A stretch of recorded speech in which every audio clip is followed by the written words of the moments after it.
Kia ora and welcome to the Wero Whitewater Park. You're joining the Sky Next live coverage of the event as we look to crown the Oceania Championships over the course of the weekend. Today you've tuned into the qualification event where athletes will be racing for those elusive semi-final spots and the chance to race for the Oceania title. But that's not all that is going on this weekend. The Oceania Championships are also doubling as the New Zealand and Australian Olympic selection. We're going to see the countries go head to head against each other to battle it out for just one spot in the Canoe Slalom C1 men's event. However, in the men's kayak, New Zealand's already qualified at the World Championships in Spain last year, so we're going to see 4 of New Zealand's K1 men's battle it out in the hotly contested men's kayak spot. Currently, we've got Jack Danjan sitting at the top of the leaderboard on points, but these boys are going to be battling for those points today and that chance to sit on the start line in Tokyo 2020. So stay tuned for an awesome weekend of racing, see who qualifies through, and of course join in Sunday and Monday for the finals action.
For the action.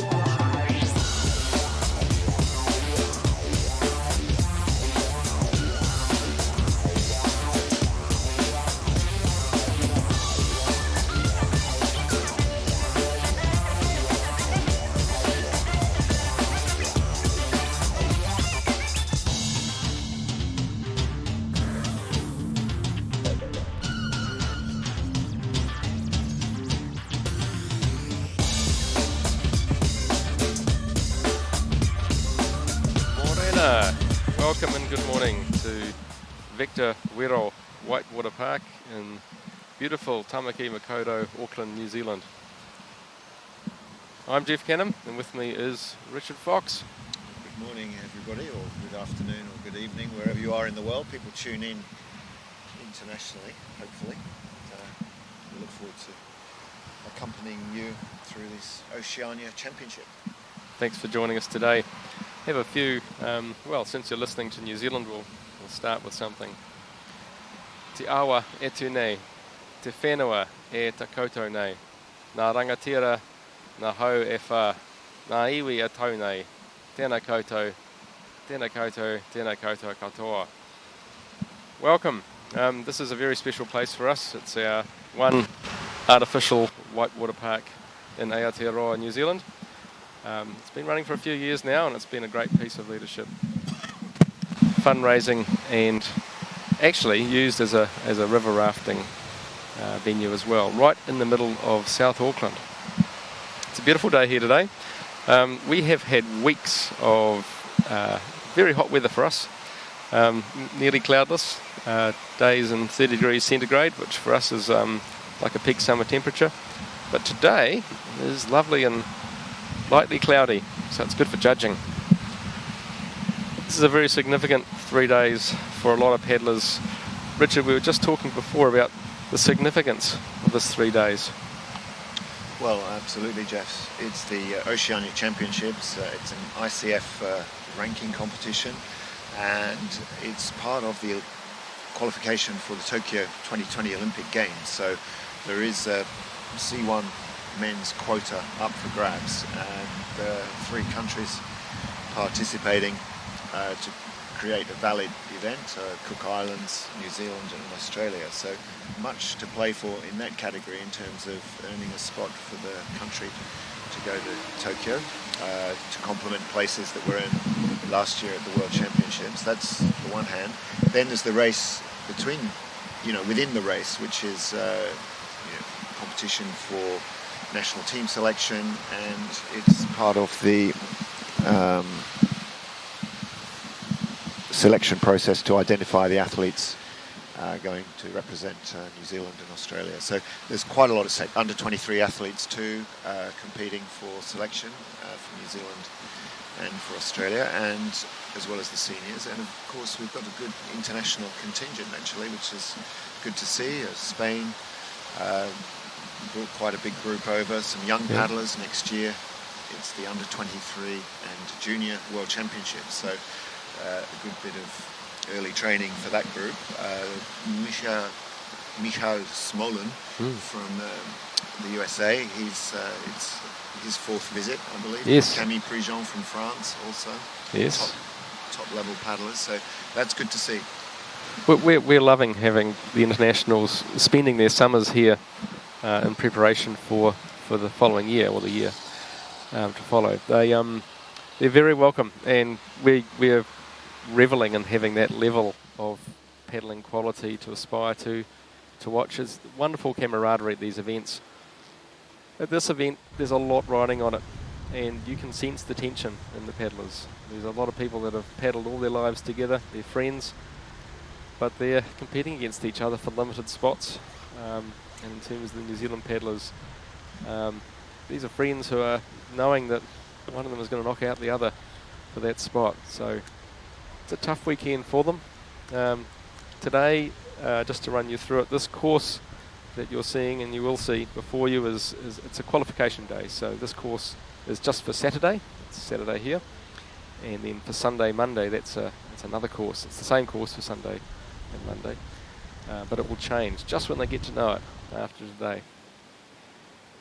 We were here yesterday evening watching that course get put together, and there's some real subtleties there. The demo runs have shown us some real challenges in that.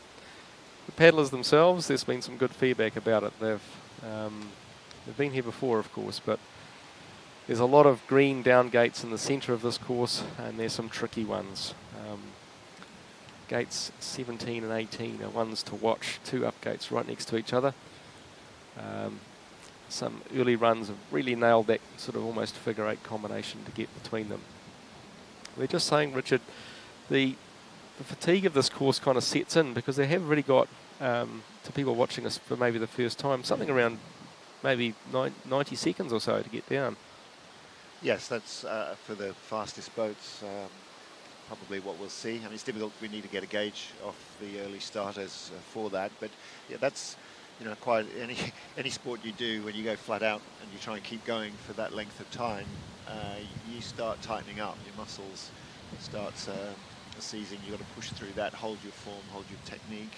And in this sport, you've got to keep your boat moving online, and you've got to stay neat and tidy, stay away from those poles. So the errors do tend to come, or either on the difficult sections, but towards the end of the course, of that lapse in concentration, or the mind games that might come into play. So yeah, it's tough, it's challenging. This is quite a physical course. The competitors do say that. It's a hard course to train on, and I think it's interesting. It's still, in my book, it's still a young course. We're talking sort of 5-6 years, Yes. I think. Young in the sense that people, they come over and test it out, and then they might say, oh, it's really hard, and that's a good thing. You think, well, if it's hard, then it's testing you, and you are... Oops. It's a very testing course, and what we've had in terms of feedback from the paddlers is that it caught a lot of the New Zealanders by surprise. When our paddlers first started coming to Wero, they had a long history of some challenging New Zealand rivers. Our rivers are beautiful, of course, like rivers around the world that aren't interfered with too badly with hydropower and irrigation. And a lot of paddlers were quite dismissive of Wero when they were about to come for the first time. They thought, well, it's artificial. It won't be as wild as some of the rivers that we've been used to. And there's a bit of bravado and a lot of poo-pooing. But a lot of paddlers came to grief earlier on in Wero. A lot of upside-down runs. Well, now what we see, Jeff, is that it's a great training tool for other venues. So the features you have here, the stoppers, there are lots of them. Lots of features where you've got to have good timing, good posture, and a good eye for the water. So it's also quite a consistent course, in my view. Water's not moving around too much. And one of the things I like on the artificial course is when you have clear water. And here we have the beautiful clear water. So lots going for the Vector Wero course as we get ready to start. Here we go. We've got our first forerunner on the course. And we've got Our first boat, actually. first boat, James Senior, 129. And away he goes on the course now. He'll be feeling good about gates 1 and 2. Good setup. Dropped a little bit low into that first up gate on 3. Nice pivot though. Oh, he's picked up a good line there. He's worked this one out. Well done, James. So the start order is seeded. The best boats are going at the end. And Oh, the he's last- over there. Well, he's popped up. Good man. Oh, he's going to fight back for that. First surprise of the day. Oh, he'll be grumpy about that. But he's popped out of it well, recovered well. Through 8, lining himself up for 9. Big deep breath. Just take stock, get back into that again. Good man. That was quite a nasty hole there for him. That was just saying how harsh this course can be.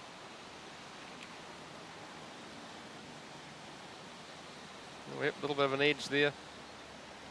He's back into the centre of the flow. What he wants to do is get back into that energy of the river. Get through those holes okay. There's a whole lot of green in the middle, so it's a good series of downhill gates. But actually, you still need a really good line, Richard.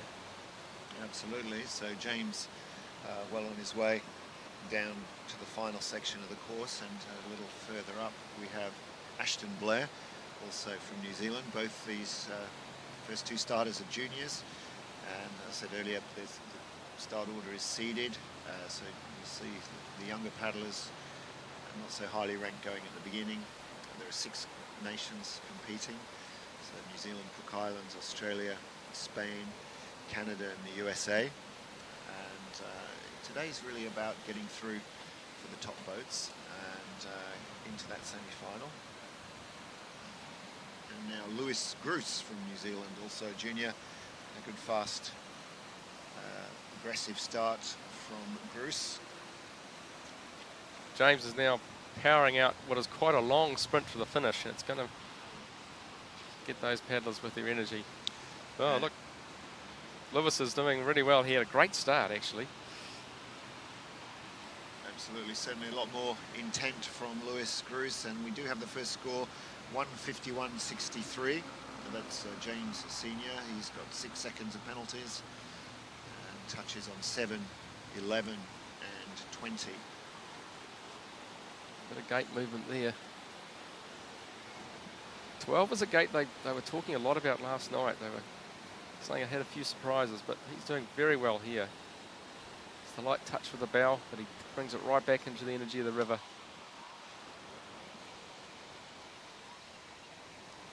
Lewis has really come ahead as a paddler. This is the very tricky 17-18 combination. 2 up gates.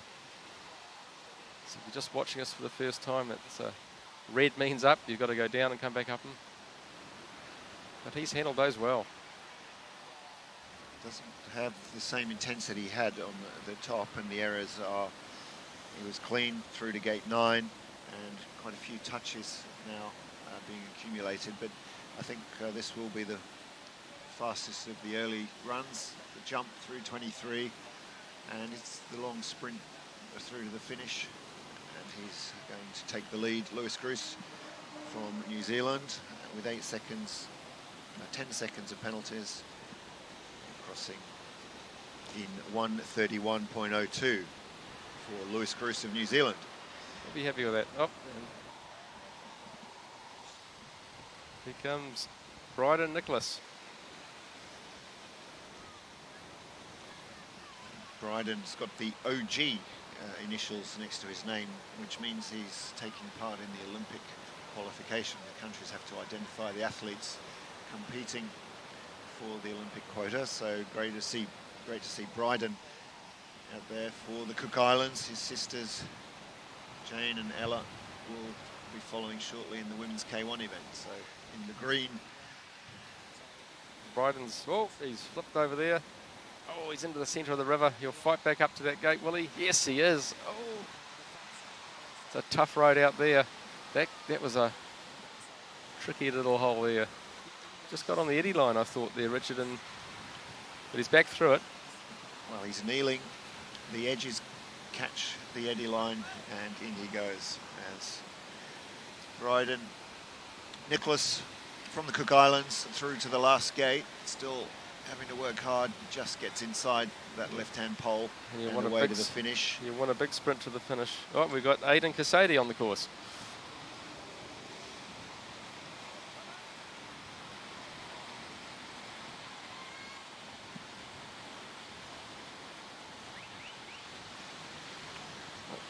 Aidan with a good switch of the pedal there. And he's working his way across. Well done. Jeff, I think we need a little bell to ring when somebody gets a clean run. They're going to be hard to come by today because yes. Just looking at the early boats struggling a little bit, even if their lines are pretty good, just keeping it tidy, keeping the bow between the poles is not an easy task. It's not, and it's a very challenging, deceptively challenging course. You've got to get those lines right between those down gates, because they're flicking you really close to those bollards, and sometimes you're looking through a down gate and all you can see is an object right in front of you. Here he comes into the twin up gates. Aidan's done well with these. Back into the flow, leaning forward to get maximum boat surface onto that water for speed.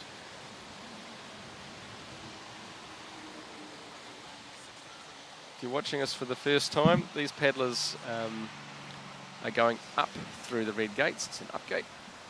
Green, it goes through them with the flow of the river. And what they're wanting to do is to maximise the energy of that river.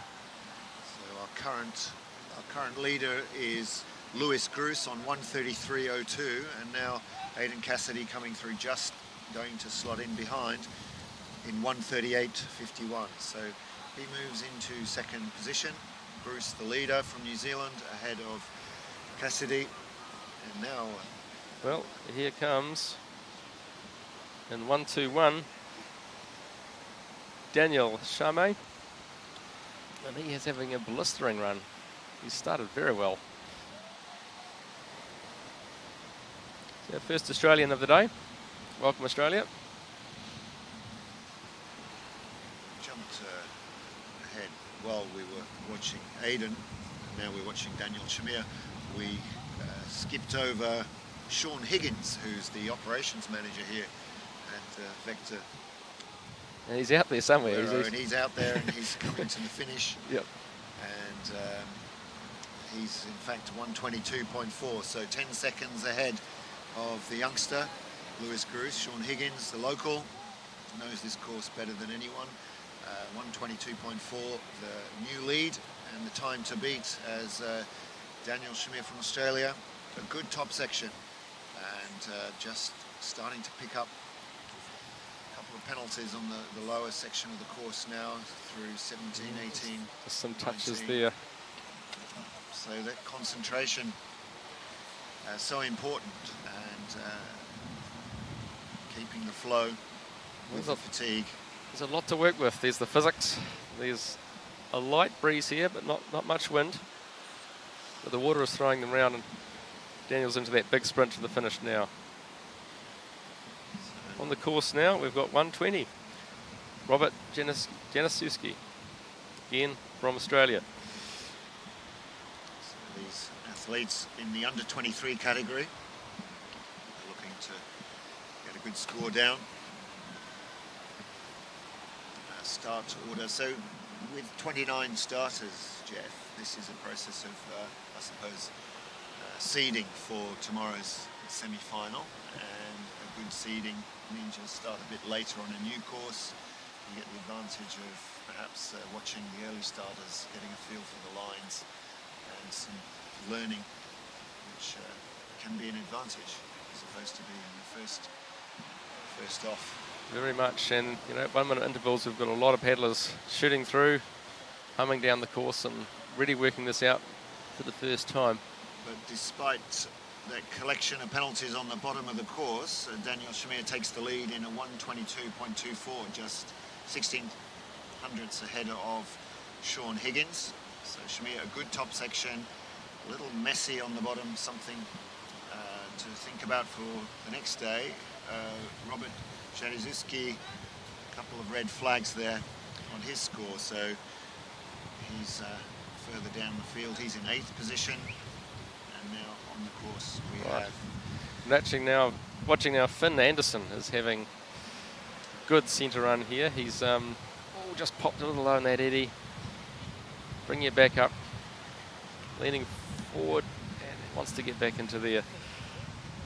Finn's one of our very promising young paddlers. He competed for New Zealand in the 2018 Youth Olympics qualification event in Barcelona.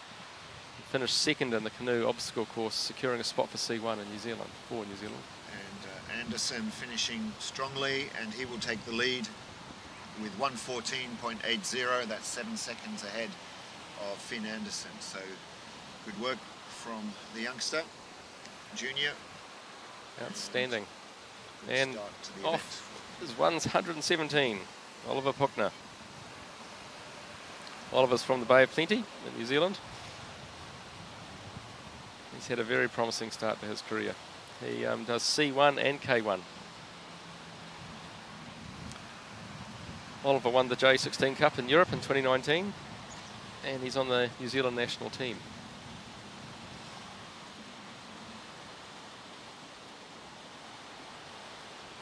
He's having a very good technical run as well.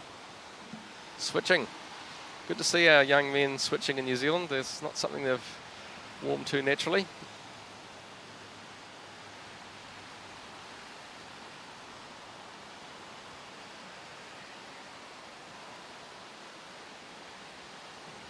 We have 3 international coaches in New Zealand coaching our young paddlers. And today we have a very international flavour here. This is great for us. It's a big field. Oliver's really nailing gates 17 and 18. He's handled them confidently. Straight back into the flow. Staying out of the sticky bits. He knows what to do. Oh, just a touch there. So Jeff, yeah, once again we see the challenge at the bottom part of the course, and touches there 21.22 for Puchner, and a good fast finish now. We'll see him challenging for the lead. 1:14.8 the time to beat, and he crosses just outside 1:15.14, so he moves into second place. Oh, wow. For Oliver Puchner behind Finn Anderson. Jack So Egan New is Zealand away. 1 and 2. Yep. Daniel Shamir in 3rd from Australia. Comes Jack Egan.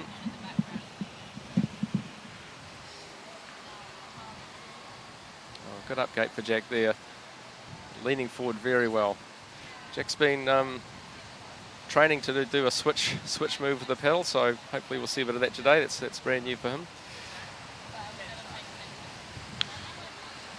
So, you know, Jeff, just precision on the order of events. So with this first run, the top 20 qualifiers go straight through to the semi-final, and then the others will they're normally scheduled to do a second run. So we're seeing a queue come up against Daniel Shamir. He's in 3rd, and on course now Jack Egan going well. He's on par with the split at the split that's come up at gate 13.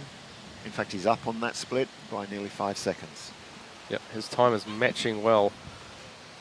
Jack's been a Canoe Slalom athlete for 6 years, and the last 3 years of those have been in the National Performance Squad and the New Zealand Junior World Championship team. And Jack's now into the sprint for finish.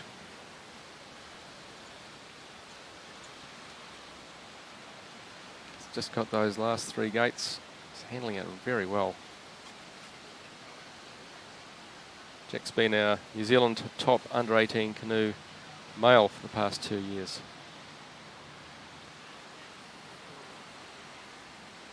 On the course now, we've got Lachlan Bassett from Australia.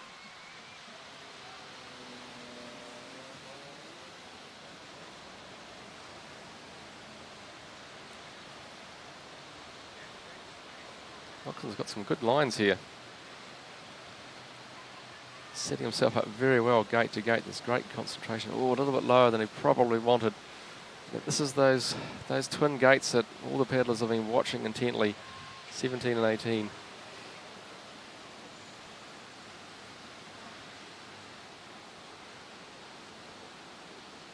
There's a real row of green after that twin up, and they're taking them well, but they're not easy. These are few surprises. You want to get over those waves and just boof over them nicely.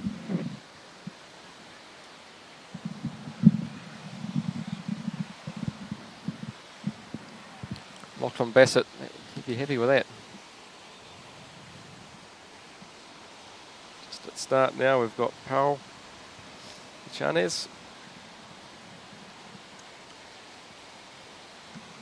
Our first Spanish paddler for today. Pau Extendits, yes, indeed. 3 Spaniards, Luis Fernandez and Ander Elozegui to follow. But Jack Egan, the leader, with 100.64. That's a good time. We talked about times in the 90s. He has a 2-second penalty. So no clean runs on the scoreboard yet for anyone. We'll keep that bell for later. Yep. But great effort there from Egan. Lachlan Bassett in second. He's 9.57 down, so good margin and for Egan, and something for Hodson to chase. He's on the course, and Poe Extendits, and then Patrick Washer, the next New Zealander to go. Powell is having a good quick run, but he's had a couple of touches. He's just dropped out a little bit lower on that down gate, but you can't fault his speed, and his balance is excellent.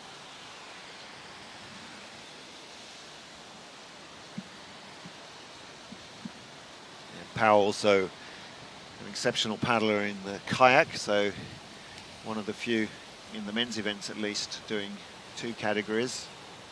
Majority choosing to specialise. We do see more of the women doubling up. He's from Liceo de Gel in Spain, where the 92 Olympics were held and last year's World Championships. And the technique's good. He's switching well. He's really getting his boat to pop, go forward fast, getting some good acceleration out of the gates. It's a good thinking run. There hasn't been no clean runs yet, as you say, Richard. No, and that was an expensive error. The rest of the course went well for Extendits, and he's finishing now in a time of 113.11. He moves into 5th. Ethan Hodson from Australia has taken the lead. We're not able to follow all the boats here, but Hodson 97.79, the new time to beat. Egan from New Zealand in 2nd, and Lachlan Bassett now 3rd for Australia. Patrick Washer is on the course, and Patrick's come back from a sublux shoulder in Europe in 2019. He's recovered well and really trained his way out of it. He's consistently a good paddler, Patrick. Keeping a relatively clean sheet, just 1 penalty so far showing. That was on gate 17. Next 24, just maybe. Trying to hold his line, his speed. 97.79 is the time to beat for Patrick Washer. I don't think he's going to do that, but he is going to be amongst the top 3. He's in 3rd with 108.01. So as we expect, the better paddlers now starting to show. Still 10 or so boats to go. Yes, we're in the last third of the field, and it's the racehorses now. But it's a course that could be decided by faults. I don't think we've had a 50 yet, but there's been touches for everyone. So we've got Ben Gibb on the course now. Ben's truly an international for New Zealand and a stalwart in our team. And those three New Zealanders, Jack Egan, Patrick Washer and Benjamin Gibb, they are in the race for the Olympic quota. And the Australians in that race are Tristan Carter, Daniel Watkins and Ian Burrows. So good getting a measure of their form this early stage of the weekend. Gibb just outside that midway split, nearly 3 seconds down. Kalen Bassett has finished in a 102.13. He's moved into third, pushing Washer down to fourth. The leader still Ethan Hodson from Australia at this stage. And another Australian on the course now, right behind Ben, but you can't see him, but he's chasing him hard. Stephen Lothar. Ben Gibbs had a pretty good run. He's just lining himself up for the big finish, and it is quite a long sprint. What you can't see necessarily on our footage is just how long it is to the finish line after that last gate. And just when they feel like crossing the line, they've got a lot of paddling to do. And the time for Ben Gibb is 102.46, and he is in the fourth position. So Hodson, 97.79, still the leader. Stephen Lowther on the course. Done well with the 17-18 combination, and he has got a good line for those next 4 downhill green gates. He's popped them well. This is a tricky one. He's aimed his bow very well. He got a good line on that. Straight back into the flow. Well, Jeff, we're waiting for all the judges to come in with their tapping on their keypads, but this does look like our first clean run, and it will take Stephen Lowther into the lead, if that's the case. 97.10, so Lowther from Australia takes the lead ahead of Ethan Hodson, and Jack Egan from New Zealand now in third. We've got Luis Fernandez on course from Spain. And just going down now on your screen is Tristan Carter from Australia, one of the paddlers in contention for an Olympic spot. Well, Carter's a switcher. We saw Po Extenitz and Oliver Puchner switching, but Carter on his right stroke at the moment, and we might imagine him coming onto his left. There he does in gate 8. Carter away tidily and quickly. Another switch again. It's certainly the secret for not having to leave things to the last minute. Oh, bit of a twist. Oh. Throws in a 360. Yep. But there are no points for that. Just a bit of lost time, but he did that, got himself out of trouble. Yep. And avoided a 50-second penalty. Good quick thinking. You say, Richard, it's a lot of thinking. You've got to be on. It's not just about the physics. It's lining it up for the gate after the one you're just still going through.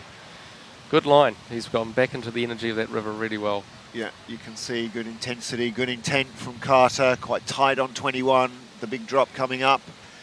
And 3 gates to go for the Australian. He was a couple of seconds down, 1.97 on this intermediate split time. He's chasing Lowther's 97.10 to take the lead, and he looks clean as he takes the sprint. We can't see him. We're watching. Well, speaking of clean, Cameron Smedley, our first Canadian, hello Canada, is on the course, and he is all time to the finish. Here comes Zachary. Just see him in the distance. Well, a good bottom section for Smedley, 102.66. He didn't improve Well, he was 5 seconds down at the intermediate time. He's 5 seconds down at the finish. He slots into 7th position. And from New Zealand, Egan in 4th, Gibb in 6th. Australia still leads with Lowther. Zocken on the money at the split time. Zachary, just a little bit lower than he probably wanted. A couple of extra digs to get through 22. Bit sticky. Stay out of that eddy line, and he's now got himself a good line for a fast finish, but he'll need it. On the course now is Brodie Crawford from Australia.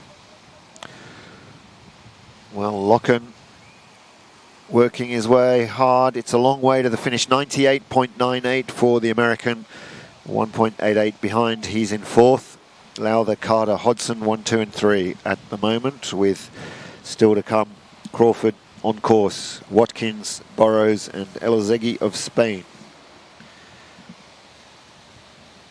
Brodie's into that tricky 17-18 double up gate combination, but most of them have done pretty well at it. He's dropped a little bit further back than most, but he's kept the energy of the river line really well.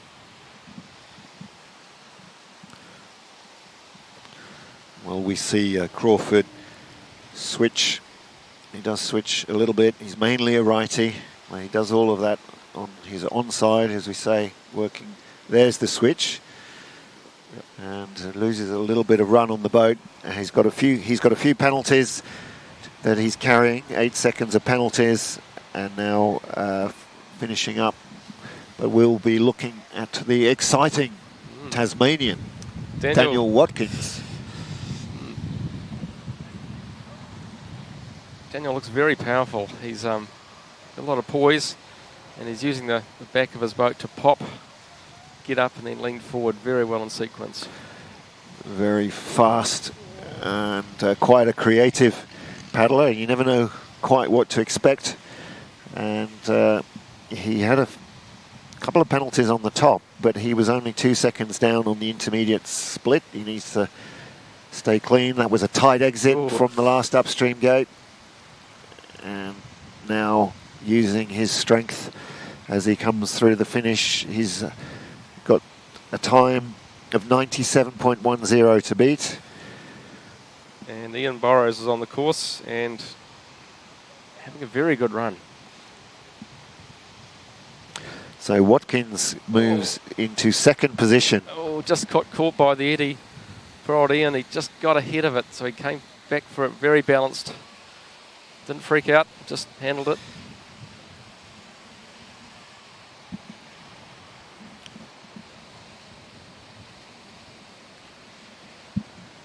Well, Jeff, just 3 clean runs so far there from Stephen Lowther, Tristan Carter and Cameron Smedley. And we've got the final paddle on the course now with Ander Elozegui from Spain. Oh, he just got through gate 4. He's determined to stay very centred, obviously. Burrows was the last of the Australians, and he's just, we can't see him, but he's just about to cross the finish line. He lost a fair bit of time on the top. Lowther. Oh, and Ander dropped right back on 12. Wow, yeah, right back compared to most just before him, but good save. He's got speed though, that's the thing, he's got good boat speed.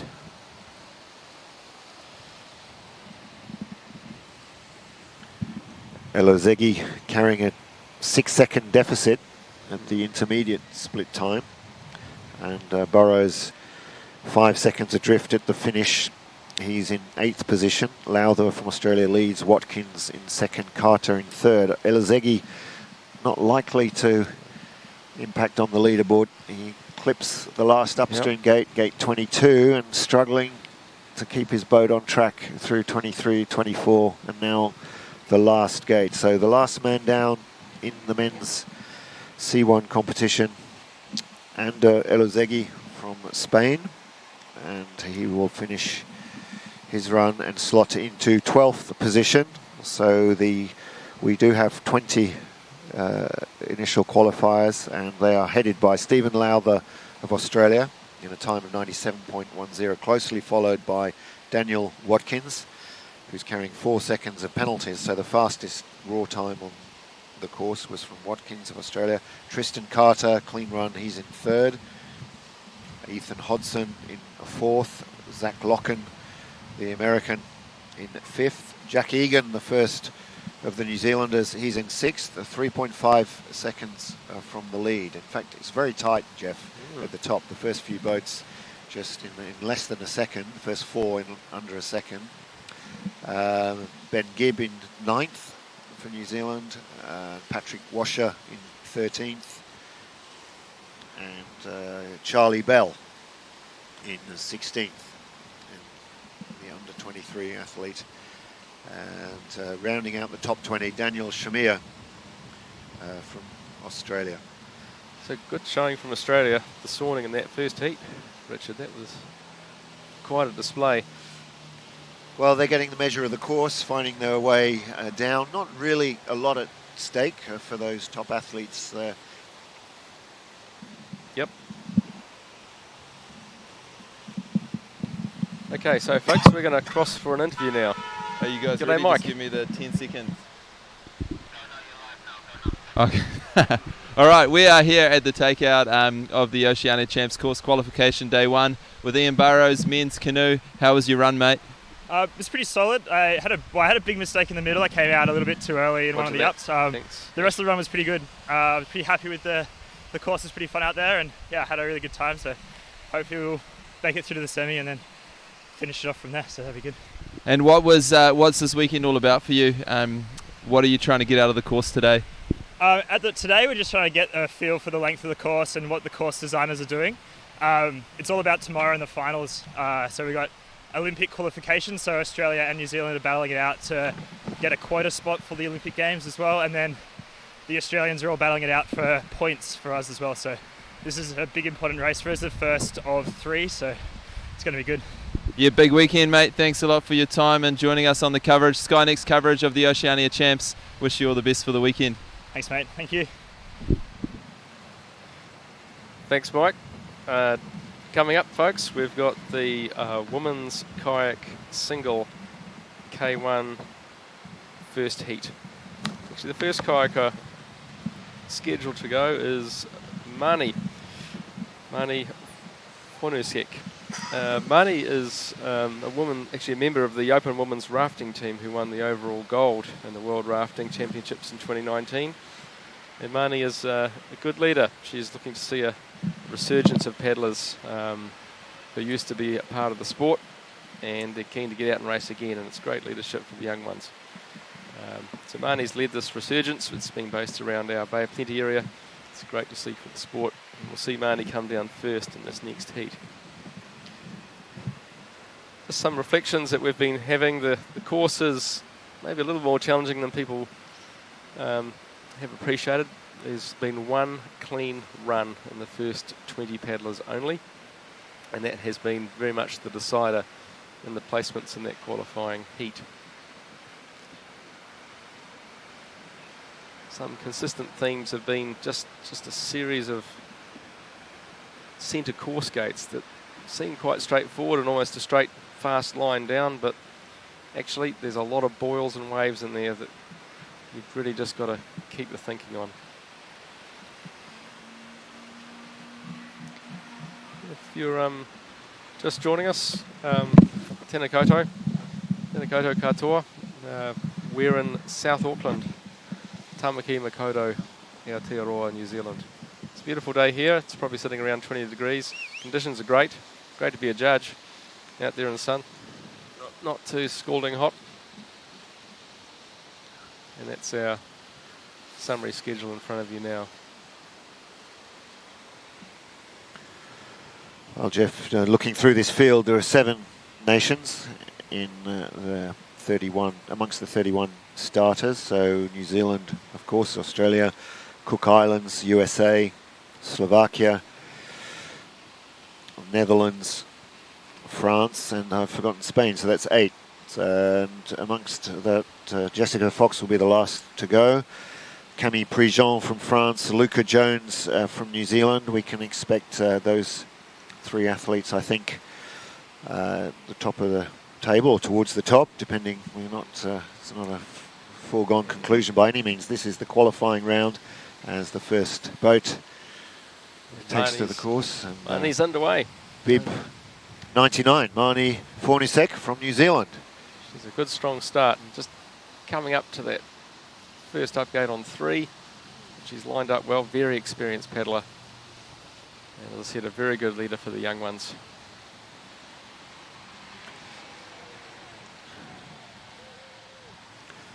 Well, yes, Marnie, the opener, and the next 5 or 6 are all under 18.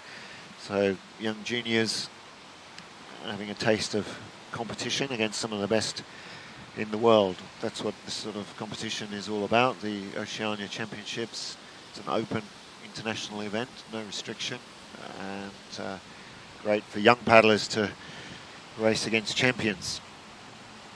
A little bit of surging there, but she's just positioning well to get up through that gate. If you're just joining us, hei waka eke noa.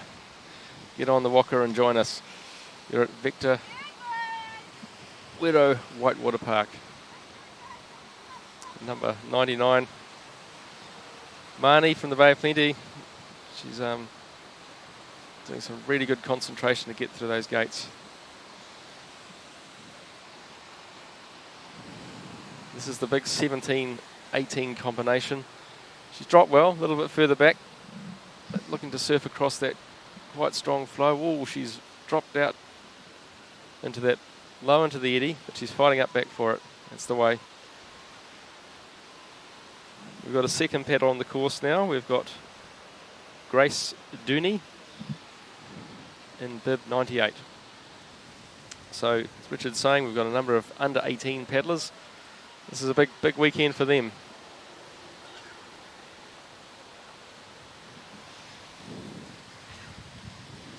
Marnie's dropped down a little bit behind that gate 22. Fighting up for it, digging in deep, looking to lean forward now and get back into that flow. Whoop, we've got a paddler upside down.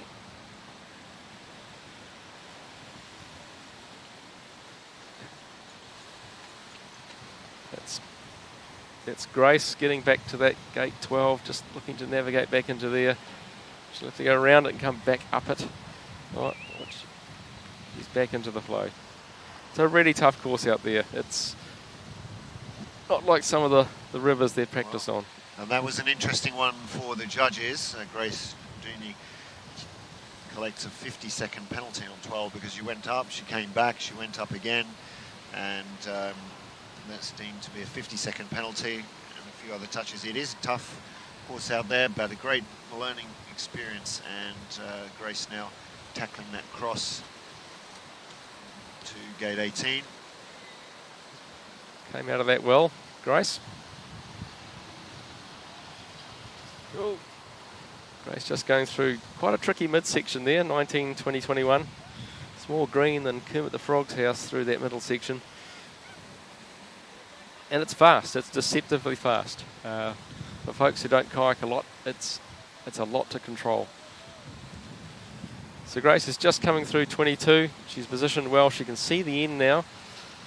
And she'll be looking to get those next 3 gates and then... Yeah, that was a good jump into 22 on the bottom drop for Grace. She got in high, punched through the hole, but didn't quite have the speed across the river afterwards, so she's gone wide. 23, 24, losing a bit of time, but good effort from Grace Dooney of New Zealand, and she's followed by Eva Ronberg, but we're picking up Casey Hayward. 95, so Casey's got underway. Oh, and she's finding that up gate just a little bit. She's coming back up for it well, digging in deep. Lots of encouragement from the sidelines. Plenty of spectators here today. Got a few hundred for us just at the very beginning.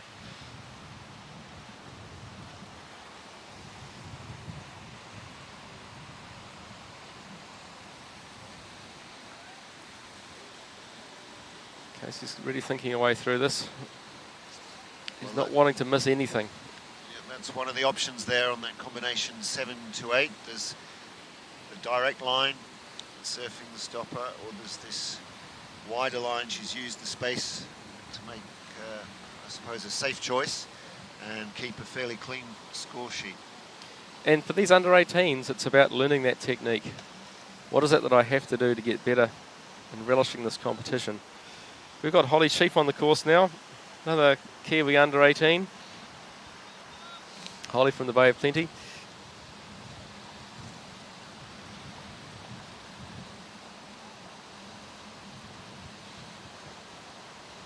Holly's was second in the C1 Women's and fifth in the K1 Women's at the 2019 Bay of Plenty Championships.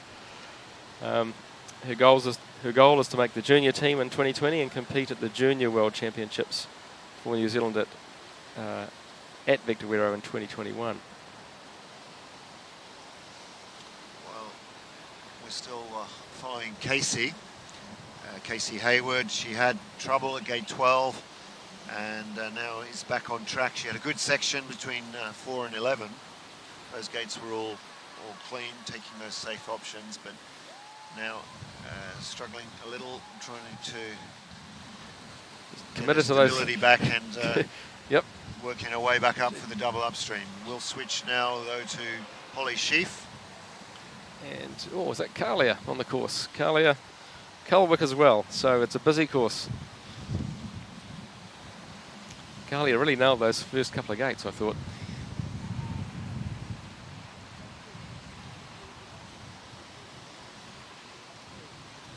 Carlia's just getting those lines right. She's just really thinking about not going too fast, just making sure she gets them and being as clean as possible as runs. She did well to get into gate 8 there, had to chase that line hard. Without clipping gate 9, that would have been expensive. The judges would have picked that one up. Well, Carlia's competed for New Zealand at the 2018 Youth Olympics qualification event in Barcelona, and she's secured a spot for C1 for New Zealand. And she's competed at the 2018 Youth Olympics, finishing 7th in the Canoe Slalom obstacle.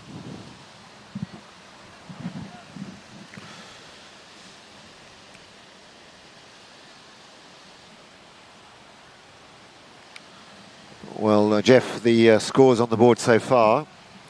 Pippi Uhl from New Zealand, 155.2. And then it's Holly Sheaf, fair way behind in second with a score of 189. And then Marnie, the first boat down, Marnie Fornusek, is in third. And I think we'll see some change fairly swiftly. These juniors are Carlia. really digging in well. Carlia's got a good line into 23. Just got to get some power through that nasty little boil there. But we've got other paddlers on the course, and a couple actually. We've got Jessica Wilson is out there paddling. And as well as Sophie Wilson. And we're picking up Sophie Wilson as Carlia Colwick finishes her run, takes the lead in a 1:48.57. Sophie. And a rollover for Sophie, but she did that, got back up, and she's digging up for that up gate. Well done. A quick recovery from the Australian.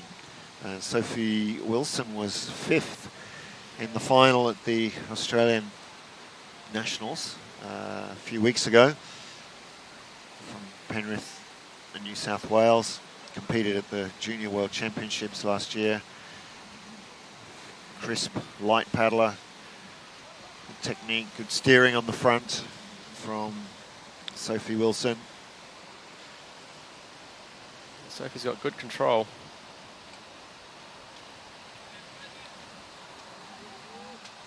Oh, and that's that 17-18 gate combination. It really throws you down there. You don't want to get too low in the eddy. Try and keep your bow straight towards that inside red. But she's back into the flow very well.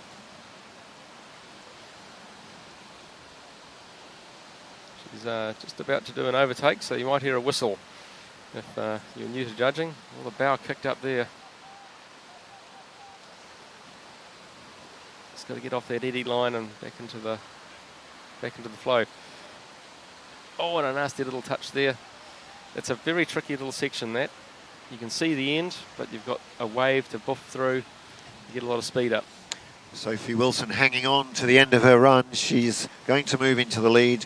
Ran a little ragged on the last few gates, but 140, what was the time to beat? 124.73. I think there'll be a correction to the penalties at the bottom of the course for Sophie Wilson, but no doubt about her position in the lead at this point. Well done, Sophie. We're watching Zoe Lau from Australia as well, Bib 89. And, she is doing very well. Just off screen at present is Mackenzie Gruss from New Zealand. She's ahead of Zoe, but off screen. And maybe coming close to the finish for Mackenzie. Jeff, yes, I was right. They've adjusted Sophie Wilson's score, and she has 4 seconds of penalties, so 22 and 23. Hard to keep it together at the bottom, but she did well through the middle, and she had a roll. Now on course, Zoe Lau, but ahead 116.73, and that was the score for Mackenzie. Oh, and Zoe's just a little bit further down than she probably wanted for gate 17, but she's...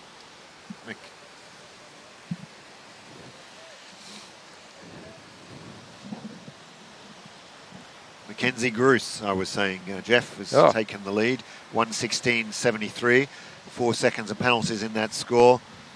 She wasn't on camera for us, but an under 23 competitor. That's a good score at this stage of the race. So Mackenzie does multiple paddling disciplines, and she's studying medicine, but she'll be very pleased with that run. And right now we've got paddler 87, Ella Nicholas. Ella is paddling for the Cook Islands.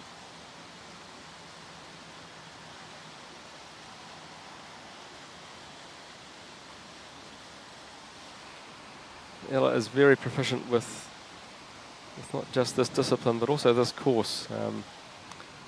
Very familiar with Wero.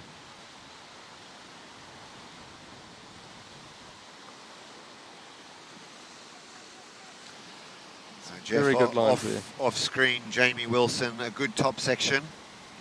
And she's 8 seconds up on the split time, a clean top section. Jamie Wilson, some penalties coming onto the board now, but she'll be competitive at the top of the scoreboard. Mackenzie Gruss still the leader with a 116.73. But 128.76 for Jamie Wilson puts her third. Well, it's just coming into that 17-18 combination, and it's popped her down further down, and she wanted to be. A bit of a touch on the 17. Ella's in the open class, and we've got quite a spread of ladies now that we're out of most of the juniors, and the times will start to adjust accordingly. Ella's done well with a good bow angle and a line-up for that gate 22. Just got to get out of that negative energy of that eddy and back into the flow. Powering, needs to power through that wave. And she'll be off to the finish. Be interesting to see what her time was. Lottie Rayner's on the river now too. Well, Ella's outside the leading time, but she moves into third, and her score is, or second, 128.18 for Ella Nicholas of the Cook Islands. And right now we're looking at River Mutton. River's a resident of Akiri Falls, and from a very talented paddling family.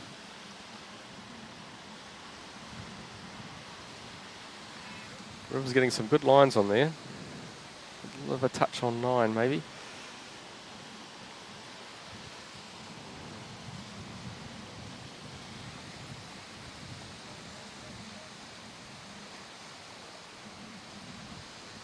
Watching River Mutton get through the middle of the course. Some of the paddlers yesterday thought 13 and 14 was a little bit trickier than it looks, because we go through 14 and there's a whole row of bollards right there in front of you. River's been on junior teams for several years now, and has pretty much grown up on the Kaituna River. Good treatment of 17 and 18. Do we have river splits yet, Richard? Well, we do have a red flag. No, it's come off. One penalty so far on gate 9. She's up on the split time. The scoreboard's still showing. Oh, now here we go. Running through to the finish. I'm just marking a few full runs. I'm going to get them to do the full run of some of these rather than just bits. Because you're only getting snippets, aren't you? Yeah, we've just but got Kenza Randall. River, sorry Jeff, yeah, River Mutton, Yep. there was a 50-second penalty Oh. on gate 3. That's really what's to note on her run. Her raw time was 1:18, that's pretty handy. 1:72.26, so without that 50, she would have been into second position. Something to work on. Yep. A tight line into these upstreams, often catching the athletes out. Got to get the whole head in, and I think that's where the judges ruled against her. Alex Broom going well, and Yeah, she's good. off camera. Yes, we can't see Alexandra Broom, but the Australian is well down the course ahead of the paddler that you can see now, Kenza Randall from New Zealand. And Jeff, as we work our way through the start list, we can see a fewer penalties. I'm looking at the score sheet here. Alex Broom with one gate to go, paddling cleanly.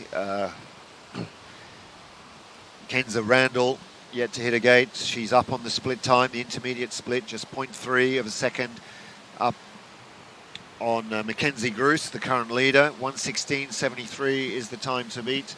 So Kenza. Kenza's having a good clean run. She's not hitting things. She's getting good lines, positioning her weight well. Interesting to see the speed of it too. It's a good solid run. Important to keep the bow downstream, the speed on through the section approaching the drop. She jumps in a little bit low on 22, but just 3 gates to go. A clean run so far for Kenza Randall from New Zealand, jumping through there, fighting hard. 24.25, 101 at the moment. She's going to look to beat the 1:16.73, and I'm sure she'll do that and take the lead. So Kenza Randall from New Zealand crossing now in 1:14.51, and she moves into the lead. So we're just seeing Georgina Collin from Australia start and get underway, but ahead of her is Anne-Maria Ifaraguiri from the USA, and she is ahead and steaming down the course.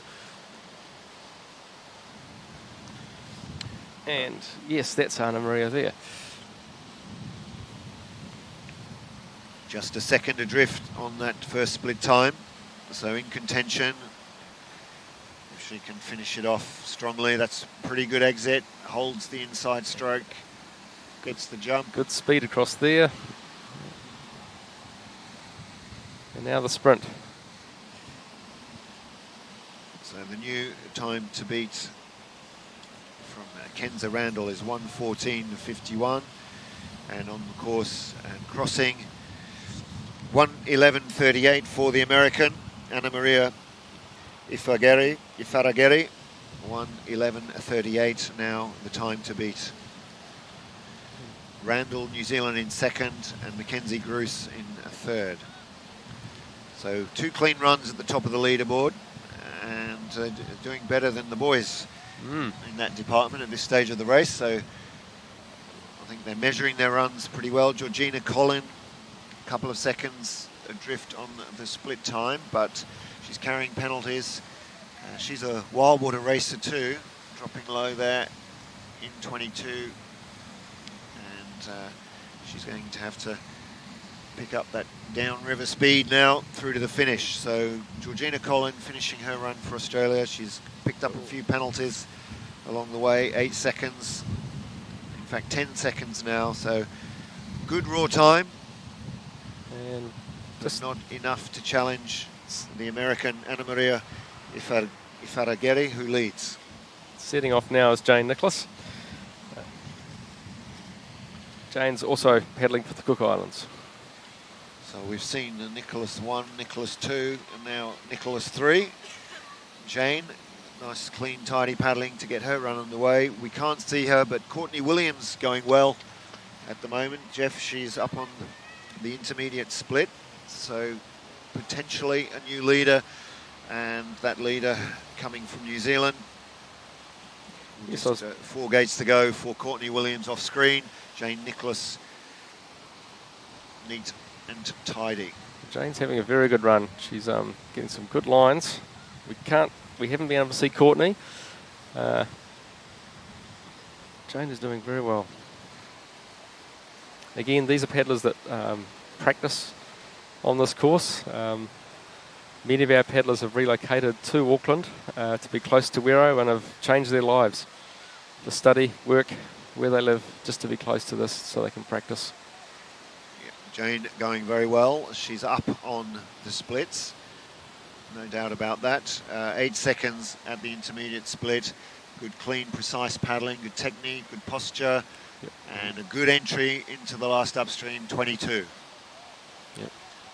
Keeping that boat leaning forward, keeping that boat flat, plenty of surface area in the water for speed. Good speed through hole and lined up well. It's a strong finish is what she needs. She needs to dig it in now. It's actually quite a long way from 25 to the finish, and she's putting the power on. And that has paid off for Jane Nicholas. She'll take the lead, crossing in 102.79. So that 8-second advantage at the halfway point, she's held till the end. She's 8 seconds up on the American Anna Maria. And so Jane Nicholas in the lead. Her coach, Sam Hernandez of Spain, having a good impact on the performance of Nicholas from the Cook Island. So on course we have Hannah Thomas, but she's not on screen. And on screen, just with a little bit of a tussle with gate 3, Sona Stevanovska from Slovakia, sorry. Slovakia it is for Stanovski. And Courtney Williams we talked about earlier. We didn't see her run, but she had a clean run, and she's in third. Her time was 1:12.08, but no doubt about the leader, Jane Nicholas, well out in front, 102.79.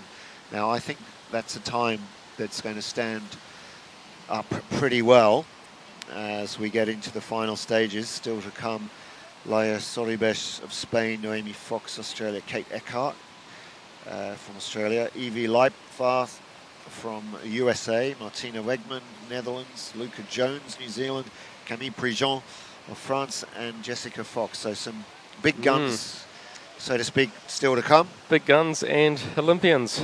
So stay tuned. We've got some very exciting paddling coming up. Sona is into the bottom part of the course now and looking to probably regain a bit of time and to undo maybe some of that penalty drag from gate 3.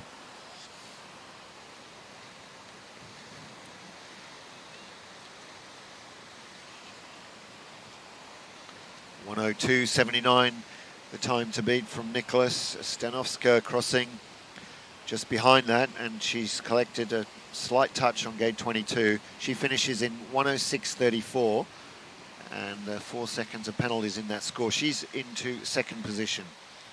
Just setting off on the screen now is Noemi Fox from Australia.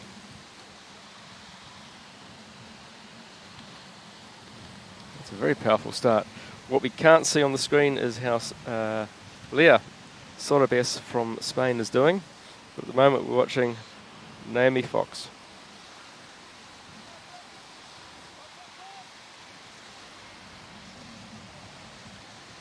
Has Naomi been here before, Richard? Yes, and she's done the New Zealand events over the past few years, so no strange to the course. Like a lot of the Australians, they've been here for quite a few days, even weeks, training, so getting the hang of it.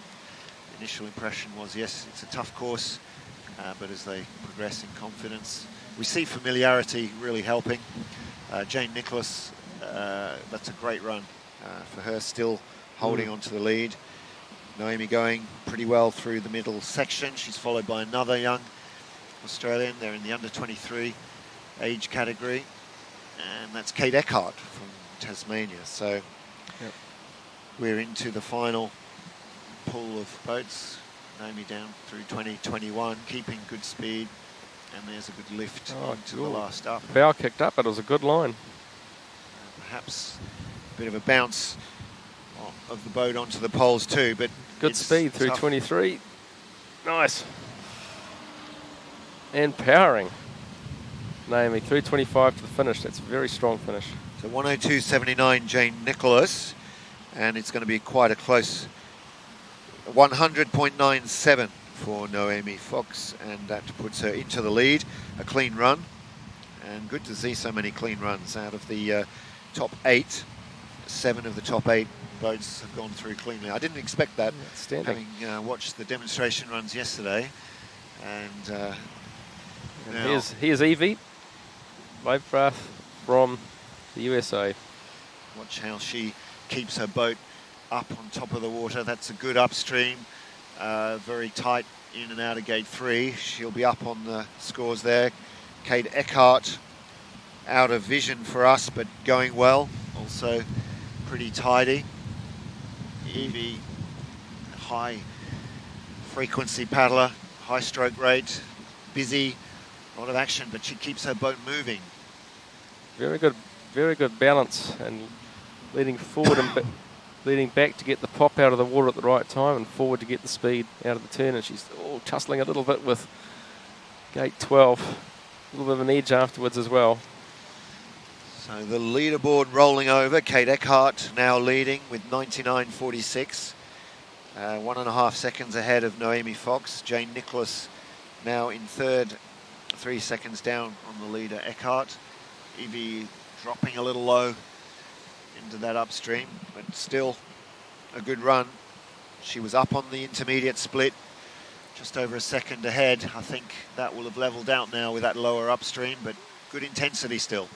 Very good intensity. Richard, and she's coming into quite a tricky little down gate for a lot of folks, but she's got a great little setup for that, and back into the flow. Just needs some speed through 23, and she's done well. This is a fast finish from the American. She took the upstream very tightly on the inside pole. She cut out tight. Good sprint through to the finish. And Evie Leibhart from the USA, carrying some penalties though. 103.4 the raw time, 107.4 the total. She goes into 6th position. We've got Martina Wegman from the Netherlands on the course, just off screen at present, and that's Luca Jones from New Zealand underway. Let's go, Luca. Luca tends to give us a masterclass of how to get down a Wero course. Standing turn on that first up gate through number 3. She didn't attack it quite the way she can do, but this is the qualification run, and that's a good line from 7 into 8, tight on that inside pole. The boat holding its position, not drifting out. There's time to be gained there by staying tight on the inside.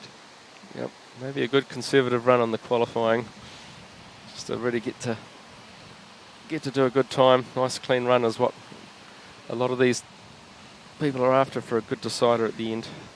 And Jones well up, 3.8 seconds up on the intermediate split. Ahead of her, but out of sight from the cameras. Whoa. Martina Wegman from Netherlands, 105.34. She's into 4th. But Luca Jones keeping the momentum going now through to the final drop.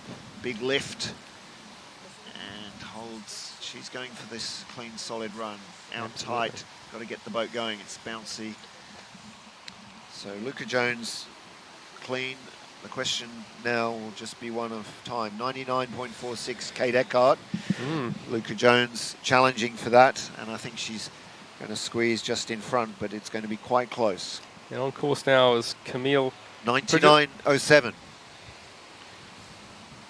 Outstanding. We're just looking at Jessica Fox as our last paddler in this heat, but ahead of her is Camille Pridget from France, who's on course.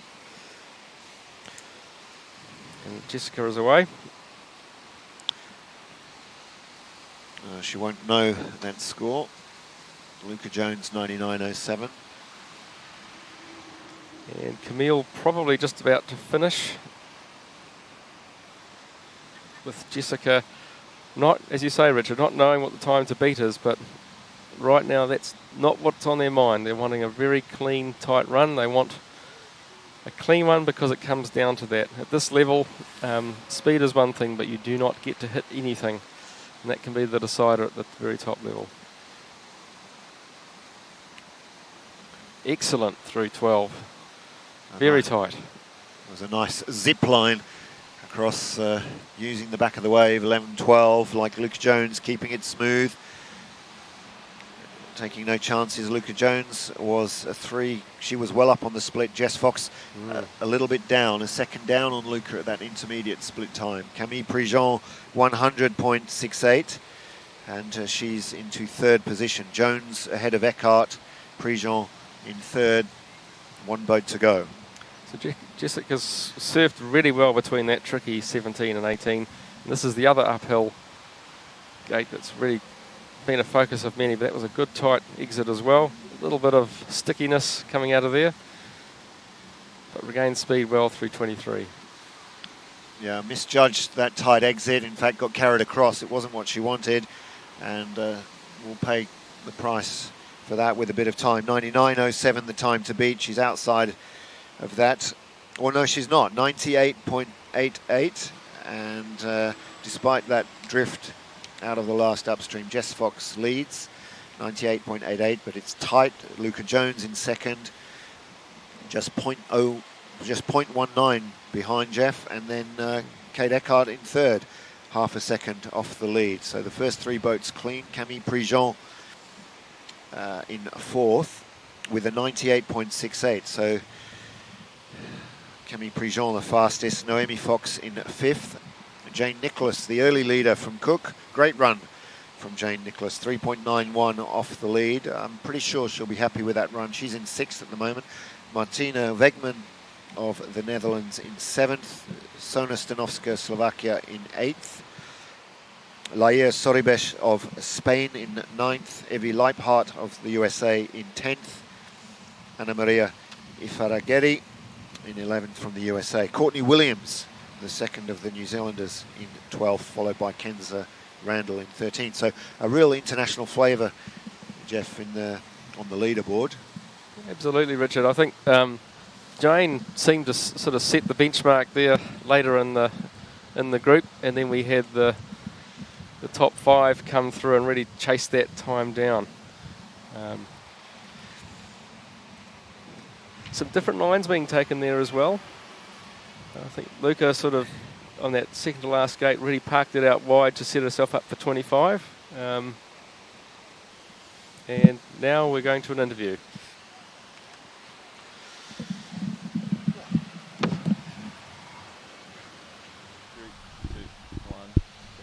All right, I'm here at the finish line of the qualification Oceania Championship at the Victor Wero Whitewater Park here in Auckland, New Zealand, with Camille Prigent, a French competitor, absolutely ripping up the field today. How was that run out there? It wasn't my best run. I think I can improve, but it was all right. I did just one touch, which is not the best, but not so bad for this really hard course. Yeah. Well, that's something I noticed walking down the course earlier, that it is tough, it is hard. The coaches have set something pretty challenging. What do you think makes the difference in time out there? I think using the water well will make the difference. Like, they set really nice moves that are in the waves. So if you're able to use the energy of the water, you're going to be much faster. And Camille, I know you've come to New Zealand many times. It's almost your summer away from the winter in Europe. What is something that you love about New Zealand so much it brings you back? I love everything you can do in the country. Like, I'm always kayaking, but we try to do some hikes and cool stuff around. And I love that everything is so close and so pretty here. Awesome. Hey, thanks very much for joining us on the Sky Next coverage. Wish you all the best for your race tomorrow. Make sure you tune in to join us for the semi-final and final of the women's class tomorrow on Sunday here at the Victor Wero Whitewater Park. Thanks, Mike. So welcome if you've just joined us to the Canoe Slalom Oceania Championships 2020. Today's the first day of 3, 1st of February, and today's the qualifying day. It's a big day for people. A lot is actually worked out today in the order of things. We are just taking a short reflection for the next race. Today is the qualifications run on the course that's just set for today. If you're just joining us from overseas, ahoy. And we have Luca Jones standing by for an interview, so we're looking forward to catching up with Luca. Luca did very well in that last qualifying race. It'd be good to get some comments from her about her reflections on that run.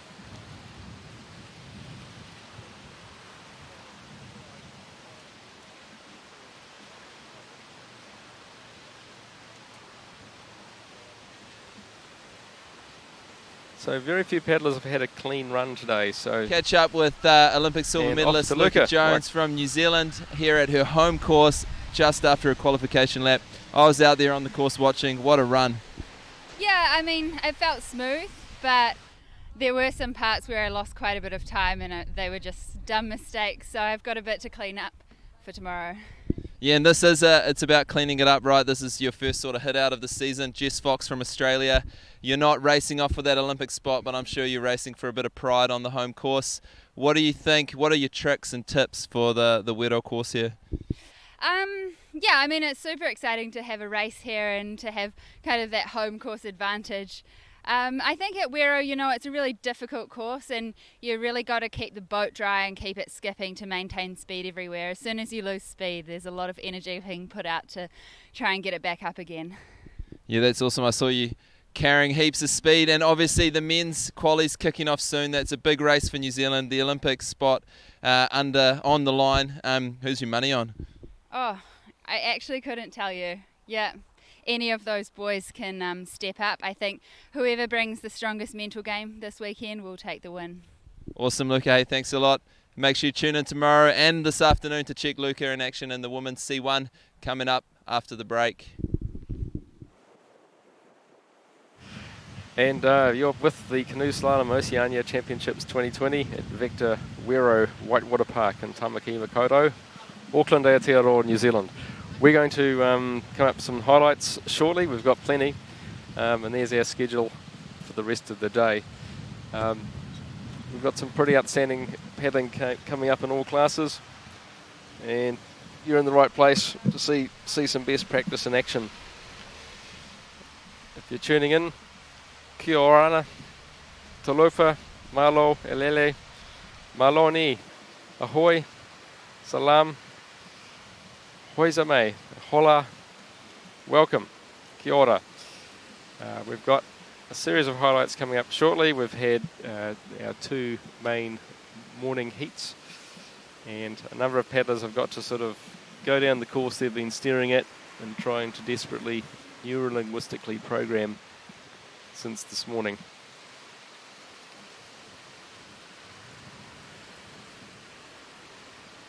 Cheers. How long?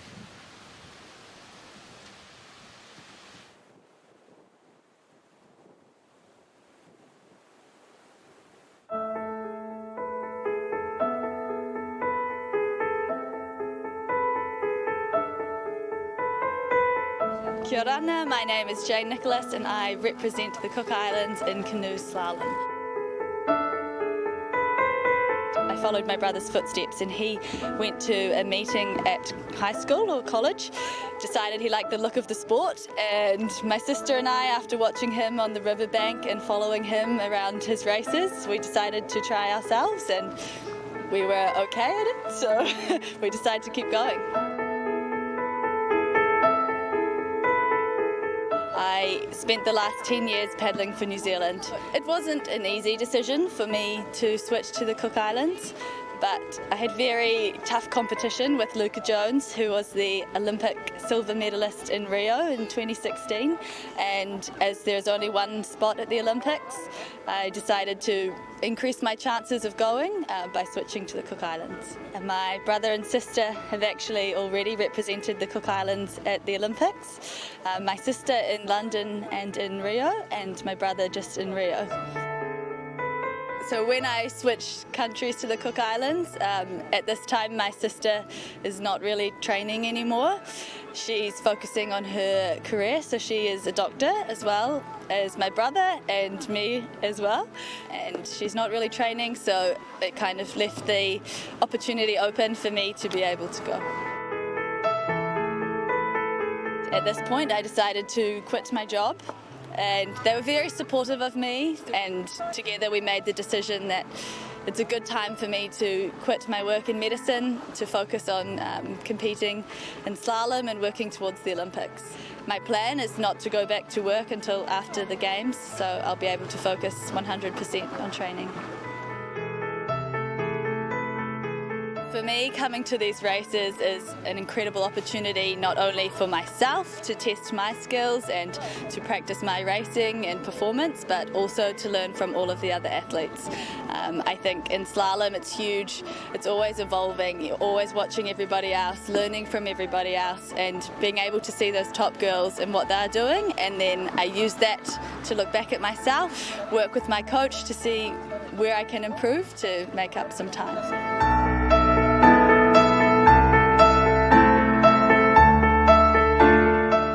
I've learned so much at this race, and I'm putting all of it towards my training to hopefully qualify for the Tokyo Olympics in 2020.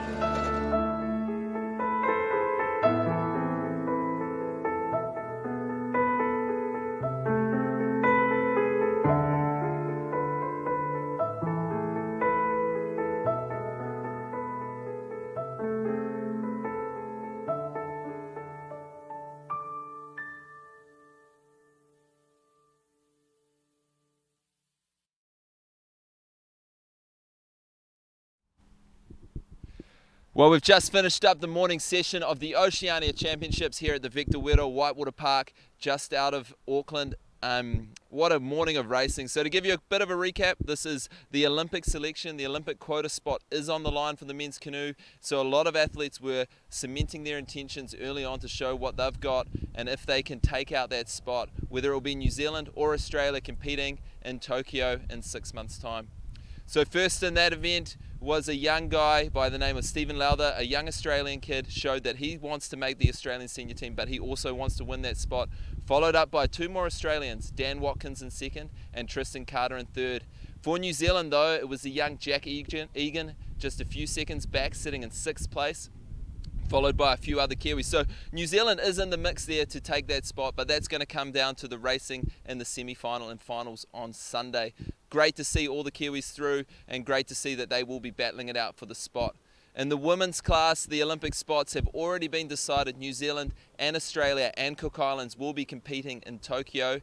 However, it's a bit of a battle of pride. We had Jess Fox and Luka Jones, two of the top contenders to win those medals in Tokyo in a few months' time, looking to show pretty much looking to show the work they've done over winter, and it was Jess Fox that narrowly slipped ahead in the qualification event, just ahead of Luka Jones and Kate Eckhart out of Australia in third place. We're talking minute, we're talking about 0.6 of a second separating those top three, and we've got to remember in slalom this is a sport where a touch, when you touch one of those poles, it's 2 seconds added to your time, so very tight racing. It's sure to be a showdown. Coming up next, we're going to be heading back to the top of the course where we will start to see the second runs of the women's and canoe events for a few guys that missed qualifying on their first runs before getting ready for the men's kayak and of course the women's C1 coming up this afternoon. So stay tuned, stay watching the Sky Next coverage, and we'll be back shortly.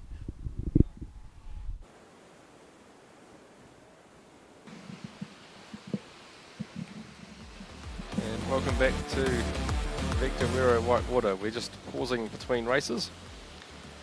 If you're joining us, we have probably about 25 minutes. So if you're watching somewhere else, there's our schedule. have the second runs at 11 o'clock.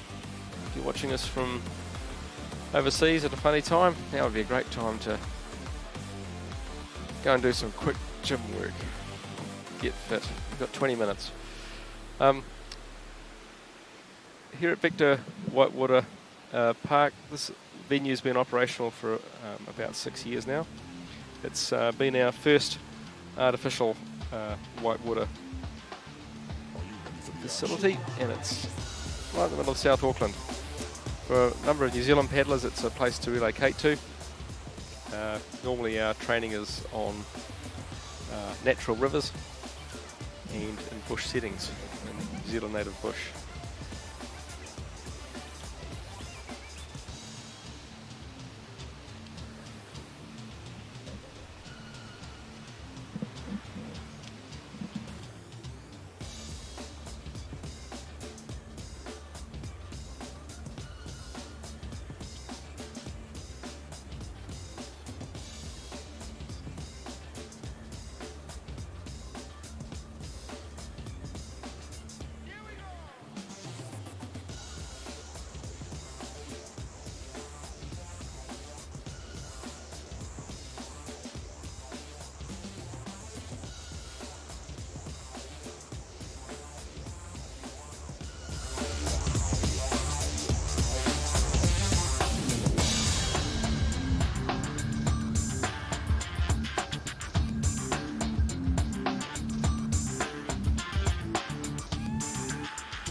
for the action?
Are you ready for the action?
Sound check. And first paddler is James Senior. So welcome back. Welcome back to Wero. We're about to do the men's C1 NZ Invitational second run. That's starting very shortly, and we've got James Senior ready to go. A little bit about James, because I'm sure he'll watch this later and play it back to him, to immediate family and friends. He's got some outstanding domestic results. James was 8th in C1 men and 14th in K1 men at the 2019 Bay of Plenty Championships. And at the Nationals, 21st in C1 men and 51st in K1 men. Last year's CSNZ Nationals. 16th in the International C1 men and 20th in intermediate. K1 men at the 2019 secondary schools, and the only member of the Bethlehem College team in Tauranga to be competing. In fact, he is the only member. So well done, James. Good dedication. He was 6th in the C1 men and 16th in the K1 men at the 2019 Auckland Rapid Festival. So already at a young age, as an under 18 male, he's got quite a collection of ribboned medals to get his paddling career off to a great start. Some of us remember James starting paddling, and he has come a long way. So great to have him starting our race today. I'm joined by Richard Fox. Hello, Richard. Yes, good morning. It's still good morning, Jeff, and welcome to everyone. This is an all Kiwi affair as we look through it, but mostly a young affair. Mostly juniors lining up, which is good to see. And the seniors, Sean Higgins, Benjamin Gibb, will be challenged. I think it's worth making reference to the first run in qualifying earlier. So Ben Gibb was the best of the New Zealanders. He was 9th overall in that run that was taken out by Stephen Lowther of Australia ahead of Daniel Watkins and Tristan Carter. Jack Egan had the best run. He was 6th, then Ben Gibb and Patrick Washer. So they're the three to watch as we kick things off. That's great, Richard. It's going to be quite an interesting second run. James is already underway. James Senior has had a good strong start. Do you think, Richard, that we'll see quite a bit of movement now that people are going down for their second time? Well, certainly amongst the early boats. So James, his first run down, he had 6 seconds of penalties and some significant time loss. So you'd hope that they're going to learn from the runs they've watched, learn from their own run, and get some improvement from it. So not always at the top end. Sometimes you're able to put down that big run, and it's quite hard to match. It depends really what's at stake. But certainly I would see some learning. The early boats, will have benefited from watching the later boats. And, James is a focused young man. He's a CSBOP, that's Canoe Slalom Bay of Plenty Senior Program member, and he has some goals. He wishes to make the New Zealand junior team in C1 for 2021, and he's looking to compete at the World Junior Championship for New Zealand at Victor Wero next year. So he's just going back up for a gate now. The second runs here, Richard, we were reflecting, and there's been some feedback too, just around the tightness of the lines. Maybe a few conservative runs first time round, but maybe that's where people can make up some time and go better. Absolutely. Well, a good example here, gate 22, the tight line is obviously to be quite high in the approach and into the eddy, and tight on the exit. And here we see James Senior getting dragged across the river, so his boat travelling a lot further than he'd want to be travelling ideally. And the better paddlers cutting a tight exit there and getting the boat moving and being able to run a direct line to the finish. Now we've got Lewis Gruss on the course. Lewis probably had reason to feel pretty good about his first run down, and this time it's just about ironing out some of the creases. I guess it's a little bit of redemption. Every day better than yesterday. Absolutely, and every run It's a fresh start. It's a bit like a canvas. It's another canvas. You've got to leave your impression on it. And Ashton, they're getting in pretty well to gate 12, working out on his offside crossbow, trying to keep that bow pointing downstream, not getting caught sideways. So cleanly through 13 and 14, Ashton Blair. Lewis Gruce 127, I think that was. Oh, sorry. Yep. And we've got Cole Anderson is on the course as well. So we're just going back to see Lewis negotiate the tricky 17-18, which he seems to have done with aplomb. But yes, the definition of excellence, every day better than yesterday, and it does mean taking a fresh canvas and just being better than before. And they'll be looking to do things like Lewis there, maybe getting a tighter bow line to that pole, not dropping back as far. Yeah, it's hard at the end of the course, and there we see he's over. Lewis in difficulty. The flip and the roll back. Question will be, did he get through 23? And given him a tough time for 24 as well. I was going to say that that approach to the upstream on the drop is important. You've got to have good boat run. You've got to have that good momentum to get in. Otherwise, it sort of pushes you away. And now we've got 1, 2, 3 Aidan Casady on the course. And he's good switch there. Good to see them doing the switch. They've been trained well. It's something new for the young Kiwis.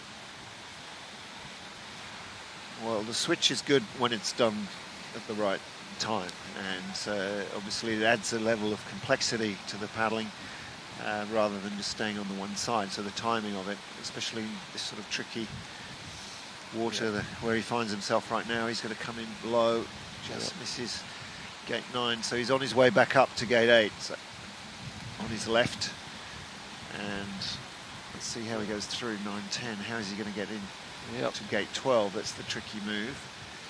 He's onto his crossbow and then sitting a little too far back in the boat, so stern got held, but he keeps himself out of major trouble. Just steady himself through that tough section there. Trying to steer clear of the sticky bits. So he's mainly a lefty from what we've seen. And having to push in, that's keeping the flow on nicely in 17, off the pole. Got to punch in there. Didn't really get the boat flying there. Using that water in between the two ups is important to get the speed to convert in the eddy. It's all about harnessing energy, using the water, and then adding to that with some human power. Straight there, he's going to get pushed away. Yes, he does. And not enough angle there, Jeff, to get into higher into the eddy. No, it's it would feel almost funny pointing your bow where it needs to be, but it does need to be much further left than that. And he's in way out there, needs to come back in and rescue that gate 24. But now we're looking at Finn Anderson. So Finn had probably quite a good, respectable first run. He'll be looking to improve that this time.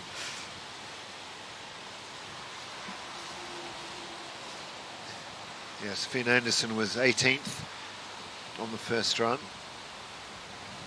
And he had a very good top section that time and a few penalties on the bottom section. So he'll be looking, keep his concentration, keep the flow, and finishing off well. Finn's shared with us some of his goals. He wishes to make the junior team this year and compete at the Under-23 World Championships for New Zealand next year at Victor Wero's 2021 World Junior Championships. Well, yeah, obviously that's something to look forward to for all of the locals. There's nothing like racing at home. You get to practice. You've got that advantage of familiarity on a course, which plays significantly. It'll be a real confidence. Yes, a real treat for us not to have to go around the other side of the world. And it's good for the health of the sport. Energizes the officials, the volunteers, and brings new life. That's a good cross into gate 18 from Finn. Finn's made the National Performance Squad percentage at New Zealand Open this month, so he'll be feeling great about that. He's been a development squad member last year and he's got a long list of domestic results. So we're watching Finn closely. He's done very well out of that last up gate. Just clipped 23. Bit of a recovery on 24. Got through it though, and he'll be looking to really power down and get some time to finish. Oliver Puckner in the starting gates now. So Finn Anderson finishing at 1:21.21. That takes him into the lead at this point of the competition. So as we said earlier, he was looking to improve, and that bottom section of the course was clean. Just the 1-2 second penalty for Anderson on gate 11. And now a couple more have come on to the scoreboard, 23 and 24. So yes, he still holds the lead, 1:25.21 from Finn Anderson. Oliver's steaming down the course. He's looking pretty clean so far. He's got some really good lines. May have just clipped 9 then. Oliver paddles both K1 and C1 on our national team. He's very comfortable in both disciplines. Good switch there. Very well timed. He's got some good speed as well. It'll be interesting to look at the split. Well, he's 11 seconds up, Jeff, on that intermediate split. Comes in after gate 13, and that's including the 4 seconds of penalties. So right, a good run going for Puchner. It's quite hold it clean. Keep it clean. He had a very graceful 17 and 18, but he's looking great. Just has to maintain that. This has been a tricky one for some, but no, good line. He set the angle well and bounced off the hole, so he kept the speed through the gate. A good finish to the run from Puchner. And it'd be very interesting. I would imagine you may go into the lead. Well, there's no doubt about that. He's going to finish in the low hundreds. And 1:05.89 the score for Puchner. Jack Egan is now poised on the start line.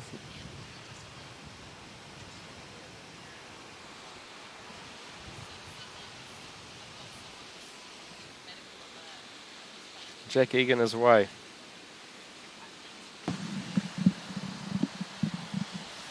Jack's a paddler who has been recently training in the switching of the paddle, so we may see that come out today.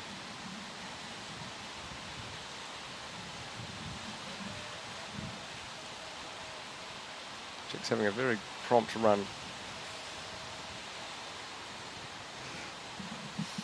Of course, this time last year at the Mangahau Open, Jack was the first K1 man under 18, and then in February last year was the first NZ C1 man in the Australian Open, and the second overall in under 18, and the same month the first C1 man in under 18 in the Oceanias.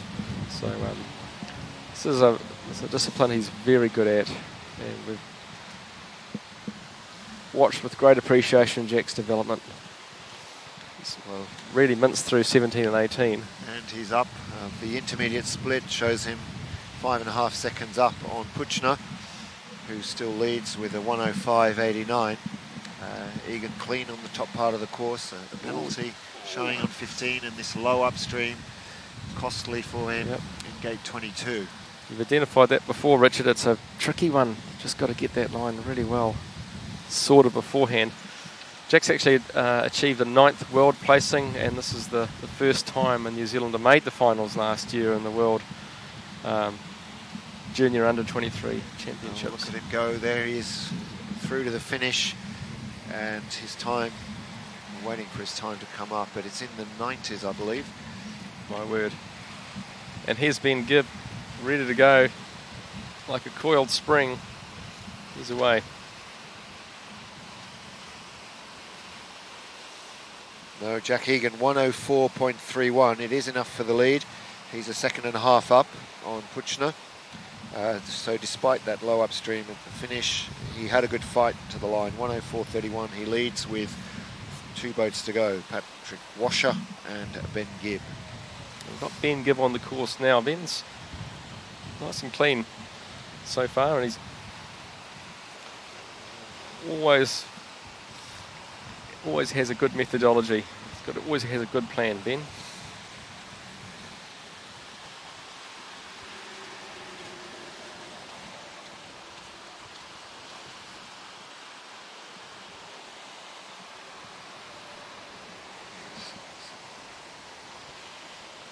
.107.78 for Patrick Washer.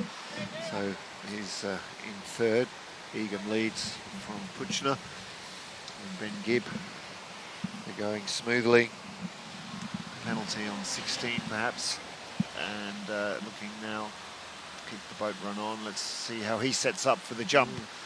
Creates a bit of width, sets the angle, gets the lift, and he's in really nicely, good height and good run on the exit. So good pivot of the bow going in too. Good finish from Gibb and good flow through the final 3 gates and away to the finish. And he's looking to beat that time of 104.31. That will be interesting. Which he's done. 98.66 for Ben Gibb, and he takes out the win from this run amongst the rest of the New Zealanders. 98.66 against the 104.31 from Jack Egan, 105.89 from Oliver Puchna, and 107.78 the time for Patrick Washer. So an all Kiwi second run for the men's C1, and quite a good lead from Ben though in the end. Well, quite convincing. Yeah, that was good finish from him. He kept it simple. He wasn't that sharp, I thought, on the top section. But if we look at that from in terms of the first run scores, he was on his first run. Ben Gibb was in 9th. He was a 102.46, so he's improved significantly on that.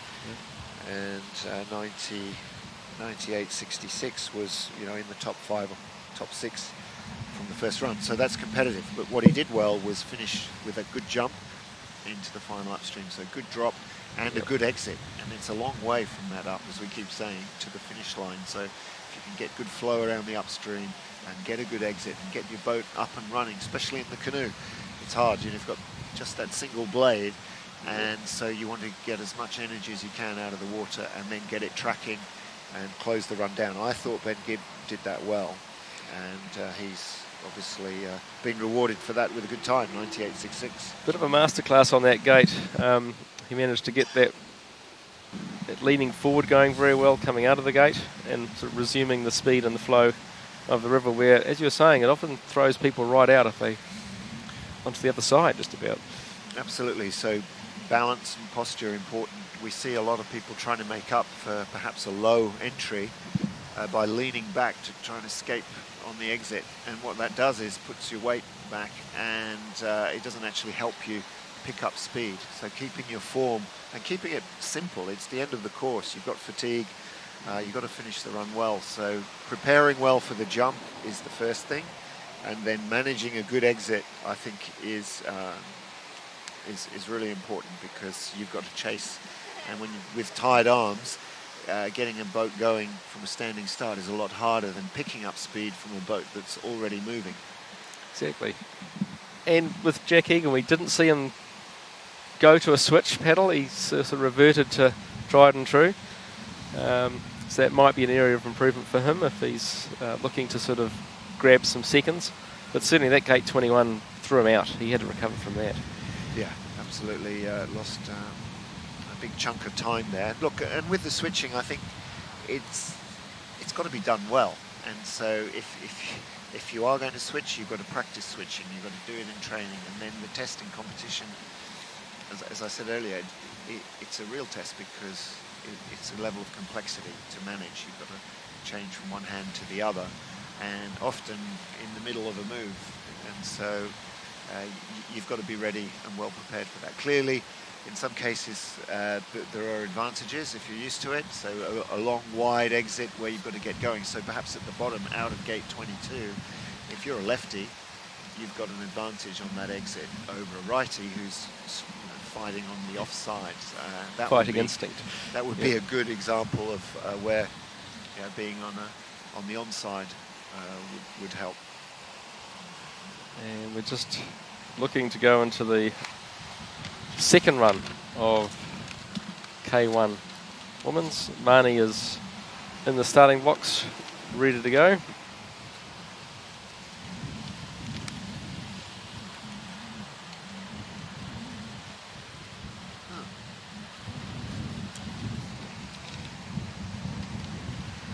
And Marnie is underway.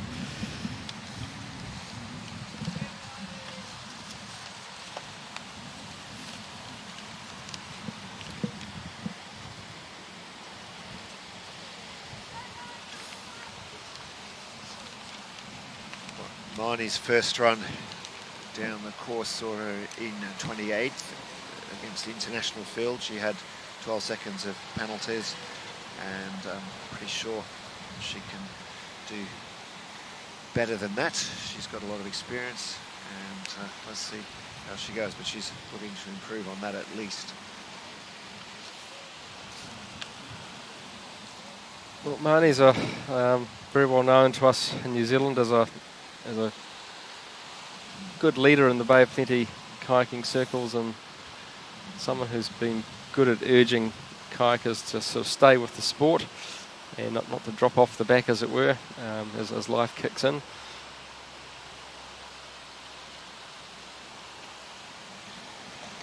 Marnie's quite proficient at both disciplines.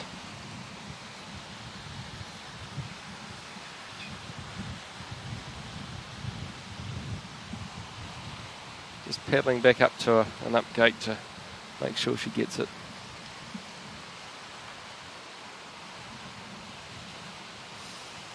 This is the 17-18 combination, which she's done probably a little better at this time. Just setting herself up for a row of green. Coming up for the drop into 21. Oh, and just caught the edge of the eddy. Just had to get a edge the way she wanted it to be. Nice tight exit. Well, I spoke too soon. She's had a tougher time of it on the second run down, Marnie Fornisek, and she's collected a couple of 50-second penalties, one on gate 7, one on gate 12. And we will be leaving her shortly to cut to the next boat. She finishes with a 2:53.44, so not an improvement on that first run. And the next to finish will be Grace Dooney, and we're picking up number 97. That's Eva Ronberg. Looks like it could be Eva's first run today. So an under 18 paddler.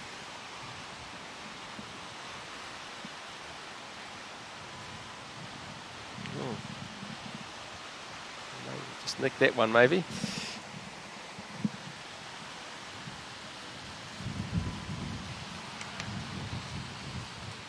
Eva's just got herself out in an eddy there, needs to get back into that flow and line herself up for that eddy turn, as it were. Get back into that mainstream.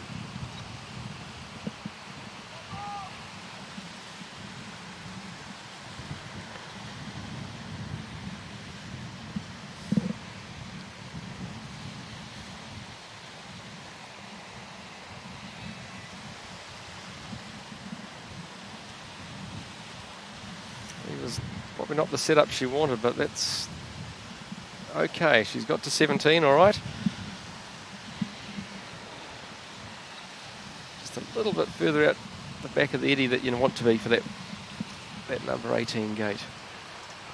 She's gone through it okay. A little bit sticky through there. You need to get that boat going forwards as much as possible through that stuff. You want to boof over those waves. Just needs to go back for 20. She's getting ready for the drop, I think, Jeff. Here we go. And needs the big jump here. Lifts up. Good angle, but too much angle. And there she's caught in the hole, holding on. Good control. Will she go back for it? Oh. Good fight there from Eva Ronberg. She's going back for 22.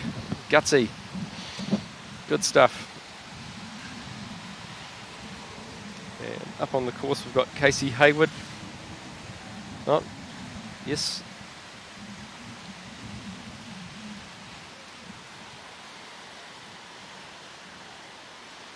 2:02.86 the score for Grace Dooney. And next to finish Eva Romberg. Still working her way through. And then it will be Pippi Uhl.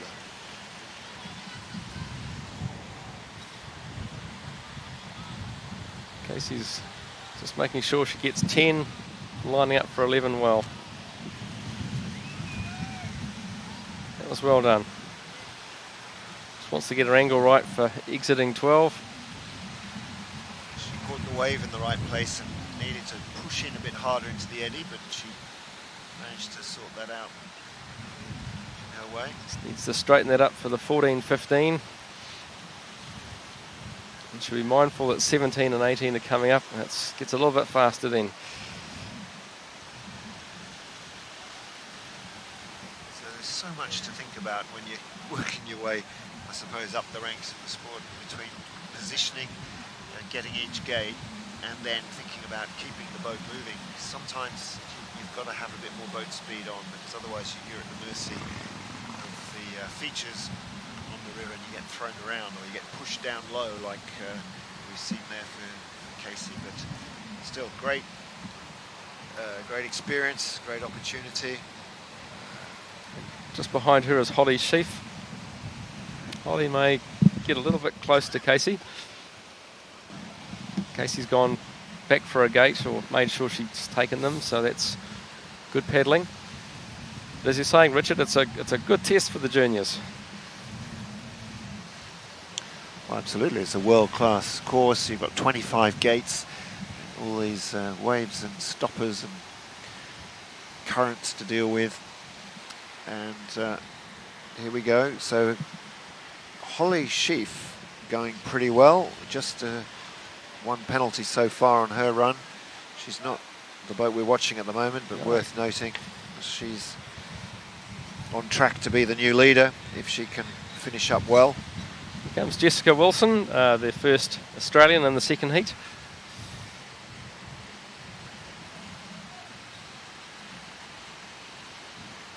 You see the concentration on these young paddlers. As you say, Richard, there's a lot to think about. There's forces of nature, training, and you're just always thinking about what's next. Jessica opting for the safety of the eddy and then setting up for her cross to gate 8. Her sister Sophie competed in the first run and qualified directly, and just needs to settle into her run here, Jessica. Short little strokes, needs to get a bit more length there, try and get the grip on the front, so she can work her way down the course. And our leader now is Pippi Uhl. Jessica's just getting out of that nasty little eddy, and she's out.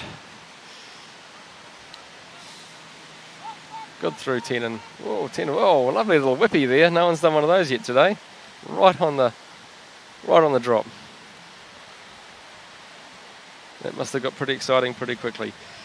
Coming down behind her is Zoe Lau from Australia as well. And Jessica's just coming down to the quite tricky 17-18 combination. And she's set herself up well.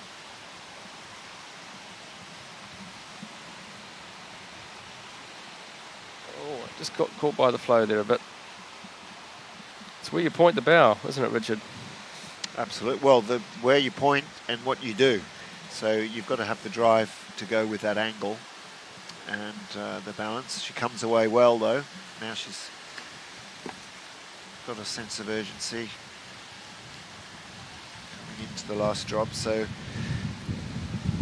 pushing in, that's not too bad. And the last exit and the run to the finish. And she left that gate very well too. Well done, Jessica.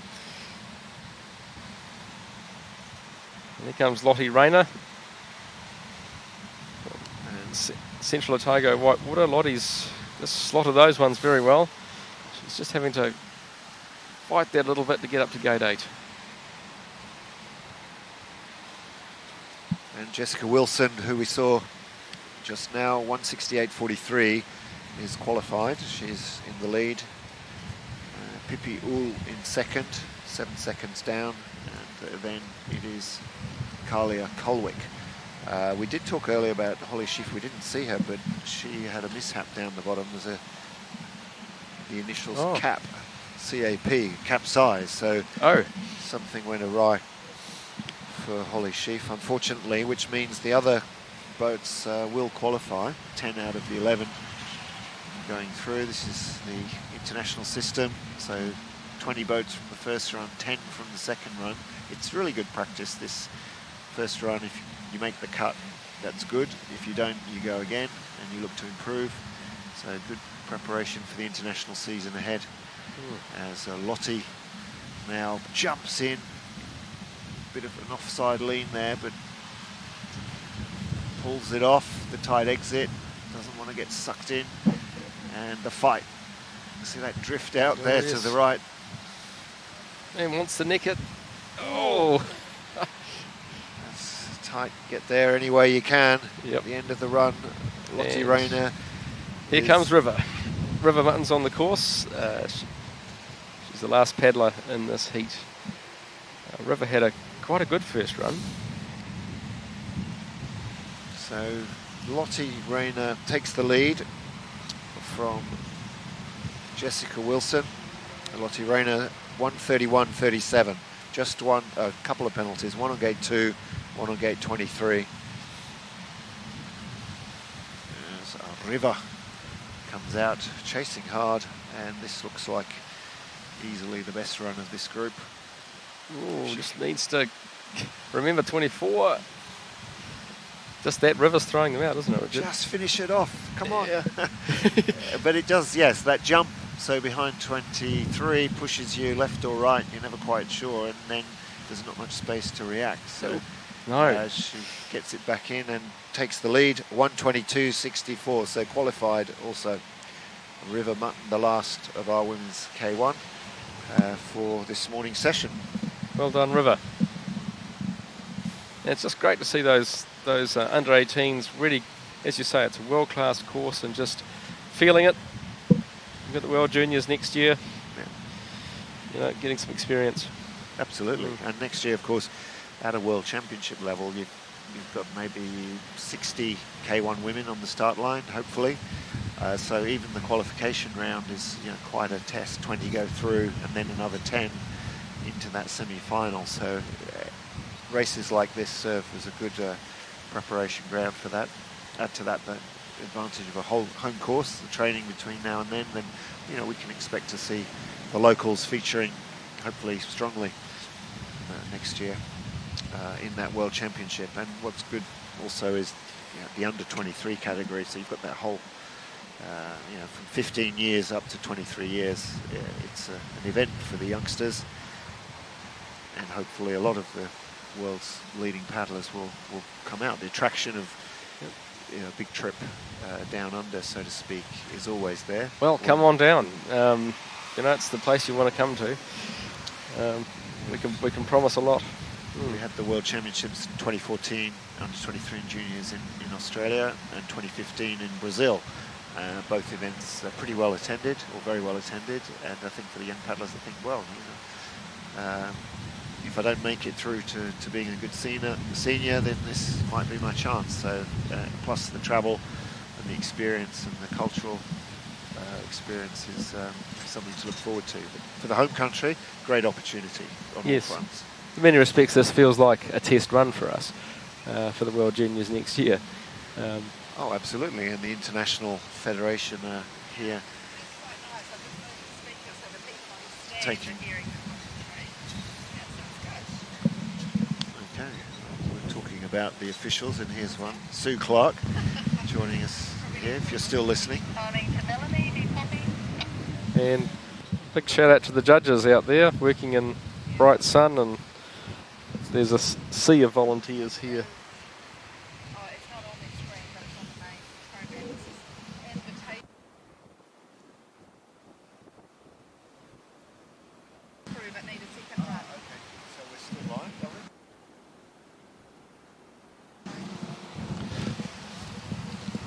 Alrighty, and we're just about to commence the invitational race with Mackenzie Gruce ready to go, and she is off.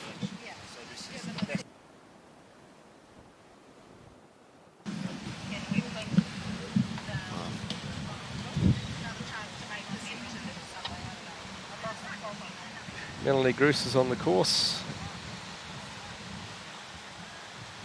A good aggressive start from Mackenzie, and this run about selection for New Zealand teams. This is important. Mackenzie in the under 23 and senior category, so it's the best of the two, and it's about chasing a percentage too, so it's not just about position and so on, it's about the quality of the performance, the criteria set in the selection policy. So an invitation event here, an original line around gate 12, but she keeps that intensity, Jeff. Absolutely, Mackenzie's very focused paddler. Actually, she's studying, my notes, medicine at university, and she's fitting a medical degree in with top class paddling as well. Back into that 17-18 combination. Oh, nice tight line on 18. Should be pleased with that.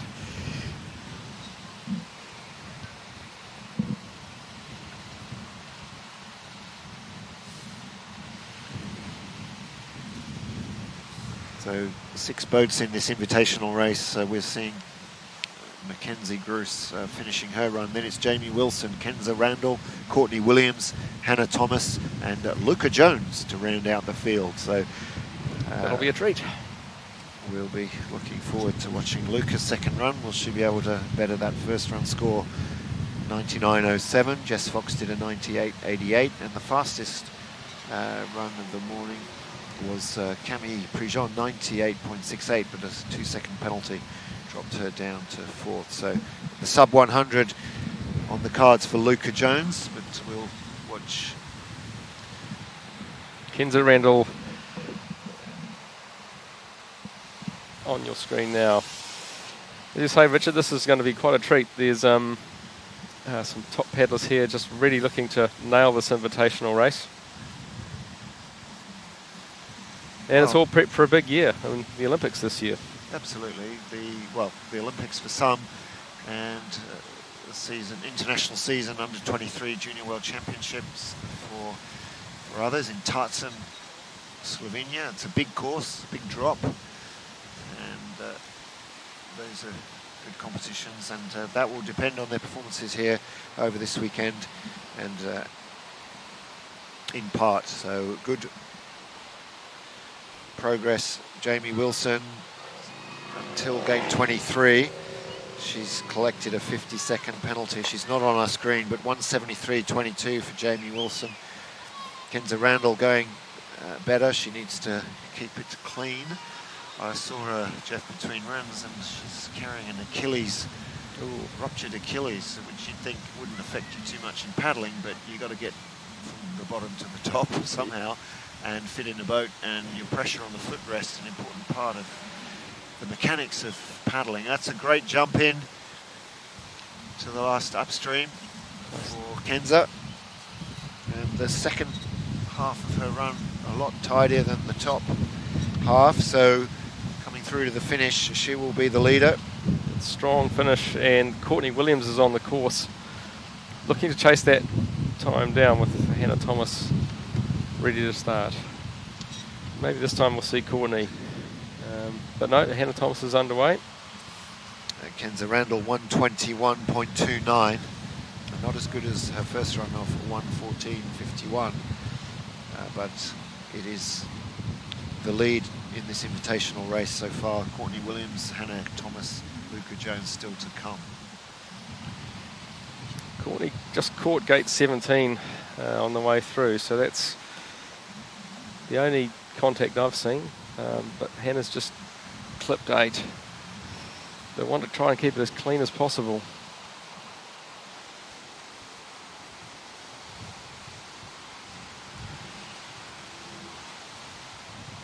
This is Hannah's training course, so she should be very comfortable. Yeah, it looks like she used a tried and tested method to get into gate 12. It paid off for her. And she's got a couple of early touches, 7 and 8, but a good split time. She's 9 seconds up on Randall on that intermediate split. Unfortunately for Courtney Williams, a couple of red flags from the judges on gates 12 and 22, so not a good score for Williams. But Hannah Thomas working her way out of the double up. Needs to keep it clean and tidy through the final section. Here's the jump. She's got a straight approach there, but lands well. And now picking it up. She's fighting Keep that on line. drift. Yep, safely through the last but one gate, and then gate 25. So Hannah Thomas looking to move ahead. 121.29, the lead from Kenza Randall. And Hannah Thomas in front, 114.78. And it looks like a rerun, maybe. A rerun for Holly Sheaf, perhaps.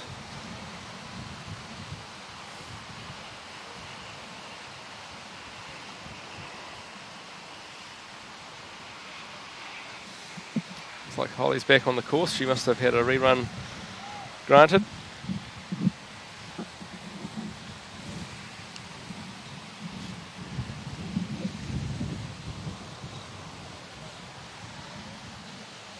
Holly's a very talented Bay of Plenty kayaker. Well, it's good that we get to see her. We missed her on screen on her previous run, and she's fighting hard across into gate 8.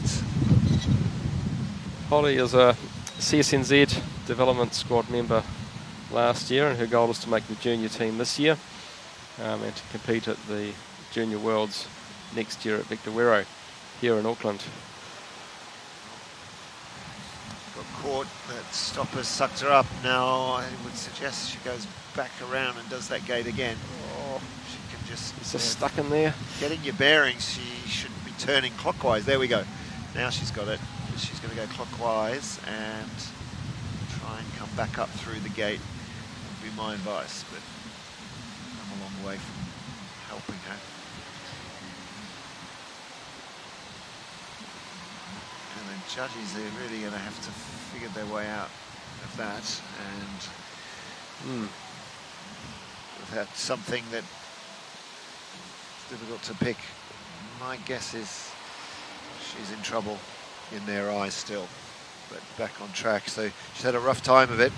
That was a very tricky situation.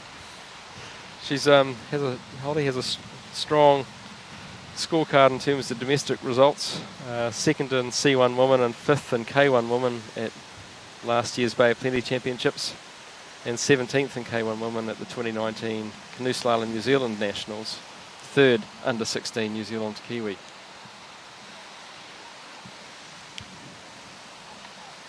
And Holly is member of the 2019 Best Small School at the New Zealand Secondary Schools for Mount Maunganui. And the Auckland Rapid Festival was somewhere where she did quite well as well. Fifth in K1 woman and fourth in C1 woman last year. So Holly finishing, and yes, unfortunately the judges calling that a 50 on gate 12, and other than that, 3 gate touches on 15, 19 and 20 for Holly Sheaf. She finishes up her run and closes out the event, and her score 2:29, 2:30, in fact 2:32.7 for Holly Sheaf, and no Luca Jones. One might understand that. I think the first run score, if I read the selection right, the best of 2 runs counting, so she'll take it. She'll take it, and look forward to tomorrow and the semi-final and the final. So we saw her earlier in good form, and I think that rounds out the Women's Invitational. The next event up, Jeff, for us, I think will be the C1 Women's heats in just under an hour, 12:45. That's right. So if you're watching us, we've reached the middle of our day here on Saturday. So we do have a break. and we'll be back with rather a full afternoon of some quite significant racing. Absolutely. Women's C1 to look forward to, and the men's K1, and some good international athletes again around the world. And the women's C1, Clara Olazabal from Spain and Monica Doria Villarubla are ones to watch, along with the Australians. And in the men's K1, well, Michael Schmolen from the USA, Sam Hernandez from France, from Spain. Be able to see the great Kiwis, Jack Danjan, Absolutely. Finn Butcher. Callum Gilbert. Yes, David Lorente from Spain as well, and the Australians here in force, of course. Po Ekstanitz, also from Spain. It's a big Swiss. field. Yeah, so making the final on Sunday will be important, but there's a field of 51, so we'll be cutting it down to 40 under the ICF rules, so 30 from the first run, 10 from the second run, and there'll be a few sitting out that semi-final. So lots to play for, lots of good juniors kicking things off, so quite a healthy site for the sport over here. Well, yeah, a lot of people have really focused on this particular race. It's been a long time coming for a lot of Kiwis. They've been looking forward to now, I guess, a year where they're looking at under 23 and what holds and where they sit. Richard, have you been to the Tokyo venue? No, well, not surprisingly, I haven't been. I look forward to going later this year, not just for the Olympics, but I think one of the training camps. But what I hear is it's Rio-like. Obviously, it's not in Rio, but that's sort of style of course, quite technical, not as big or powerful as the London course. But the athletes get stuck into it. It is the Olympic venue, so they better get to like it and perform well and try out all the configurations, the gate configurations. I'm not sure that the obstacle configuration has been set yet, so there'll be some tuning going on. And next camp there for the Olympic hopefuls will be end of March. Then there's one in April, May, June, and then the final run into the games. So by the time they line up July, they'll have done a fair bit of practice, and as we see in the sport, that definitely helps familiarity on the course, on this type of course. It's quite hard. I was talking to some athletes during the week in training. They're saying, "You're never quite sure where I am. It all seems the same," but of course it isn't. No. And as you practice more, you get a better sense of where you are. It looks, I've been to it but not inside it, it looks like a sheltered course in Tokyo. It's a nice location, it's near the harbour, and it looks perfect for spectators. They've really set it up well, with the stands really are quite imposing next to it, so it'd be a great one to get along to, I think, if you're looking to take in an Olympic event. If you're lucky to get a ticket, they're hard to come by, that's for sure. And look, they're all great events, the slalom competitions and the Olympics, and I think it's a great show, good sports presentation, and good broadcasts, obviously. I think we've got 3 or 4 cameras here. They'll have about 27. Might be exaggerating, but there's certainly extensive coverage with all the gadgets you can imagine, so it definitely portrays the sport in a good light and brings it to a global audience, which is I guess the benefit of being in the Olympics. Well, many of these paddlers are analysts in their day job. A lot of the younger paddlers are studying the sorts of degrees where analytics is part of it as well, in terms of performance and getting into the why. Oh, absolutely. And you need to be. Things have changed. It's the level of detail, the precision that we see now from the top athletes is amazing. They cut things tight, and then they can do it consistently through practice. It's a sort of calculated risk-taking, if you like. And we saw that in Rio, what it took to win the medals there, and the sport's progressed in the years since then too. So that comes from a lot of analysis. But one of the things we're looking at now is the wind picking up, Jeff. So it's another element into play in terms of judgment and skill that you need to stay off the poles. It is the wind moving poles, but wind catching bows, and we do have a breeze that is, as you're saying, Richard, picking up quite, moving some banners around and so forth.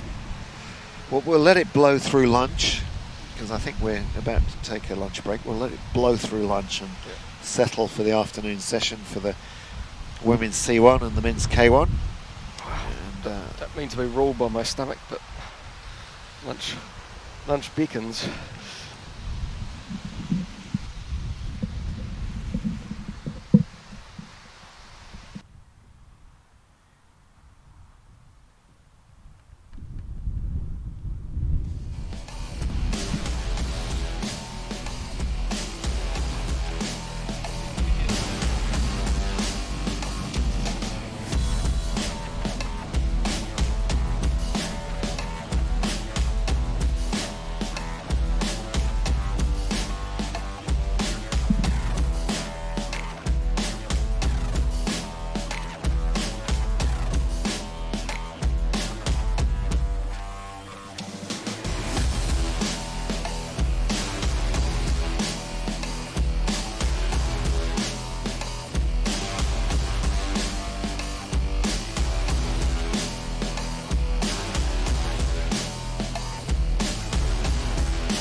Every river is different.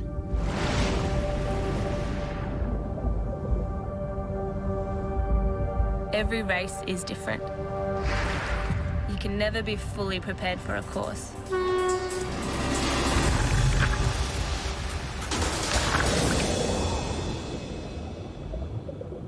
Always respect the river. If you fight against the water, you will lose.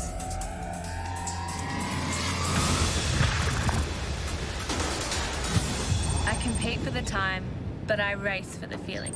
That sensation, the power.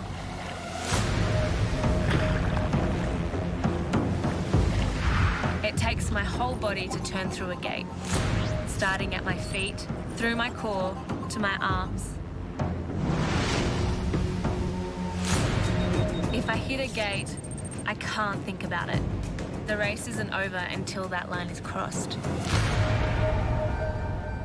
The conditions can change in an instant. I have to be able to react and adapt in the moment. It's my instinct to take risks.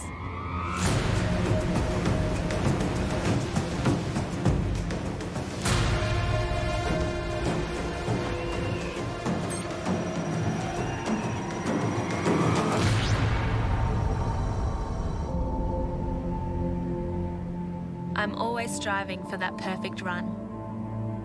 I'll always chase that feeling.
ready for the action?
for the action.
for the action.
just had the lineup for the afternoon schedule for the 12:45 p.m. New Zealand time. Women's C1 first run. And just to get our afternoon underway. For those that haven't joined us this morning, te awa e tūnei, te whenua e ta koutou nei, nā rangatira, nā hau e whā, nā iwi a tau nei, tēnā koutou, tēnā koutou, tēnā koutou katoa. You're at the Victor Wero Whitewater Park. We've got a great day today and we're underway already with paddler 68 on the course. He waka e he noa. Get on the waka and come join us this afternoon. I'm joined by Richard Fox on commentary and we'll have some great interviews for you this afternoon. We're powered by lots of volunteers here today and judges, so come join the fun. Live it vicariously if you're joining us from overseas. So on the course now is Kalia Kulwick from New Zealand. Kalia's had a morning already on the course and she had a good time this morning. She did very well and she's just had a touch there, a bit of a wobble.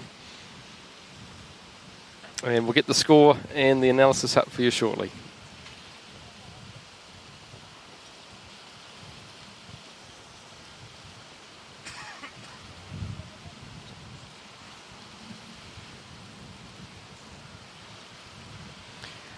So Kalia has had some international form already. She's competed for New Zealand at the 2018 Youth Olympic Games qualification event in Barcelona, where she secured a spot for C1 for New Zealand.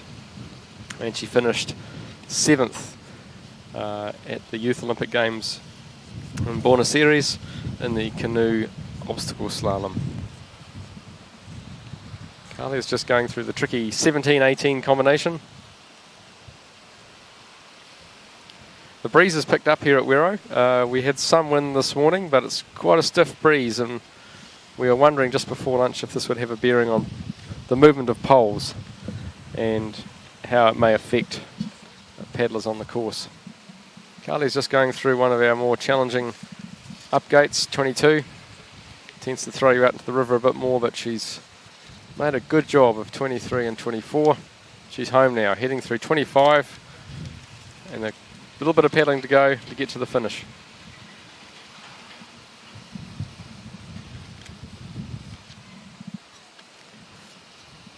On course now we have Jane Nicholas paddling for the Cook Islands.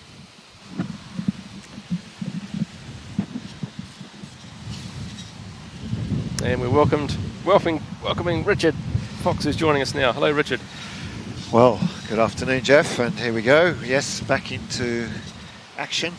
The C1 women. Jane Nicholas, great run this morning in the kayak and clean run.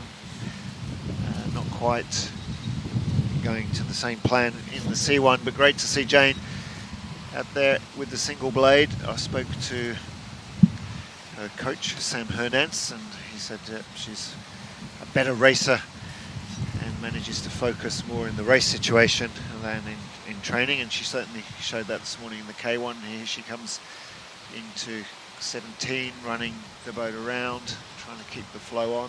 She dropped a little low, but a good cross, pushes in and moves away. So going through a good spell, Jeff, in the middle of the course. So the last 10 gates have been pretty clean after a fairly messy start. So Jane getting to grips with a different craft. We can see the wind working those poles pretty hard. I'm pretty sure she didn't hit a thing there, but they were already moving when she dropped down to it. Yeah, and now the fight through the last few gates. We've seen that exit from the upstream 22 is a challenge. You get pushed around. Jane Nicholas now coming away to the finish, and the early leader is Kalia Kulwick, the first boat down, and 2:97.15, so she'll be well in front of that. No major mishaps for Jane Nicholas. 1:41.07 the score for Jane Nicholas.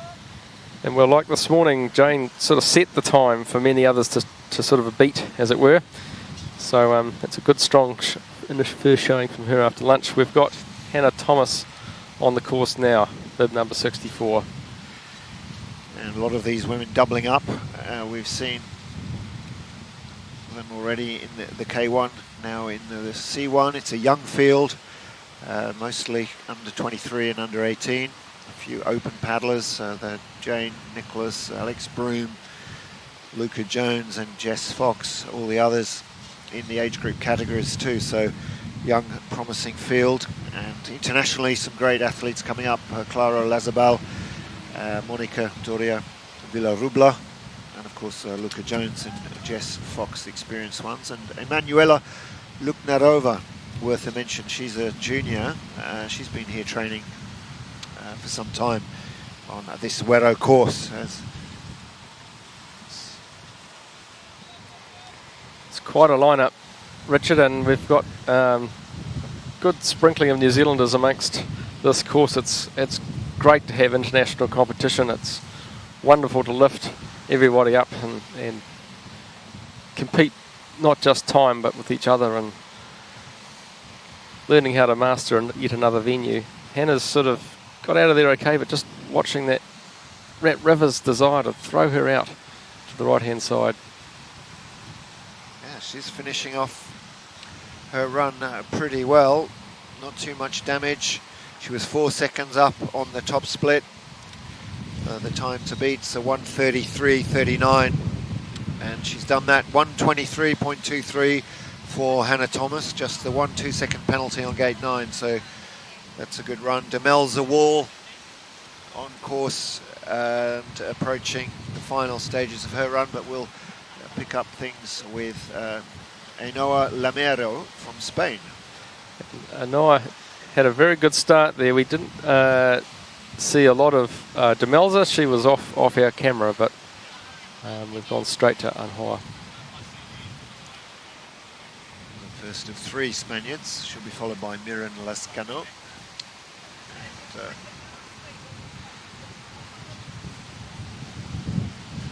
Well, she's safely in and out of 12, a little bit low, but that's better than the too high.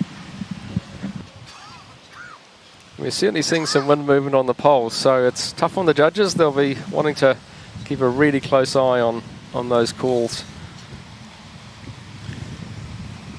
Well, Jeff, Demelza Wall was off our screen, but 1:14.03 her time, and she's moved well into the lead, 9 seconds up on Hannah Thomas. So I think she'll be pretty happy with that, just a single penalty.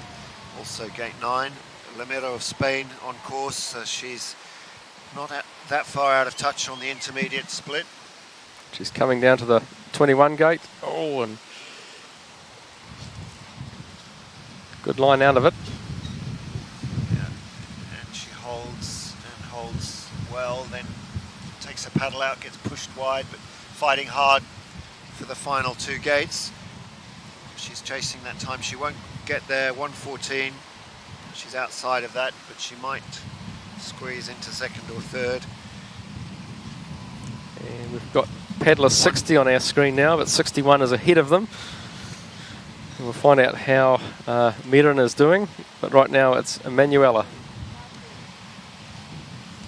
So Lamero goes third, and Demelza Wall from Australia leads. Hannah Thomas, New Zealand, in second. And Ainhoa Lamero of Spain in third. Now it's Slovakia and the young Emanuela Knarova, under 18. She's ranked number 34 in the world, and she seems to be mastering this course pretty well after an early touch on the first gate. Just a little bit of a fight up that eddy to get back through 12, but carries it off.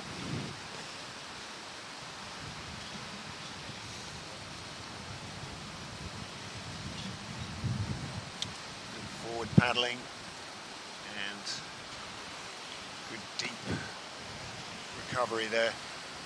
Now she's got a fight to get in high.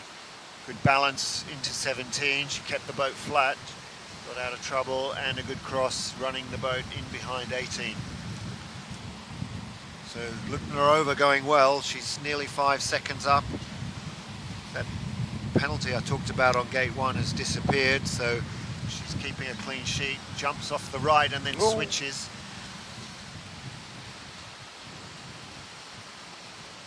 Probably not the A plan there, but she gets out of trouble, lost a little bit of time, and with 2 gates to go we can predict a new leader in the shape of Emanuela Luknerova. And on course now is 59, Sonia Stanovska, and we're just about to watch Kate Eckhardt from Australia get underway with her run. Well, that was an early prediction, but 1:17.19 actually puts Luknerova into third. Demelza Wall still leads. Miren Lazcano in second, and Luknerova of Slovakia in third. So international field: Australia, Spain, Slovakia, New Zealand, with Hannah Thomas in fourth position.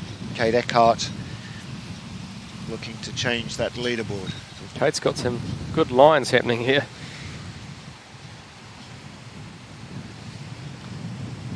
It's looking very smart so far. Yeah, they're playing it safe on that 11-12, not getting caught, not getting sucked in too high into the stopper, so that they keep the boat running on 12. Kate, an early touch on gate 3. She's a little adrift on the split. Great to see Demelza Wall up there with a good time.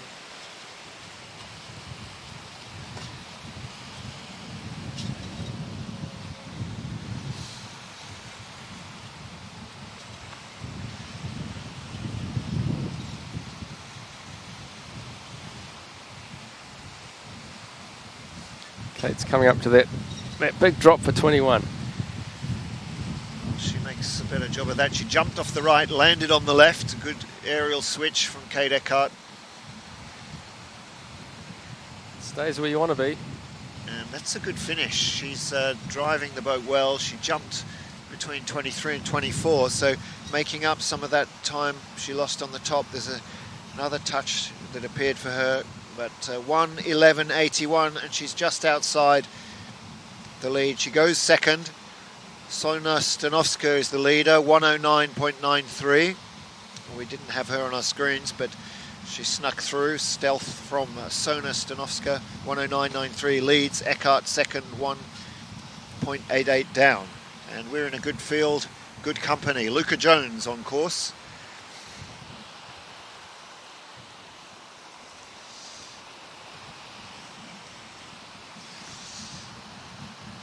Bow kicked up there for Luca, but it's always a masterclass.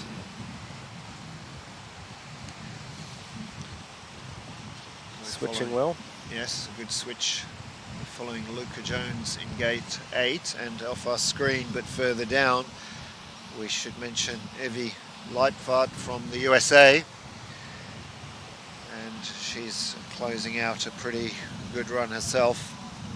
It's a respectable time.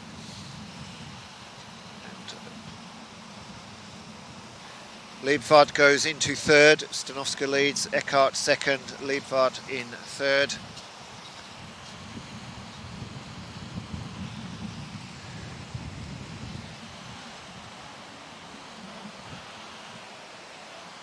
Looked pretty good through 17 and 18 for Luca.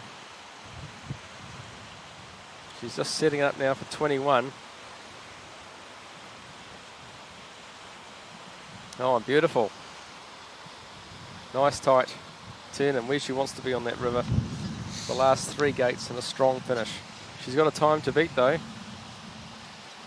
Well, Stanovska 1:09.93. Luca Jones a clean sheet, and she's not going to get under the 100, but it's a pretty impressive score. It's the low 1:04.21 for Luca Jones and the lead. Naomi Fox is chasing her down from Australia. Naomi's first few gates look very smart. Yes, a good line through 5, 6 and 7 for Naomi Fox. A penalty on gate 11. And we will pick up Clara Olazabal.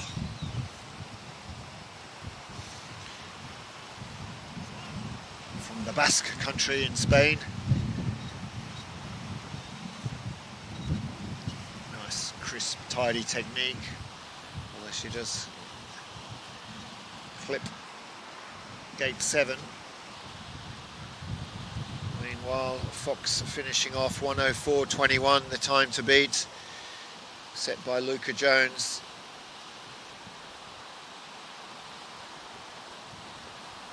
.111.42 it is. That goes third. So Jones, Stanovska and Fox. New Zealand, Slovakia, Australia. Clara's run's pretty clean. That's looking pretty good. It's getting a bit of a tight field the further we go.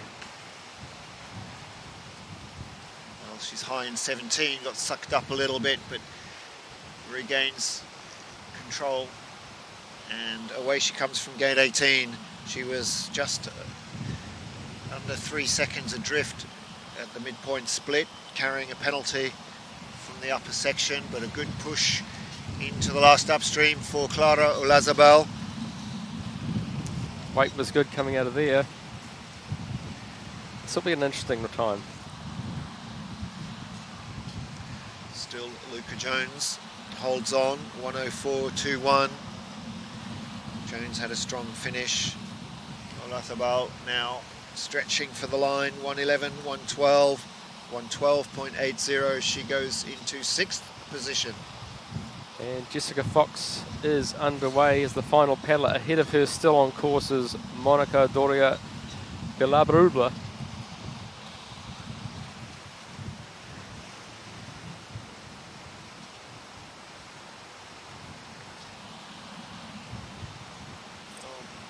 There was a high entry despite the wind for Jess Fox, and she stays off the poles now, setting up for the 7-8. Outside edge on 7, and has to fight hard for the line, gets the run in and out of 8. Well, before her, Doria Villabrubla, well, we'll call it as a messy start, and now a clean middle section for the Andorran. So Jessica will be wanting to chase down Luca's time and have an equally clean run.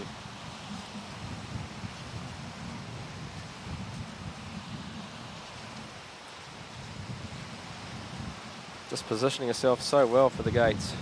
Good pressure on the bow, pushing into 17, and a good cross, so the good flow on the boat. Doria Villabrubla 119.41 for Monica, she's in 10th.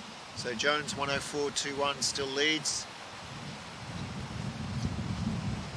It's going to be tight though. Jessica is chasing down that time.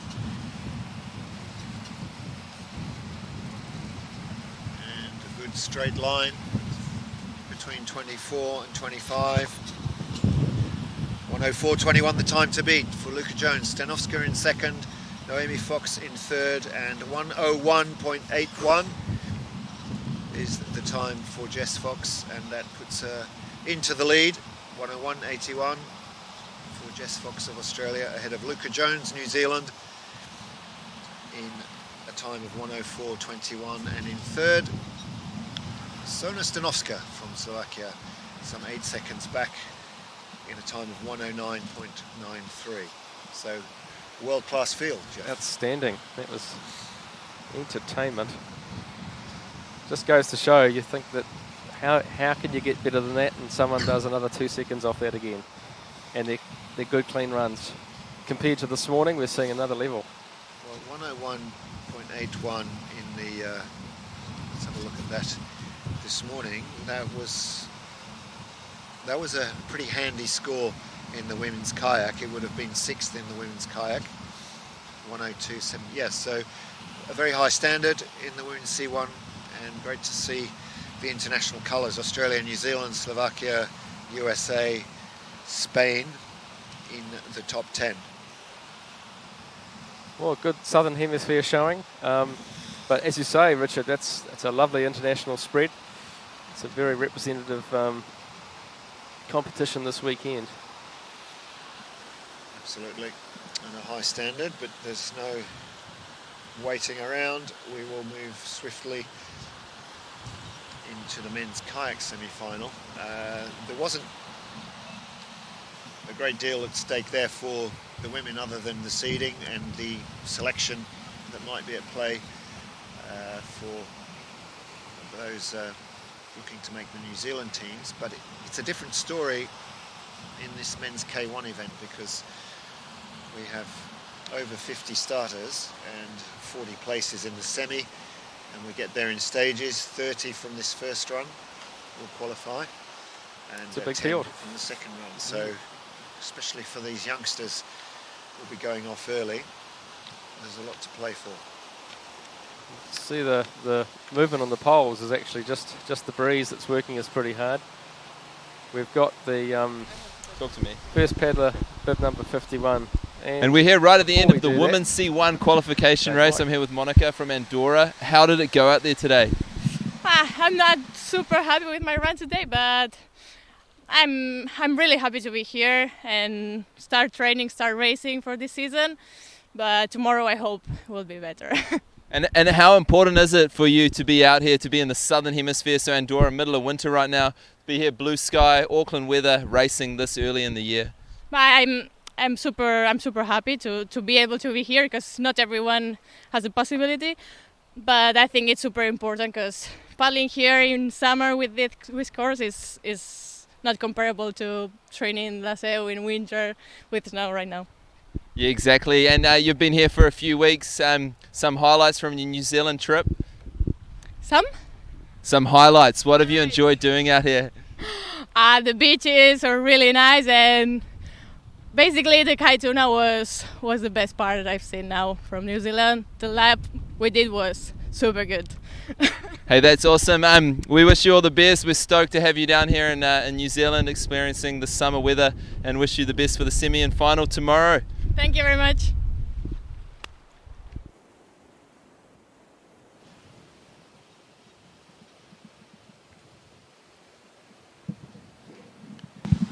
And right on the start, we've got number 51, Tristan Speed from Australia. He's trembling with anticipation. Straight into the next race, the men's kayak K1 single heats, the first run. It's a big field, Richard, we were just saying. There's a lot of paddlers here and there's a lot. Absolutely, and we're starting with the unseeded athletes on the ICF ranking, and then we go into the ranked athletes, and Ben Pilbro, who's 7th to start, he's ranked 890th in the world, and the highest ranked athlete in this field is Lucien Delfour. He's ranked number 5, as Tristan Speed gets away at the top of the course. It's worth noting, in the Australian Open tennis, an unseeded player, Muguruza, made the final. Will that happen here today? We'll have to wait and see. Tristan Speed, James Senior, Martin Buarchieva, Benjamin McManus, Ashton Blair and Cole O'Connor-Stratton. They're the early starters in this field of 51. And they're all in the younger age categories. Tristan Speed on course now, coming down through 13. He's in the under 23 category, and he'll be followed by James Senior, who's under 18.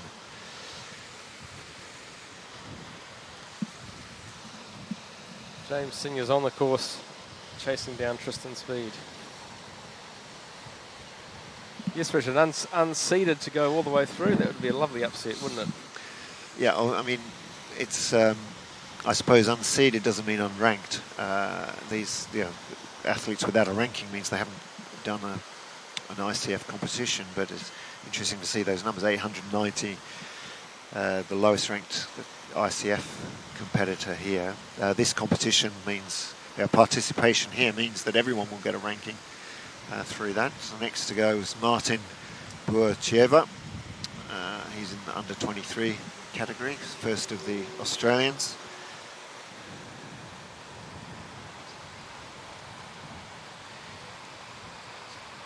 A little bit of a sticky spot there for James, and Benjamin's underway.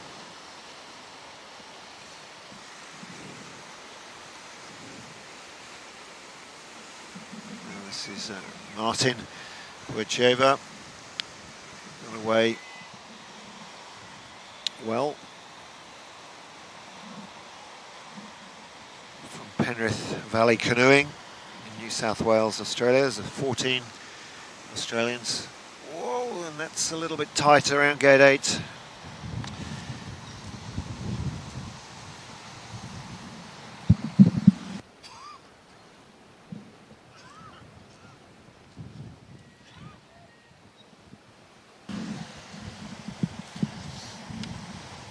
Judges calling that a 2-second penalty for Wero on gate 8, and he comes through the midway split slightly up and into gate 17 and 18. Nice and tight. This is where concentration counts. You've got to keep your line. Martin ducking and diving a little bit through those staggers, but a good jump into the final upstream for the Australian. Now having to push hard, he gets dragged across, sucked, and then dragged too far. So his upstream was excellent, but the exit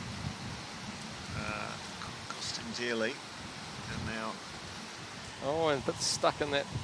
Need to boof through those waves. Well done, Martin. So 1:20.03 for Tristan Speed, 2:27.13 for James Senior, 1:32.95 for Martin Wero. Ashton Blair on the course now. Ashton was never that tall. He's become a great big young man. And I would say his kayaking style has greatly changed as a result. He's flying down there. Ashton from the Bay of Plenty area, Canoe Slalom Bay of Plenty. No strangers to rivers like the Kaituna. That was a great upstream. Well, at least the line in, the exit a little wobbly. Good recovery.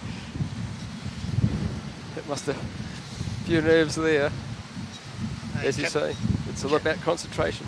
He kept the boat flat, beautifully flat going in, and then on the way out got his edge caught and coming undone a little bit on 16-17.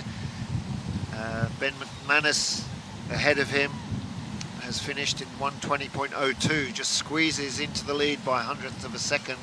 We didn't have him on camera, but good run from Ben McManus.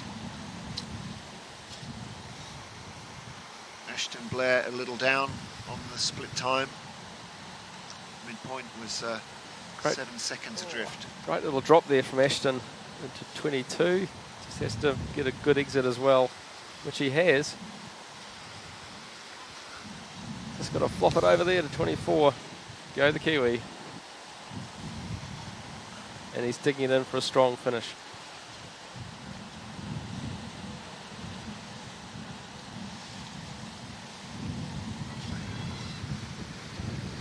So Ben Paulbrow is on the course now on our screen, but ahead of him will still be Cole O'Connor-Stratton in Australia. Look at those poles move, and that wasn't him. Tristan Speed, the first man down, still leads. 1:20.3. Not many, or not any clean runs. Ben Pilbrow looking to change that, but an early touch on gate 3 puts paid to that chance. So we're into a bunch of Kiwis. Ben Pilbrow, then Jacob Guccione, Joshua Scarlett, Nicholas Collier, and Kinu. Oh, no, that's it, Nicholas Collier. So under 18s and under 23 athletes from New Zealand. Ben's a development squad member from last year, and he's in the senior program for Canoe Slalom Bay of Plenty. And he'll be competing in the Australian Open in February for New Zealand. Ben was 9th in the C1 men and 8th in K1 men at the 2019 Bay of Plenty Championships. just looking to get overseas for some other events. And the new leader, Cole O'Connor Stratton, 1:10.26. That's the new time to beat. And one wonders what time it will take to make that top 30 cut for the semi-final. Ben Pilbrook will be next. Let's see what Ben's time. Pilbrow will be next to finish, and he was 11 seconds adrift at the midpoint, and are now closing in on the finish line. 1:19.52. He goes second. And we've got Joshua Scarlett on the course now, bib number 43, sorry, 43.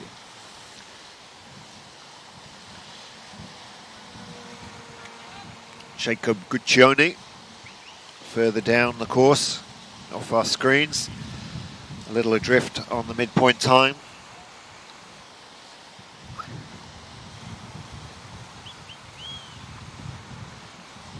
Jacob's off to university this year, and he continues to paddle as his plan. He's a CSBOP senior program member as well. We are watching Joshua Scarlett from New Zealand.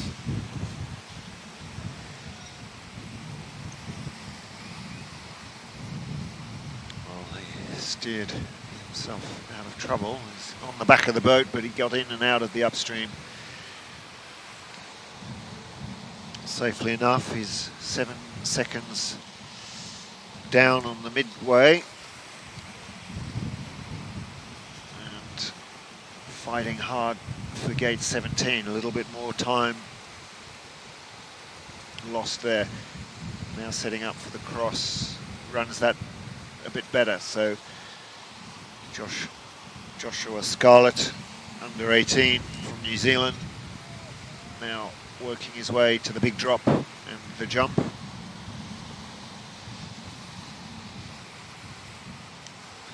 He might be getting ready to line up for a second run. It looks like his passage through gate 16 didn't meet with the judge's approval. Yeah.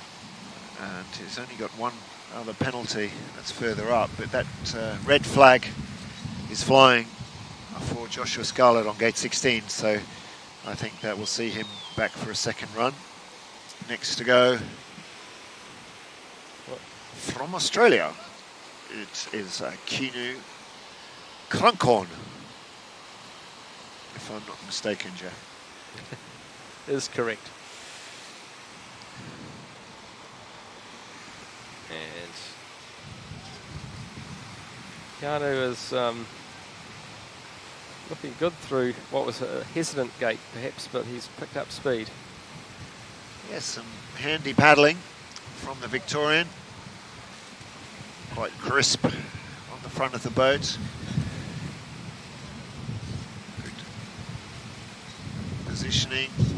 Another under 18 paddler from Australia. Yeah, so far going well. I'd say just that early penalty on gate 3 and a good line in and out of 12. Good speed. The next measure will be this double up 17-18 for Crunkhorn, and here he comes. He's got to get across. Gate 16 catching a lot of competitors out. They've got to move across to get the run back, and he does that very well. High into 17, drops a bit low on 18 as a consequence, and then caught crossing. So now holding on to this run. He was 3.5 seconds adrift. The leader, O'Connor Stratton, has a score of 1:10.26. Crunkhorn needs to finish off well if he's going to challenge that.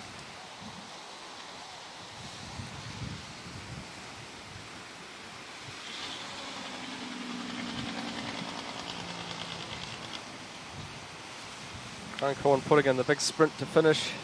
It's always good for a bit of time correction. Sitting at start is number 39, Callum Gibb. But ahead of him on course is Bryden Nicholas off screen, ahead of Ben.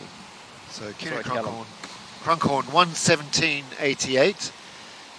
That puts him into second position. 4 seconds of penalties for the Australian on gates 3 and 20. Bryden Nicholas for the Cook. So Callum Gibb, renowned for power. Now, here's a trivia question for someone closer geographically than I, Jeff. How many islands are there in Cook? When we say Cook Islands, how many are we talking about? There's a lot. It's not just Aitutaki and Rarotonga. I won't guess, but it could be dozens. A collection of islands, and 112.89 for Bryden. When you go to the Cook Islands, Richard, you can take New Zealand money. Indeed. Yes, use New Zealand cash. That's very good. Yep. I'll bear that in mind. Yep. I've got Of course, a few dollars left. If you haven't gone through New Zealand on the way there, that's sort of a complication. But So number 38 on course, Vincent Bloor from New Zealand, under 18. ICF ranked 392. O'Connor Stratton still holding on, 110.26. Well, that's going to go. We're going to see a 90-second run by the end of. well, Vincent Bloor has a few goals. He wishes to make the development squad in 2020 and to compete at next year's Junior World Championships here at Victor Wero in Auckland 2021. His next race will be competing in the Australian Open in February for New Zealand. Callum Gibb was off our screens, but he's produced a 105.68, and that takes him into the lead. He had 6 seconds of penalties, so the first man under 100 seconds. Noting that a few of the women's K1 achieved that this morning, but 99.68 plus 6, 105.68 the lead for Callum Gibb. O'Connor Stratton in second, Bryden Nicholas in third. Well, we mentioned the power of Callum, but here comes a very promising young kayaker now, Joel Sutterby. He's in the open class, but Joel is one to watch.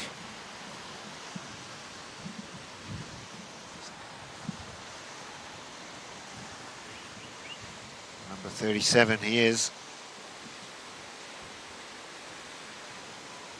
Checks his line, drops into the stopper, so that angle he had catching him out, now he's facing the wrong way, turning around and safely through the gate. Lots to manage through there, the line, the approach, the balance, the timing, the posture, it all happens so fast. But Joel Sutterby out of trouble, at least for that sequence, now through 16 and well into 17. Oh, maybe a touch out of 17 on the exit. He's got Di Edwards coming up behind him off screen. The Joel's now approaching the gate 21, so he'll be looking for a really good entry there and to make amends at the end of this course. Nice. Oh, and electing to go out the other side. There we go, unconventional. Or perhaps an intention. Oh, and the slide away. Wondering what he thinks about that, and he thinks he's got to go back up for gate 23, Joel Sutterby. And that's a bit of a wrestle, as it might be a crossover there because Di Edwards wasn't far behind him, but we've got Finn Anderson on the course now. well, Di Edwards 8 seconds adrift on the mid-way split, but clean run so far. Finn Anderson likewise, but the first tricky manoeuvre to challenge him is the 11-12. Finn will also be competing in the Australian Open next month for New Zealand.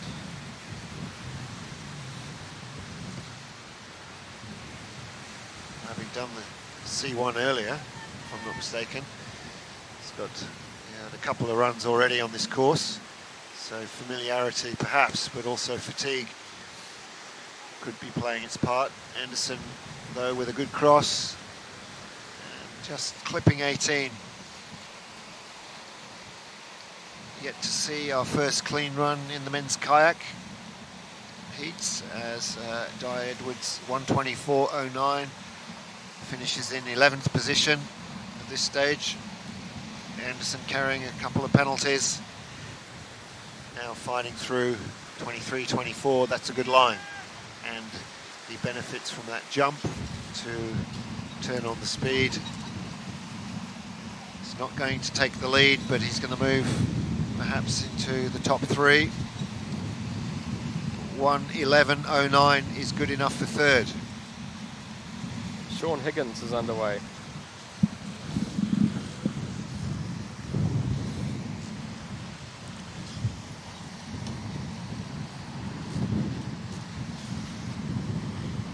As you say, Richard, there's some paddlers who've paddled here this morning in the C1, and they may be feeling that doing K1 runs now.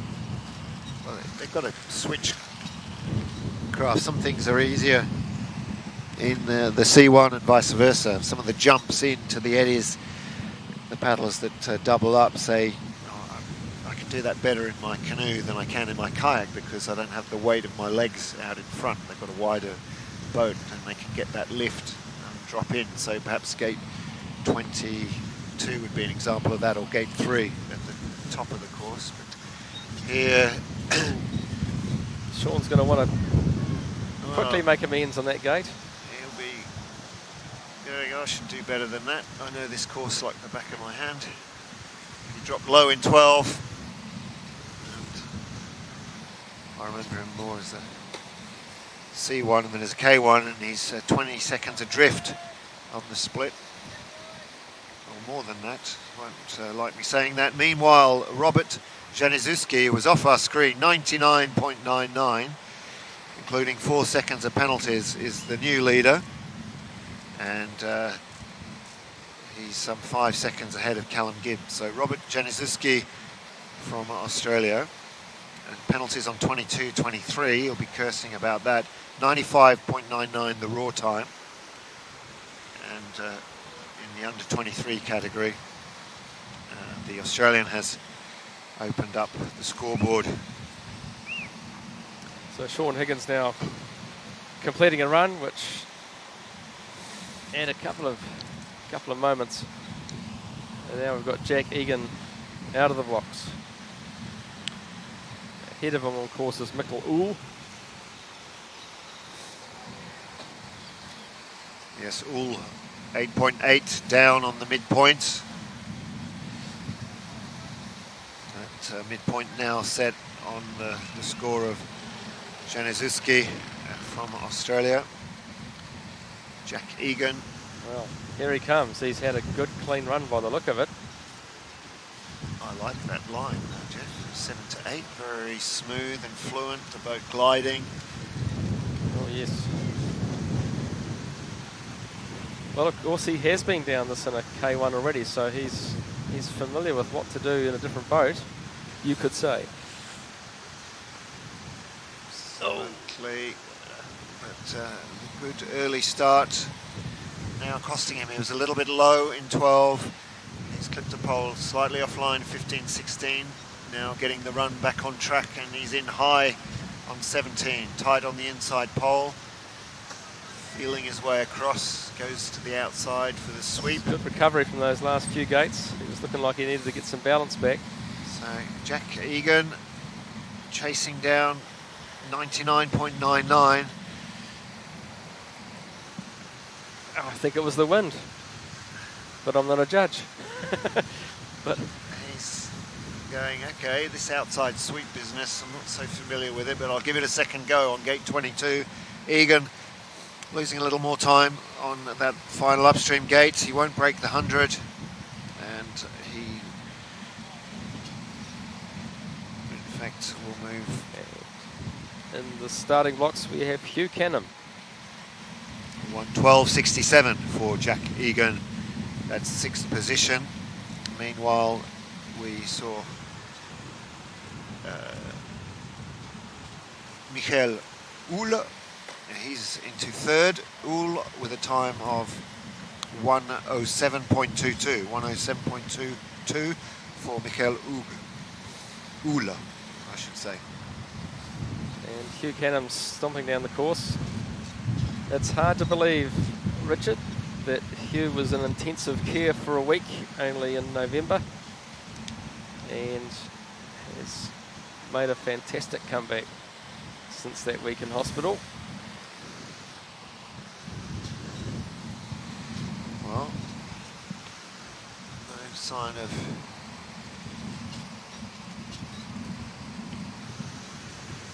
difficulty through 13, 14, but strong paddling. Hugh had a training spell in Europe in 2018 in Bourges, St. Maurice. Oh, I just popped down there much lower than he would have wanted to. Pumping the boat back up the eddy. That looks a familiar colour. Is that a Mike Dawson style boat? I think it is. Trademark colours. Number 29 now coming to the bottom drop. Well, again, just kicked out into the back of that eddy. So those two upstreams, 18 and now 22, costing Hugh Canham valuable time and energy. He might be getting ready for a second run. I'd say he'd want the second run to be different than the first. So now Hugh comes to Now we had finish. Damien Torwick do a run sort of off screen, so we'll bring you up to date with that, because underway now is Callum Aitken. Hugh Canham, 1:22.81, his final score, and we have our first two qualifiers.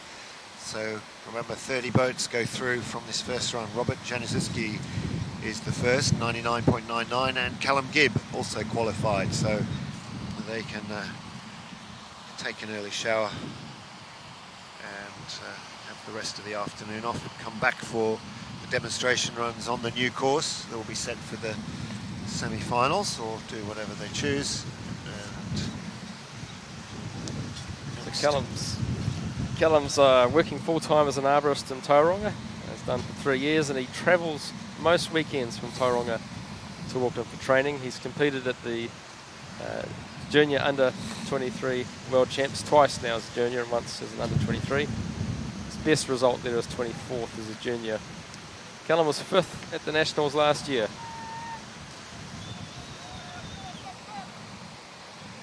and going pretty well.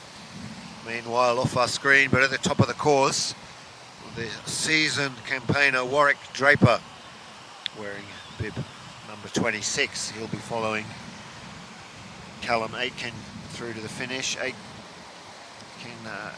through the final stages, and we should mention the run of Damien Torek, 98.72.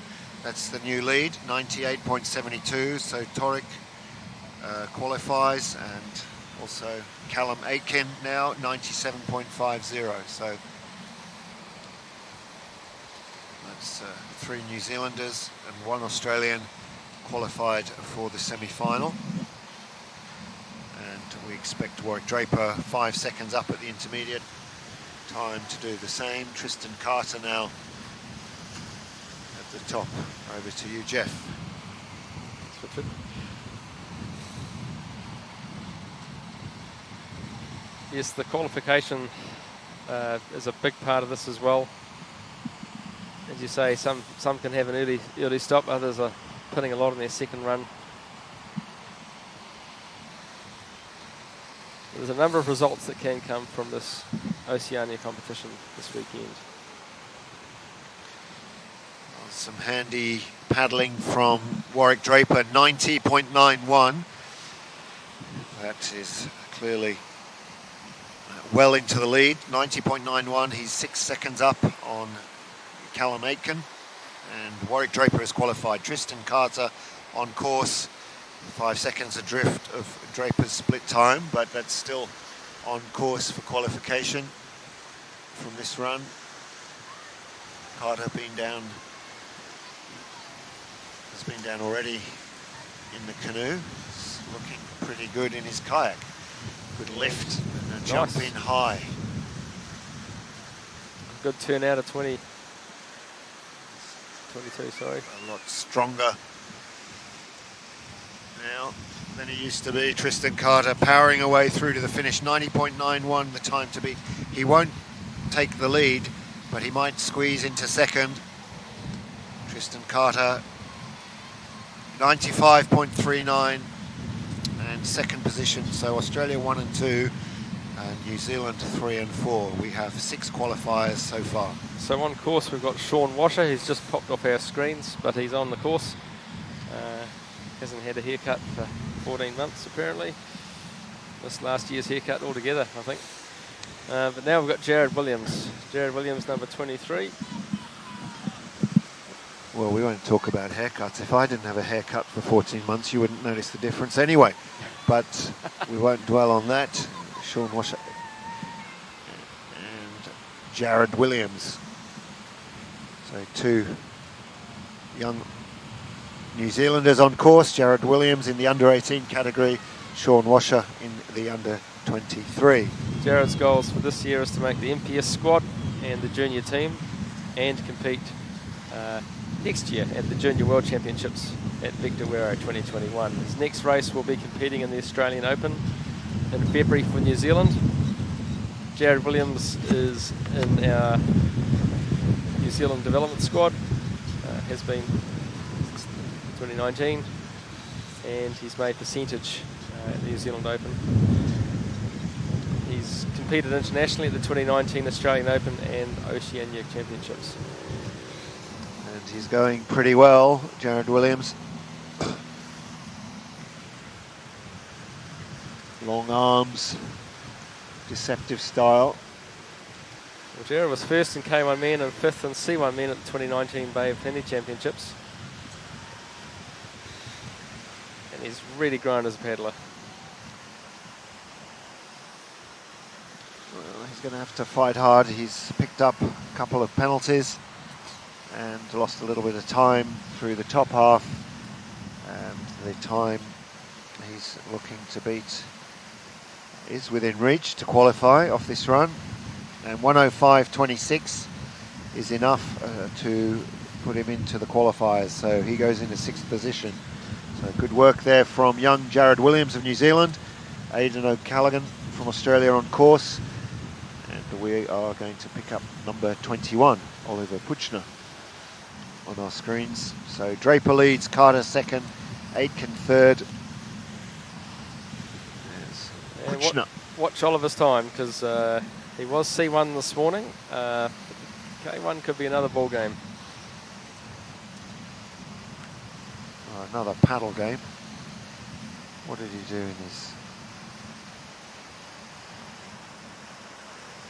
C1 this morning? So Oliver paddles for both K1, C1 on the New Zealand national team. Well, he was at 19th this morning in the C1. More competition in this K1 field. But he's off to a pretty clean start.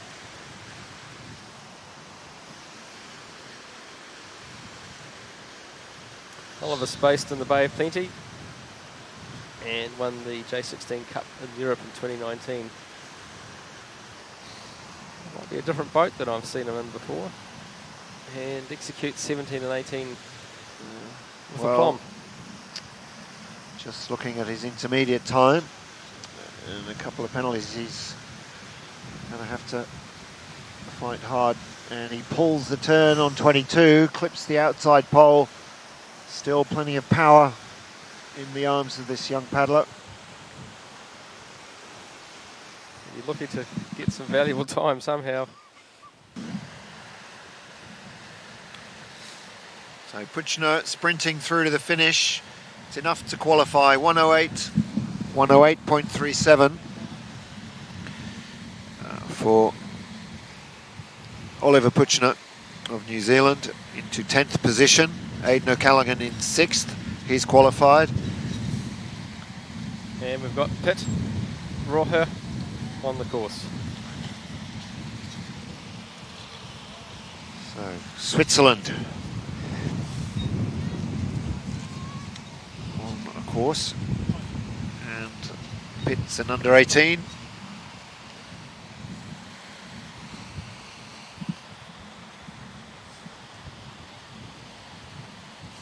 So some international competition for the juniors. Wind's really picked up here, Richard. It's They need to be setting themselves up well.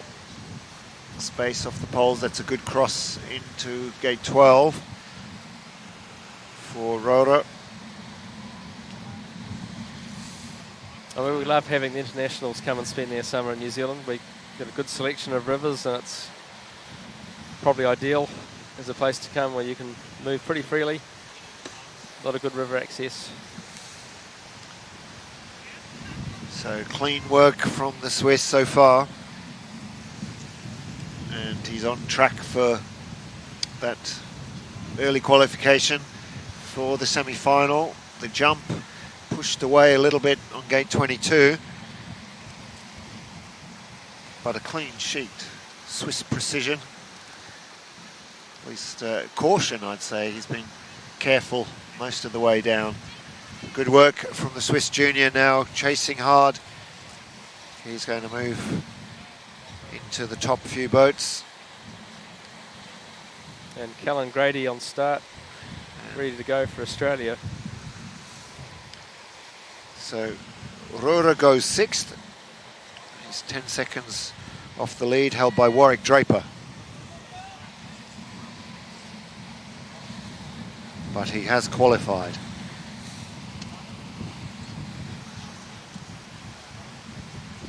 Callan Grady from Penrith Valley Canoeing works at the Penrith Whitewater Stadium. Came into the sport at a relatively late stage and has made good progress in a few short years. He needs to keep a cool head on these tight moves. Manages to push in enough on gate 12, gets his head in the gate. Now trying to lengthen out his strokes. 14, 15, 16. Sets himself up for the double up.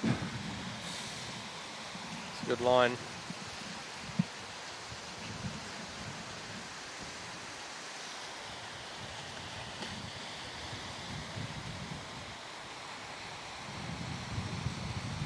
Just off screen, Pau Achanez has got underway. Callan's good little recovery from a throw there. Yes, we won't see Pau on our screens, but we'll keep an eye on the scoreboard because he's definitely someone who can challenge that lead, still held by Draper. Reminder, the time 90.91, the time to beat. Ichanit's off well at the top of the course. The next boat will be following after Grady. Grady 99.86, qualifies in 7th at this point. And next to go, also from Switzerland, Jérôme Martin. Jérôme is underway.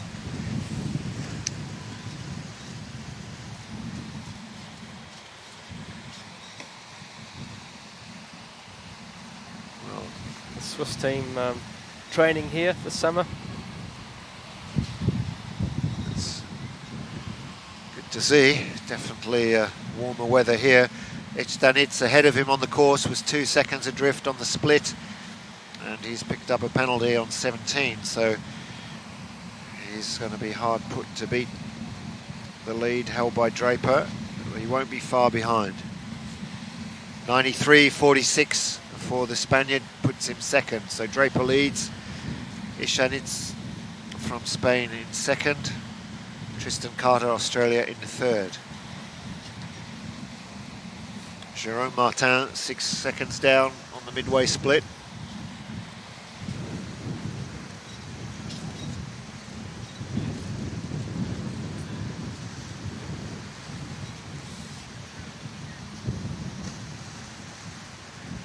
And Zach Mutton has just entered the course, but here comes Jerome for the big down gate, 22. wrong with that.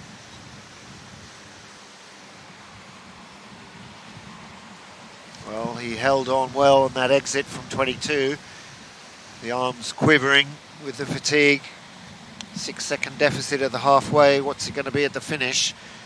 And Jérôme Martin, 97.34 for the man from Switzerland. And that puts him into 6th position and qualified, 5th in fact. Zach Mutton's on course at the moment. Can't see him from New Zealand, from a Kiri. Kiri Falls on the Kaituna. But it'd be interesting to see what Zach's doing in the middle of the course. But here comes Angus Thompson. On the app, he's looking clean. There's lots of blue, which is clean. I don't see any yellow or red, which is how the penalties show up. Angus Thompson from Australia, Penrith Valley Canoeing.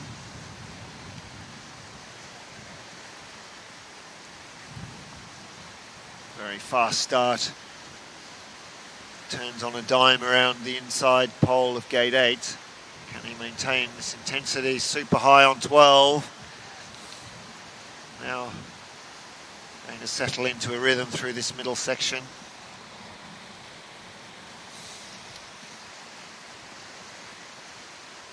So some fast ups from Thompson. He is carrying a penalty. There's another high up. And the high cross and the exit. So working on the edge a little bit, Thompson.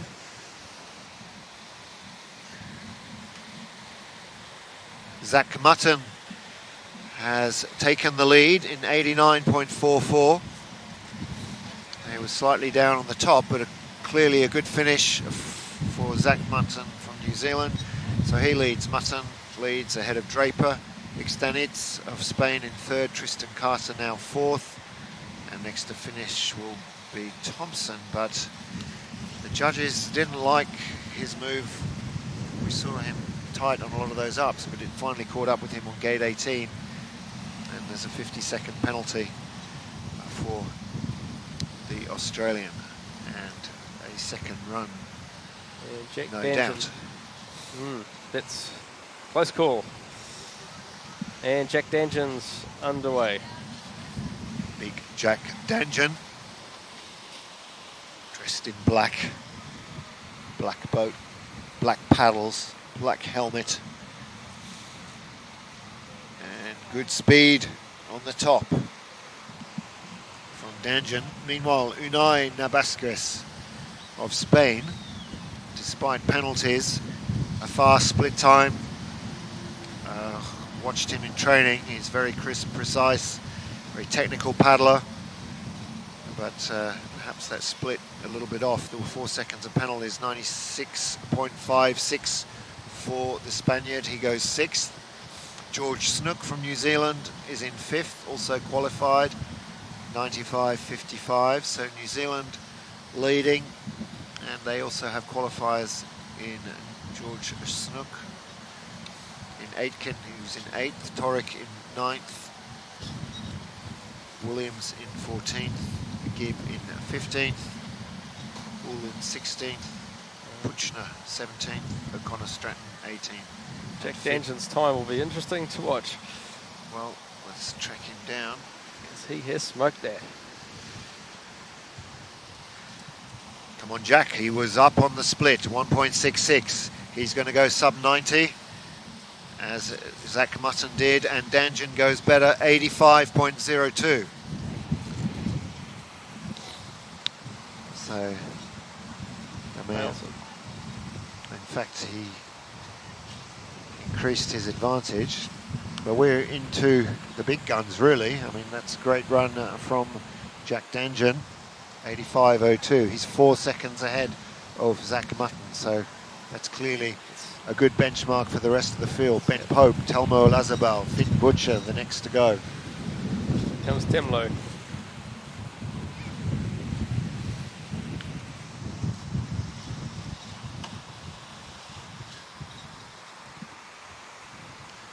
Well, Olazabal smoothly away, not overexerting himself through the early gates. but certainly on track. Let's watch that split with Jack Danjan. Jack set the benchmark for this race now. And Ben Pope finishing. He was looking promising at the halfway, but 92.13 for Ben Pope puts him into fourth.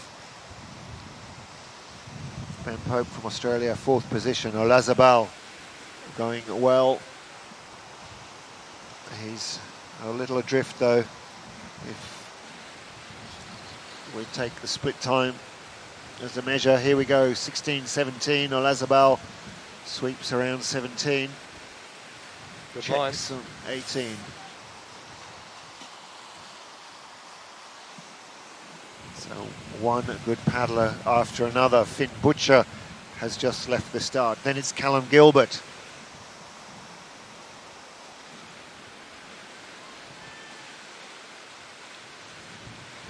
We're running with horsepower now. Olazabal, you think he's dying? I'm not sure he's as well trained as he used to be. He's into the 90s. We're looking for the 80s. And 93.67 for Olazabal. We don't have Finn Butcher on our screens, but we are interested in his time. He's a second adrift at the midway, so in contention. Here's Finn now. New Zealand well out in front with Jack Danjan. What does Callum Gilbert have to say about that? He's just left the start.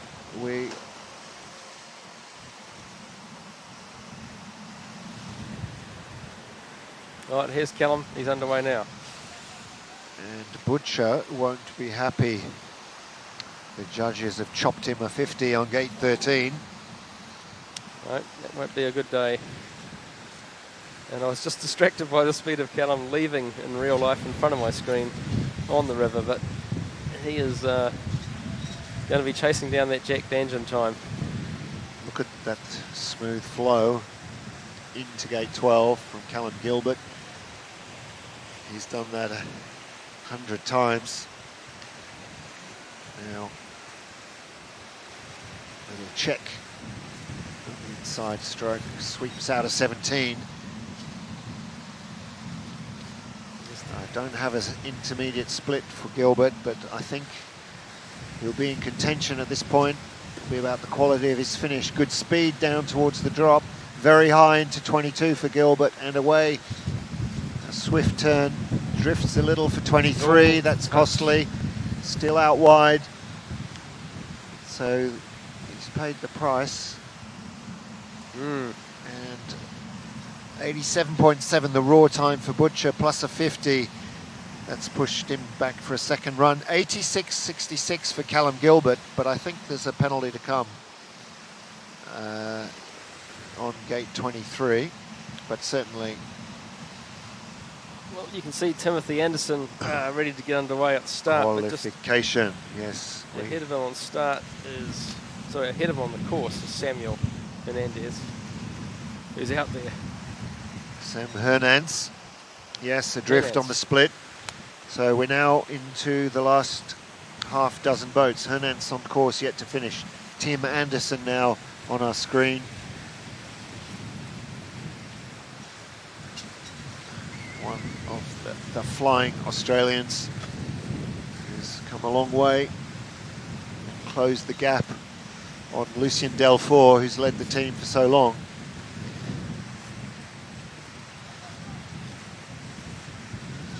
Tight sweep. Oh, Anderson very tight on gate 4. So one of the interesting things with the men's K1 is if they run the tight lines on their first run and pick up a 50, you get a very high quality field on the second run, and makes it tougher for some of the others to get into that top 10, and I think that's perhaps what might be happening to Tim Anderson. A close call on gate 4. He's followed by Michel Schmolen. Misha.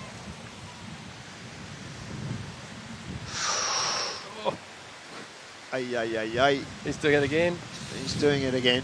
He knew That wasn't good enough. First attempt.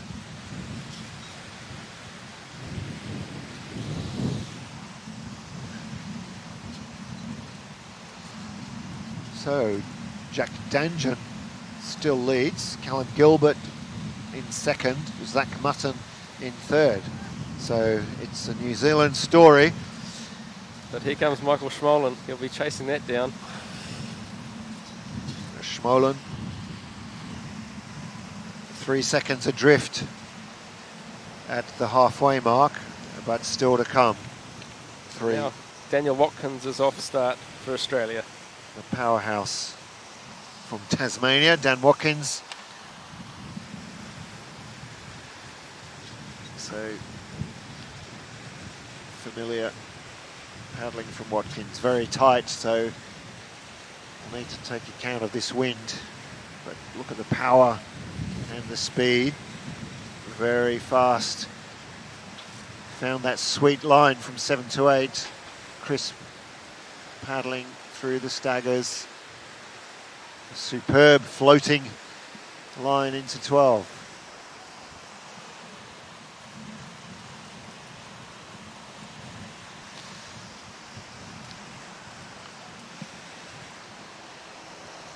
And still, Jack Danjan split some distance ahead. He flew off the start. I think so, Jeff, don't you? I'd say so. Danjan, yeah. Jack Danjan's the one to beat now. He's decided to. Well, we used to do a thing called the wiggle test back in the old days, which was a gate in a swimming pool, and you went through it every which way. And that's what Watkins has just done on gate 22. Like a series of figure eights. And what looked like a great run happening unfolded for the Australian a little bit around 22 and 23. He qualifies, but not as well as he might have. 96.29 for Daniel Watkins. He can take some heart from his paddling at the top of the course. Now, we've got David Lorente of Spain is on course. We just can't see him right now, and then let's Lucien as the last paddler to come through. But out there somewhere is David. We can see him, just not on screen. Lucien's underway now for Australia. And Lucien Delfour might be the last one who can break this dead grip that the New Zealanders have at the top of the leaderboard with Jack Danjan, Callum Gilbert and Zach Mutton.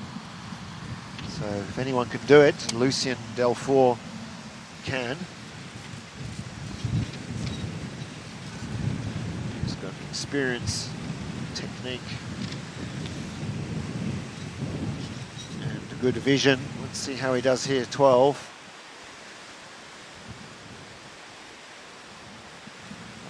Well, not bad, not the quickest.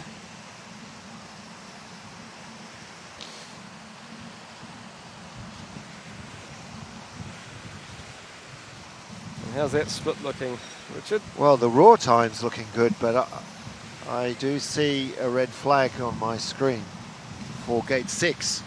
Oh. Which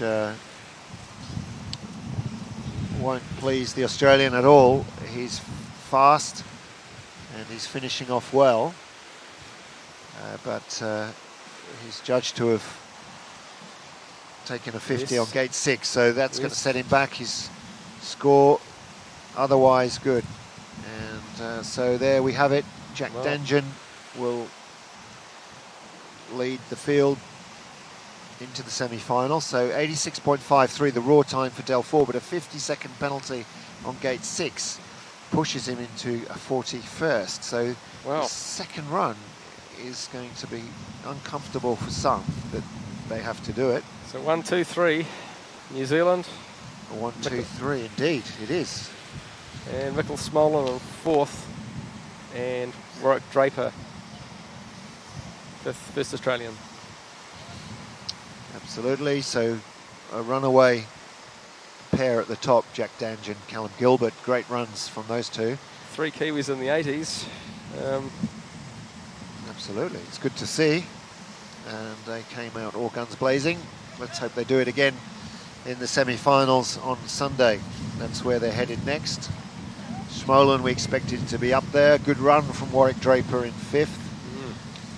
Lorente, 4 seconds of penalties, and his score is in 7th. No real surprises in there. I mean, Watkins let it slip a little bit, but if we go right down the bottom, then we can see some... Telmo Olazabal he looked quite relaxed in that run, but he did very well. He'd be one to watch in the second run. Well, the top 30 have gone straight through. And the first not to qualify is one of the early boats, Ben Pilbrow. He's in 31st, so he's got to line up.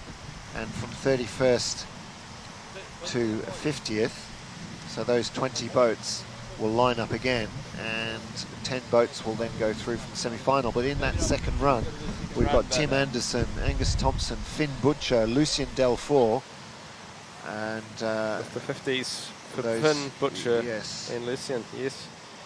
And perhaps, Angus Thompson has now recovered, and his 50s come off. He's now 4th, so there's change on the scoreboard. Thompson has qualified in 4th, so that's good news for him. One wonders if there'll be other adjustments. So Krunkhorn now bumped out into 31st. That's what happens. Get in front of the scoreboard and check those scores to make sure if you're in or out. Well, there'll be a lot of people talking about that race. Here. Well, yeah, absolutely. Jack Danjan handing it down to all comers. Flying start. Yeah, over to you, Mike. So we're sitting down here at the end of the men's kayak run, and what a first run it has been of the qualifications. We've seen some outstanding performances, particularly by the top 3 Kiwis, sitting 1, 2 and 3 at the moment. But I'm joined here by David Lorente out of Spain. First time in New Zealand here, testing the waters at the Oceania Champs ahead of your Olympic season. How was your race today? Yeah, the race is not very good for the moment. It's like a long time that we are not racing, but you know, to be in the start line again and to try to finish the run is good. I feel like little tired, and it was a little windy also. So the course didn't look very hard, but with the windy and with the fatigue here in the last part, it was quite difficult. So I'm happy to pass to the semis, and you know, the competition just started. Yeah, it's awesome as a New Zealander to see so many international guys come out here to race. You've had such a breakthrough season last year, 2nd place in the World Championships. How cool is it to get here, get the season started, and get a chance to race against some of the guys you may be competing against in Tokyo? Yes, first of all, now in Spain is like -4, so to be here is super good. I can be like this now, and you know, for training is a very good conditions. And you know, this course I think is very similar than Tokyo, for sure more than SEO is. So I'm happy to be here, to training here, and hopefully, you know, to in Tokyo be prepared and just get fun there and see what is going on. And it's you've been here for a week or so now. What are some of the coolest parts of your trip to New Zealand, to Auckland? Yeah, I'm sad because I only came in Monday, so I didn't have a lot of time to visit. But for sure, next year I want to come at least 2-3 months. Hopefully get a van, and try to discover this island, because the few things I saw is super nice, and I want to discover more. Awesome, mate. Hey, thanks a lot for joining us on the Sky Next coverage. Wish you all the best for the semi and the final. They'll be on Monday here on Sky Sport on the pop-up channel, so make sure you tune in and check out our Spanish brothers going for that Oceania crown. Cheers, mate. Thank you very much, and hopefully we can see you on Monday.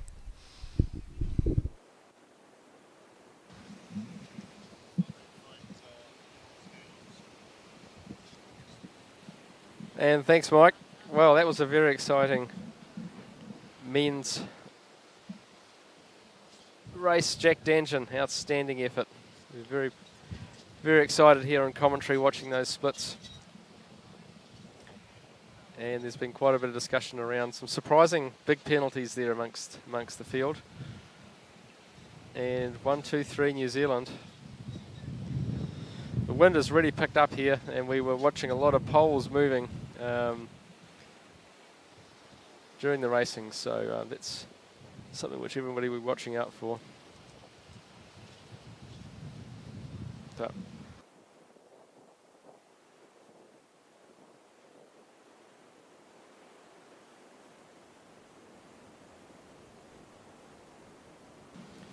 And we'll just head off for an ad break now.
Are you ready for the action?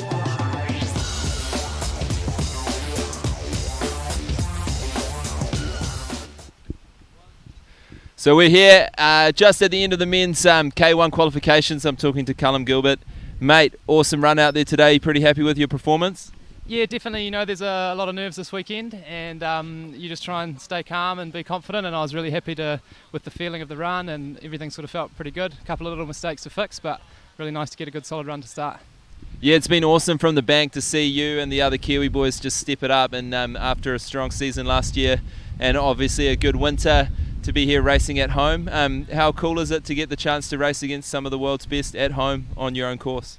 Yeah, look, it's wicked. I mean, normally I'm not bib 7, you know, there's not that many guys who are sort of up the top ranks. You know, the world rankings in the start list drop pretty fast right down to the low numbers, so that's awesome. And it really sort of helps to give you a bit of perspective on how good your run really was, you know, when you've got a bunch of good guys out there racing on our course. Yeah, it's nice to get that perspective. Yeah, and I know this is a big weekend for you guys, so we won't get into that, but I know you know this course really well, so maybe you just want to let the viewers at home know a bit about what it takes to kind of go fast out here. Yeah, well, it's a tricky course. I mean, a lot of the internationals comment on how they get hammered for their mistakes, and that's exactly it. You know, a small mistake here costs you a lot of time, and you just can't afford to make that. So for me, the goal is definitely to keep it under control, keep everything just nice and calm and controlled, and then normally the time comes after and shows that. Wicked, mate. Well, we'll let you finish your warm down. Thanks for joining us on the Sky Next coverage, and all the best for the weekend, buddy. Good. Thanks very much.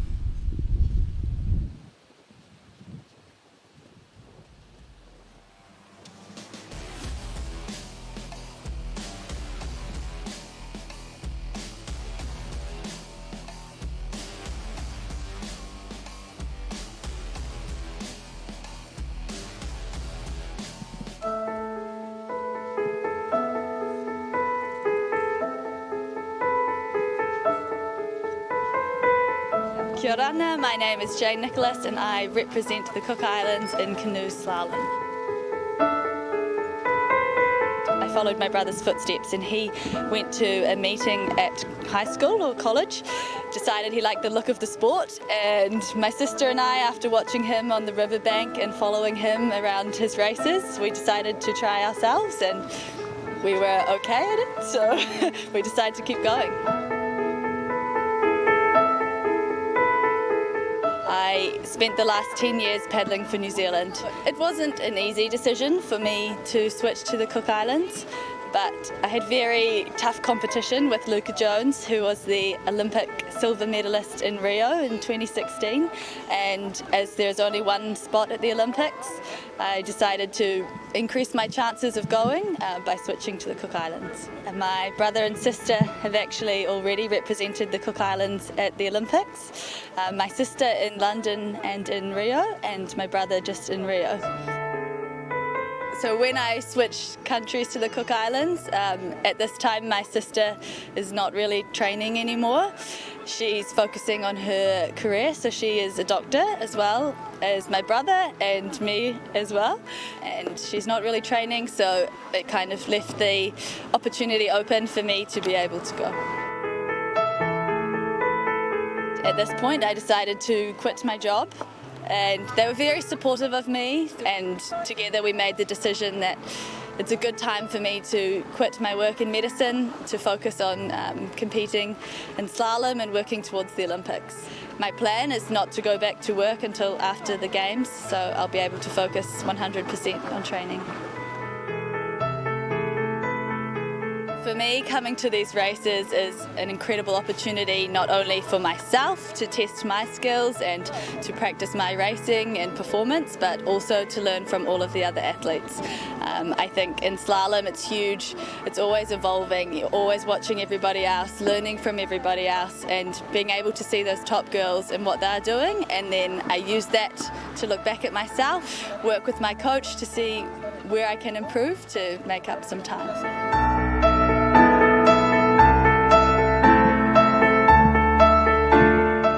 I've learned so much at this race, and I'm putting all of it towards my training to hopefully qualify for the Tokyo Olympics in 2020.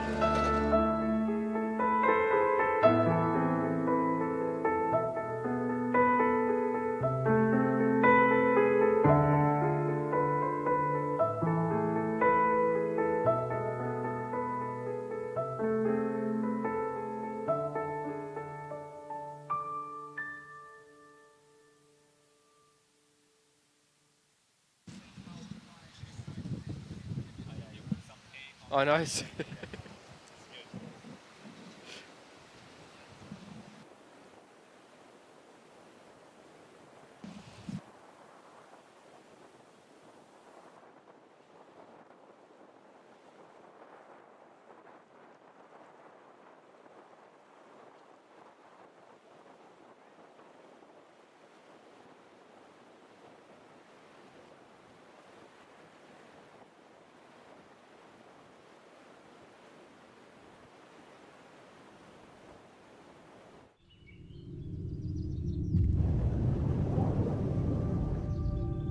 Every river is different.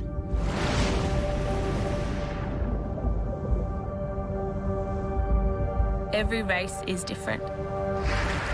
You can never be fully prepared for a course.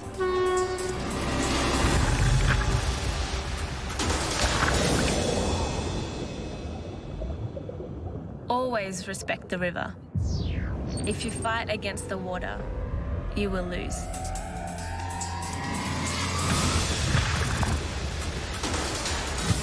I compete for the time, but I race for the feeling. That sensation, the power.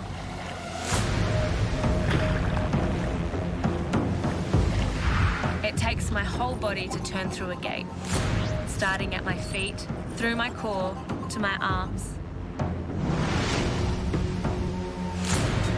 If I hit a gate, I can't think about it. The race isn't over until that line is crossed. The conditions can change in an instant. I have to be able to react and adapt in the moment. It's my instinct to take risks.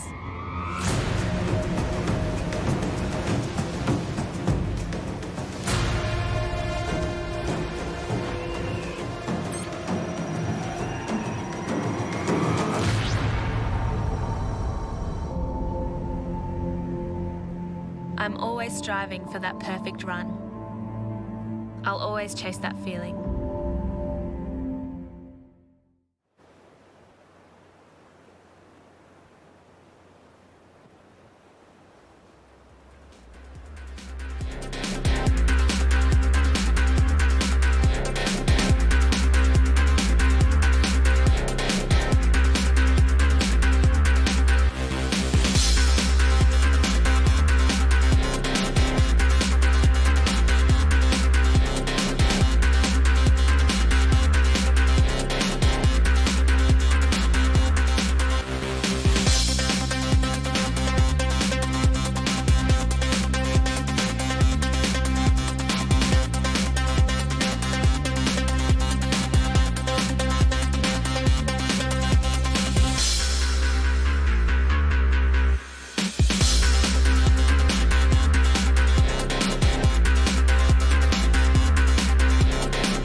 for the action.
the action.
Again, welcome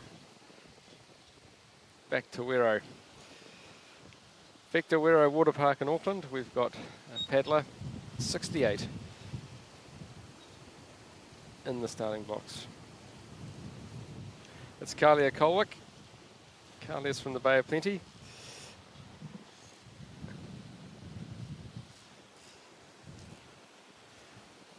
And I think you can hear me. So it's a lovely day here today. It's early 20s, a little bit overcast, which is nice, but some strong wind, which is moving our poles around. Kalia is underway. This is the 2020 Oceania Canoe Slalom Championships.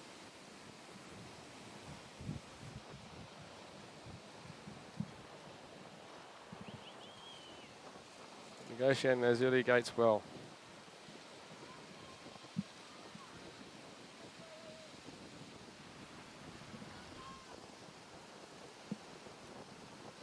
If you're just joining us, he waka ehe noa. Get on the waka and join us.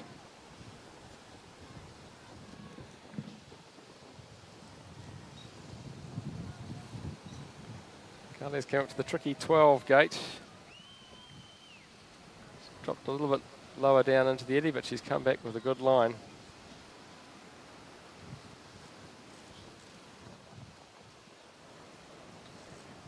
Carly has competed for New Zealand at the 2018 Youth Olympic Games qualification event in Barcelona, securing a spot in C1 for New Zealand. Good switching there. Into the tricky 17-18 combination. Look at the wind grab that pole.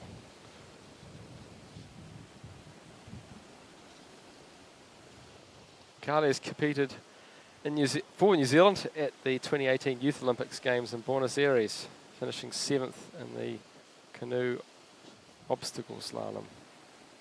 Now she's going to want to get a really good setup for this gate 22. Whoa! And just the front of the bow of the boat kicked up. She's come back for it. And a good line out, just doesn't want to get thrown too far right in that river, but she's got a great line there. Nails the 23, 24. And now the sprint to the finish.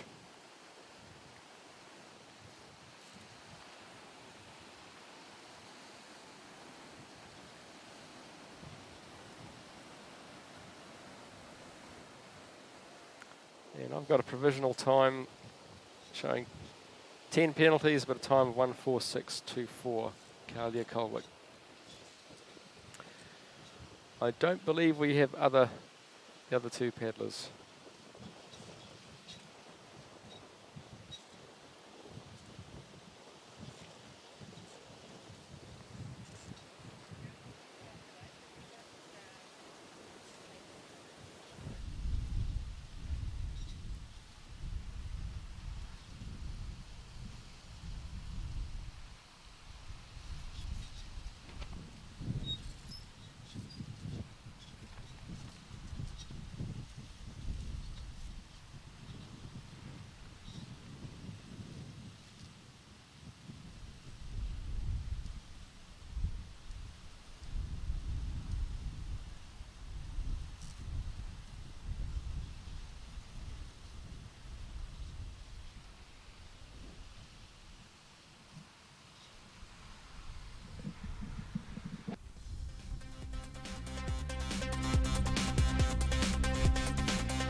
for the action.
Well, if you've just joined us back again, welcome back to Victor Wero Whitewater Park in Tamaki, Makaurau, Auckland. We're underway. We've just started the men's kayak single K1, a second run for heats. And on the course we have Tristan Speed. Tristan Speed from Australia is underway. We have a field of 20 paddlers for the second heat. And Tristan's made a good start. He's just got to get back to that gate that he would rather have gone through. And I'm joined by Richard Fox. Hello, Richard. Yes, Jeff, thanks very much. Welcome back, everyone. And this is money time for some people. Yes, second heat. 10 out of 20 go through. So that's something to fight for. And there's some big names in this list here. Michelle Smolin, the last to go. So 50 seconds of penalties from that first run. There was some score realignment once the results came in and some penalties came on and others went off. But here we go with boat number one, or bib 51. Just got through the troublesome 17-18 and he's seeing a sea of green to get right before he gets to that big jump down to 22. Had some surprise penalties in the first heat. Well, he's run that upstream well. Tristan Speed. Now he's set up well for the last 2 gates. Oh, and just gets through that. Through 25, you want to punch it and set the tone. On the course already we have James Senior from New Zealand, and just starting on your screen, bib 49, Martin Boa Seva from Australia.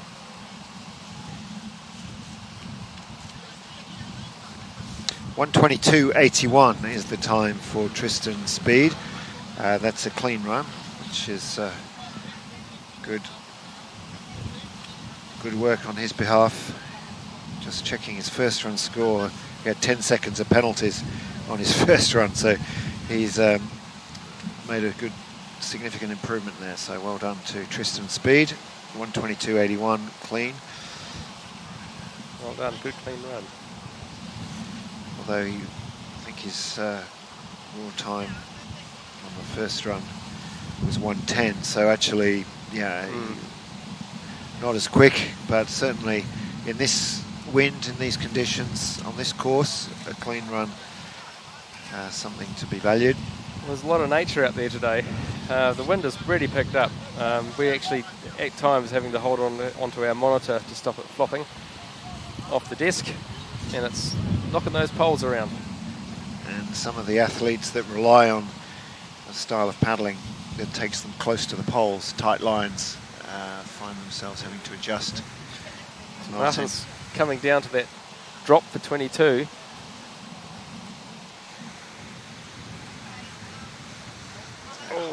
Holding on. He's doing much better than he did on his first run. If he can now finish it off, he got into trouble, I remember, here last time. It's an epic save.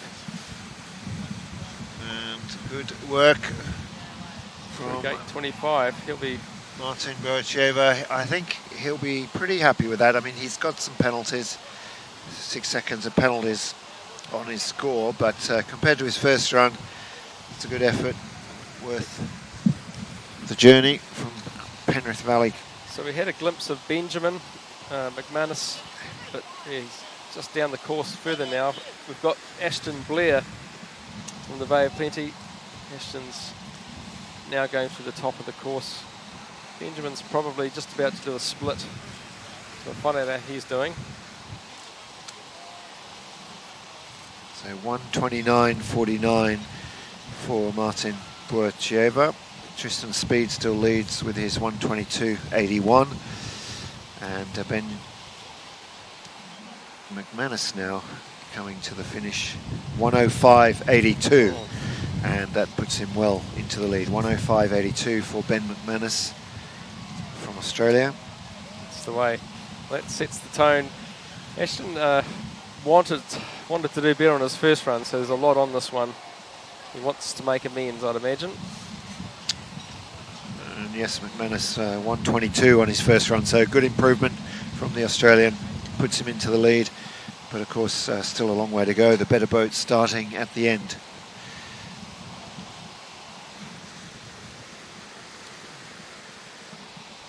Just got kicked across from 17 to 18. Well, the good thing here, Jeff, is this second run with 10 spots up for grabs. If you're a youngster and it's early on in your career, you're going, oh, there's lots of good boats, and you say, okay, how many? And they go, well, Michael Smolan, Tim Anderson, Finn Butcher.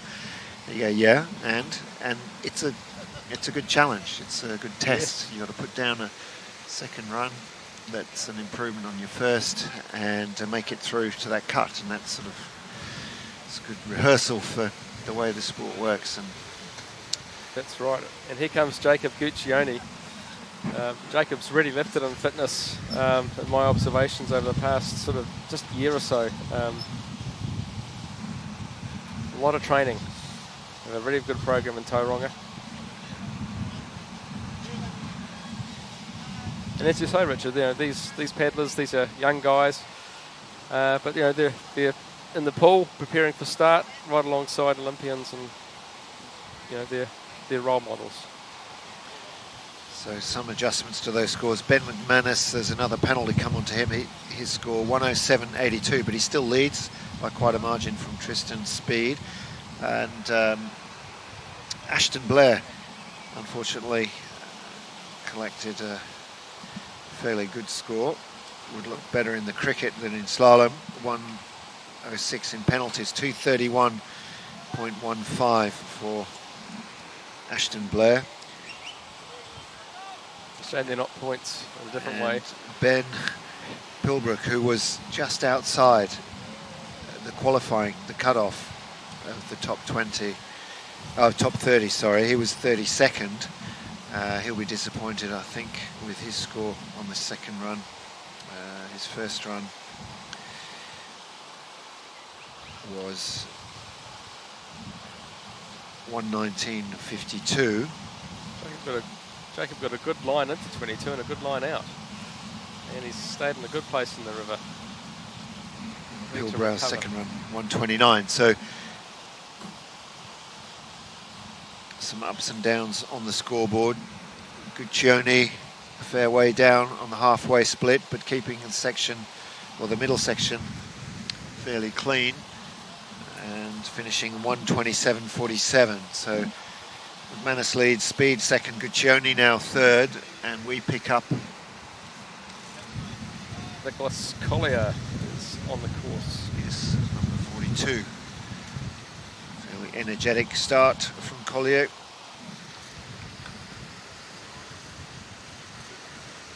Well, I heard the coach speaking to some of them during the break, and they don't all have the same approach to this second heat. Some of them are just going to go hard. Just give it everything I've got, and yes, I mean, I think if you're on the brakes on this sort of course, you get held up. These, you hit these stoppers, and you just struggle to get going. So you do have to let go a little bit. You've got to get the boat running. You've got to be able to get it up to speed to be able to jump, and this is what we're seeing from Nicolas Collier. It's good attacking paddling, high frequency. Assertive. And he's having, yeah, exactly. He's having a go. I like that. It's a competition. He's 4.5 adrift on the midway split. He's taken a few hits early on, gate 3, gate 7, gate 13, but now running pretty well, needs to finish it off strongly. Paddling with passion. It's not a bad exit either, so he'll be wanting just to finish this well. Line's not great, but he's coming back. That river's pretty strong in that edge on the right there, and powering it into the finish now, Nicholas. Well, it's a good improvement. He was a 121.97 on the first run. He's going to improve on that. 110.58 for Collier. And I think when one measures performance, as long as you're improving, that's a good thing. That's the way. It's about personal bests. Here comes Vincent Bloor. Again, another paddler that's put a lot of training in. And there's a paddler up ahead, and that's Kenny Crunkhorn, going pretty well. 5 seconds adrift at the midpoint, but going pretty cleanly. So we'll look out for his score as we get down towards the point where we'll identify the first qualifier. I think that'll be in 2 boats' time. So Crunkhorn, a good start, a promising start, but some penalties will follow. Crunkhorn looked very strong in the first heat, actually. Just those penalties. And Vincent just got kicked out the back of that eddy for number 12. He's grunted it back up again, though. So when Vincent Bloor finishes, we'll have the first qualifier. Crunkhorn 121.32. He goes into 3rd position. Ben McManus from Australia still leads 107.82, and he will likely be our first qualifier. Bloor 17 seconds behind at the intermediate split, and a few penalties on the board. So we'll wait for that confirmation as he crosses, but I suspect McManus the first to qualify. Then to follow from New Zealand, Joel Sotheby, Di Edwards and Sean Higgins.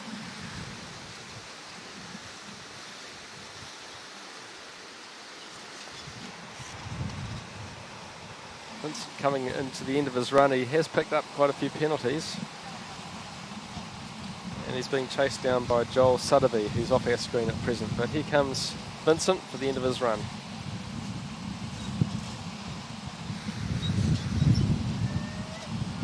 On the course now, sizzling down is Di Edwards. Yeah. Vincent Bloor goes into 9th position, and his time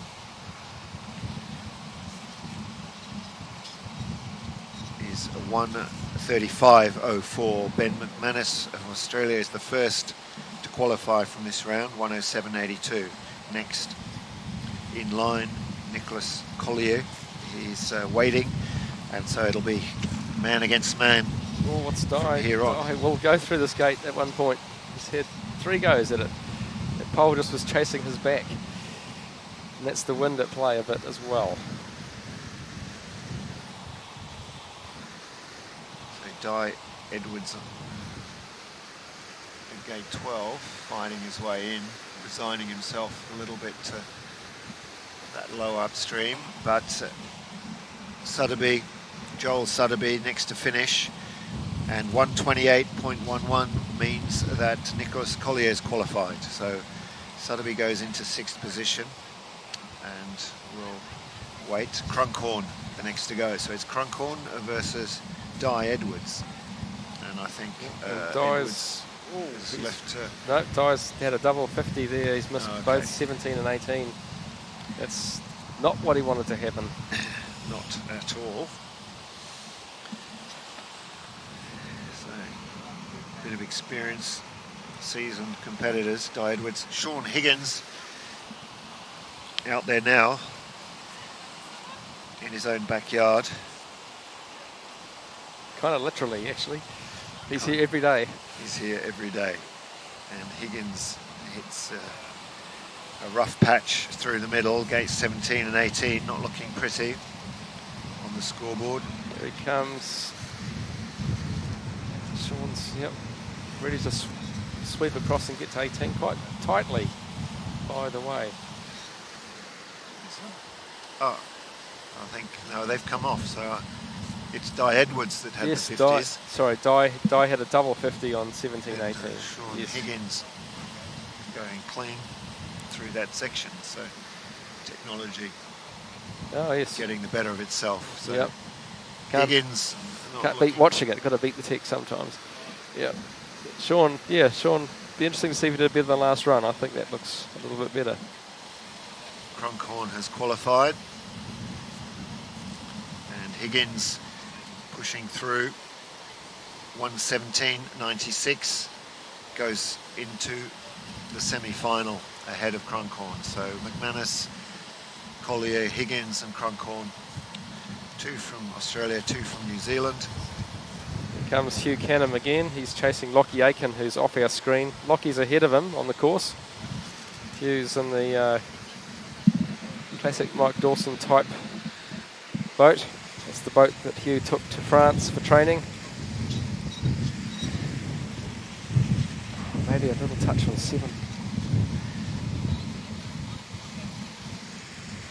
It's going pretty well. Laurie Aitken, also Lachlan Aitken, sorry, going well. 3 seconds adrift at the intermediate. He'll be the next boat to finish, chasing that 1:05.82 of McManus. He's going to qualify. Oh, and Hugh doing a couple of spins around to 12. He's nailed it though. Took the scenic route.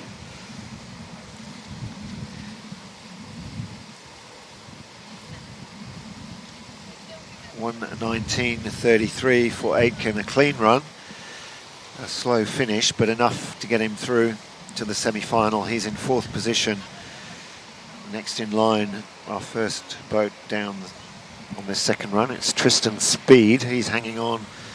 It'll get harder for those on the bubble now. They're matched up against high-ranked paddlers. But he's got a chance. He's looking Hugh Canham next to finish. Nice line into it, and just wants to. Oh no, tapped it.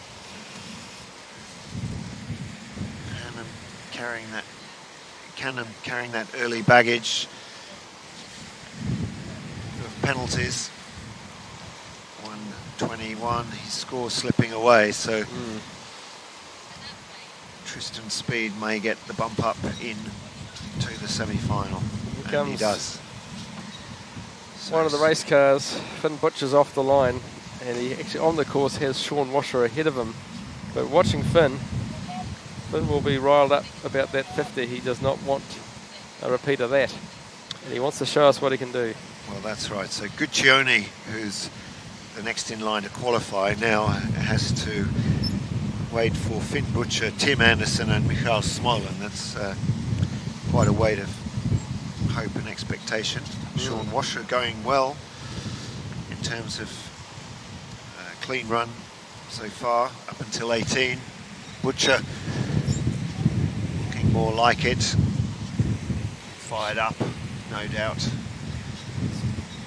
Making amends. Sean Washer is probably still to finish on the course as Finn comes in for a pretty powerful looking 17 and 18 combo. Just wants to make sure he goes around it. He does, yeah. Would he be fired up seeing those great runs from Jack Danjan, Callum Gilbert? The fact that he got a 50 himself in the first run, and that's a great line in to gate 22, one of the best we've seen. Nice work. Finn Butcher on his way, no doubt about that, where he should be, where he deserves to be.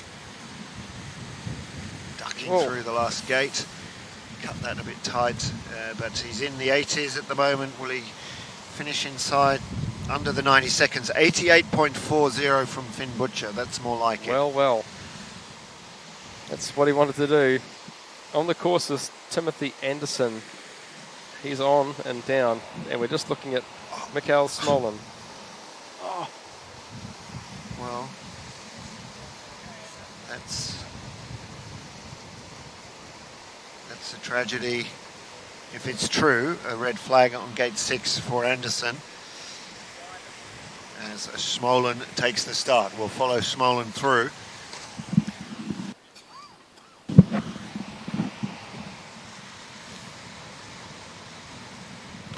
Smolin will be looking for an 80s type time, won't he? He wants to be there. Yeah, you'd think so. I mean, he's looking fairly composed. He's not attacking, but that's very fast around gate 8. Flat boat, got the balance right, spun it on the sweep, and there, showing his skill and his experience. This is one of our 2 national qualifying courses in New Zealand, and he's very good at the other one at Mangahau. He nails that course. He's equal with Finn Butcher at the halfway. Wow. What can he do? Can he go sub 90? Could he go sub 90? Well, remember, Butcher finished it off strongly, had a great upstream. It's now up to Smolin to hold his run together. And he's tight and head in, boat in. That's pretty fast. Good line out to 23. So he's got boat speed. 88.4 the time to beat. He's powering it down to the finish. And Smolin picks up that stroke rate.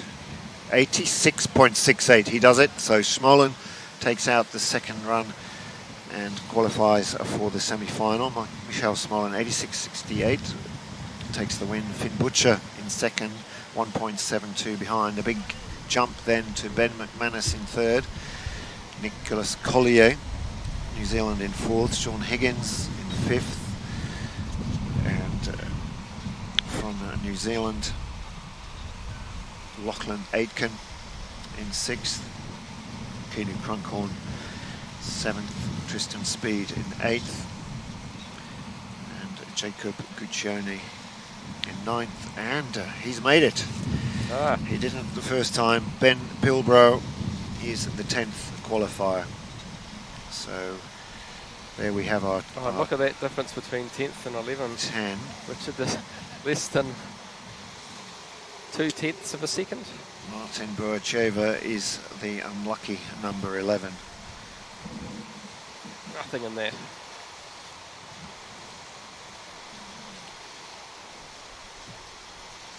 And that run from Tim Anderson is the big upset probably from that run as it stands. His raw time was 89.41. He has 52 seconds of penalties, so Tim Anderson in 17th for the upset. But no doubt about the winner, Schmolen from the USA, Finn Butcher, New Zealand, great run in second. It's going to be an exciting day of K1 racing on Sunday with the Kiwis on fire, Schmolen, and the Australians, Lucien Delfour. Well, those are good times, and they're very good technically, good clean runs. Of course, this course changes. So tomorrow they can move 6 gates, can't they? They can move what they like, actually, these days. Yeah. So interesting. I haven't seen a course map. Plenty of options, of course, and I'm sure that it will present its own challenges. Yeah, there are so many options. 11-12's a classic move. They've used that today. That might stay in. Right. But you can have a different approach. There's an up at the bottom 22 on the left. You might see that move to the right. The approach can be wide or narrow. So lots of options for the course designers. And trivia moment, you asked how many islands there were in the Cook Islands. Not because I possess my own satellite, but I've established that there are 15 official islands in the Cook 15, Islands. there we go. Well, 15, fantastic. And in New Zealand? Well, it depends how many islands you count.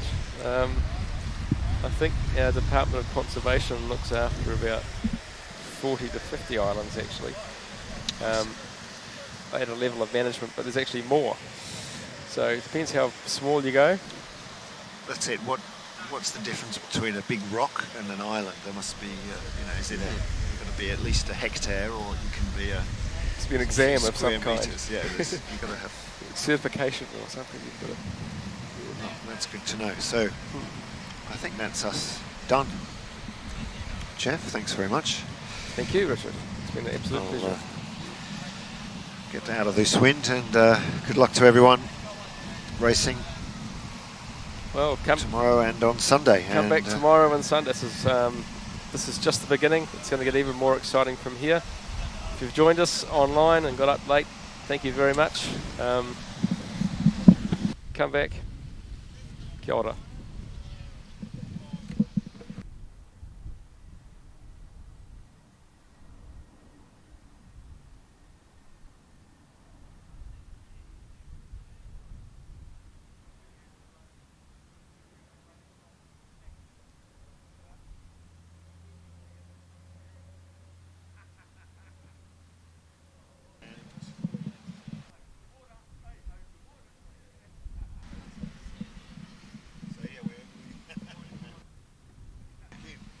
But wait, there's more.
men's K1 New Zealand Invitational second run. It's an all New Zealand field. It's an all New Zealand field for the men's K1 Invitational second run. And we're about to get underway.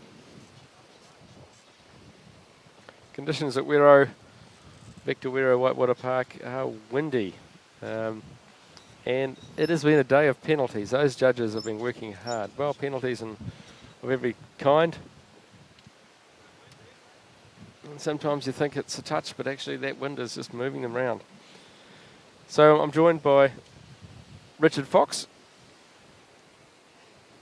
And we're just going into this. Hello, Richard. How are you? Very well, thank you, Jeff. And here we go with our men's invitational run 2. So this is a selection affair. And here's our first paddler. Paddler 46, Cole O'Connor Stratton. So if I understand it correctly, this is part of the New Zealand selection criteria. So the best of these 2 runs today, these athletes qualified from the first run, and they qualified, some of them exceptionally well. Jack Danjan, top of the table. Callum Gilbert was in 3rd. Zach Mutton right up the top end of that leaderboard. And of course, some younger paddlers at the start here too, racing for under 18 or under 23 selection, as well as senior. So interesting race, and a lot to play for some of these athletes. That's right. It's a very significant weekend for New Zealanders around selections, but it is the Oceanias as well. So it's one that we've had a lot of build-up for, and we've got a second paddler on the course, Callum Gibb, who's chasing down Cole. So we saw an 88.4 from Finn Butcher just now in the second run of the Oceania Open. So, and Jack Danjan, we saw him do an 85.02. We've seen Callum Gilbert 88.66. So there's some fast boys out there, Jeff. It's good to see, and good to see them grouped up like that with those sorts of times. And Not Cole's going so well this time round for Cole O'Connor Stratton. 50-second penalty on gate 17, a total of 159.09, and he slumped on the front deck, but Callum Gibb going well so far. And we've got Finn Anderson lasting into the course. Finn's done a lot of paddling today. He has. He's been a busy boy with his 2 C1 runs. And now his second, that's 4 runs. Getting his money's worth, so to speak. Yep, it's getting that flow cost at Wero in the bag. But let's watch that early comment of yours, Richard, about fatigue at the bottom of the course, and just they must be feeling it after 3 runs. Well, they do, but they, also want to do something better. What can I do? This is it. So I think he's starting with good intent. Gets a good line there into gate 12. He's high. It's been perhaps a little careless around the pole, but was clean on the board, apart from an early touch on gate 2, which is right in front of where we're sitting. Callum Gibbs finished in a time of 100.79, so he's the current leader, but obviously the big guns yet to come in this field of New Zealanders. Finn's had a dip. He's got to come back. And he's still in the eddy, so he's just going to come back and get that. There we go. Well, he's still out there. Well, as they say about fitness, it's not how fit you are, it's the recovery. And it's a measure between these races about how they can just come back and do it again. Yeah. Now they learn. He's come out very high, manages to avoid the stopper. Jump and back. 2 gates to go for Finn Anderson. Sticking it in now.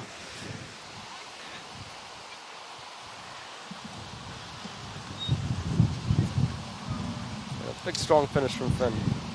1:16.21. That puts him second. Here comes Mikkel Uhl. Mikkel had a respectable run last time. And he's handling 17-18 very well. There's a little bit of stickiness there coming out of it though. He's just trying to set his line. The drop, maybe had a touch there. Dropped in okay. Exit's good, just staying into the flow. Just got to keep that weight on the front of the boat. Keep the contact with the water. It's not bad. Not bad indeed, and it'll be enough for second.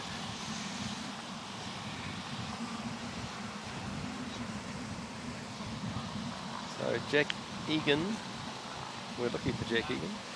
So Mikkel Uhl, 1:13.60, 1:13.60 for Mikkel Uhl.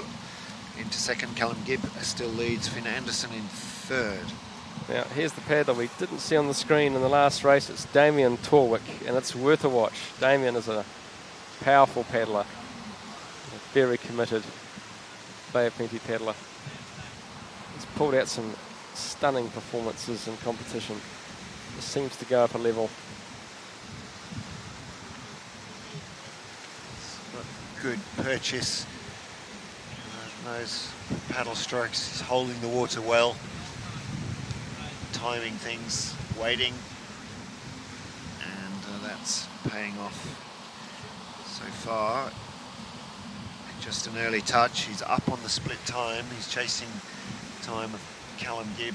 He's in high on 17. Get that bow up. He wants to get it down on the exit. Oh, and a touch on 18.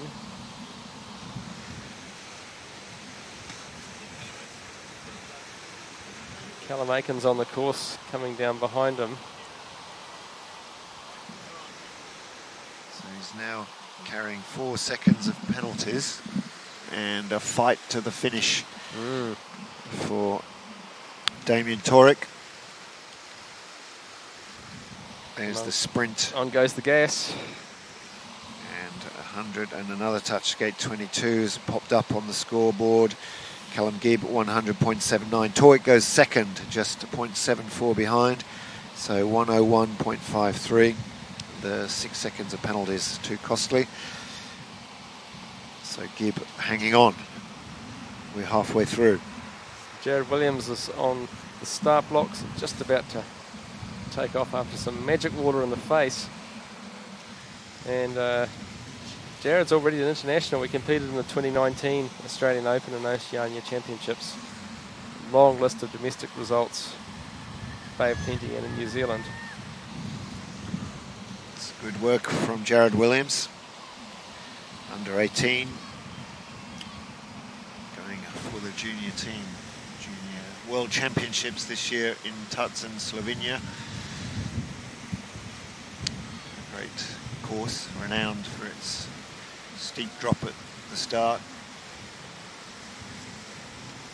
Jared will be competing in the Australian Open next month for New Zealand. And his goal is to make the junior team and compete next year here at Wero for the Junior World Championships 2021.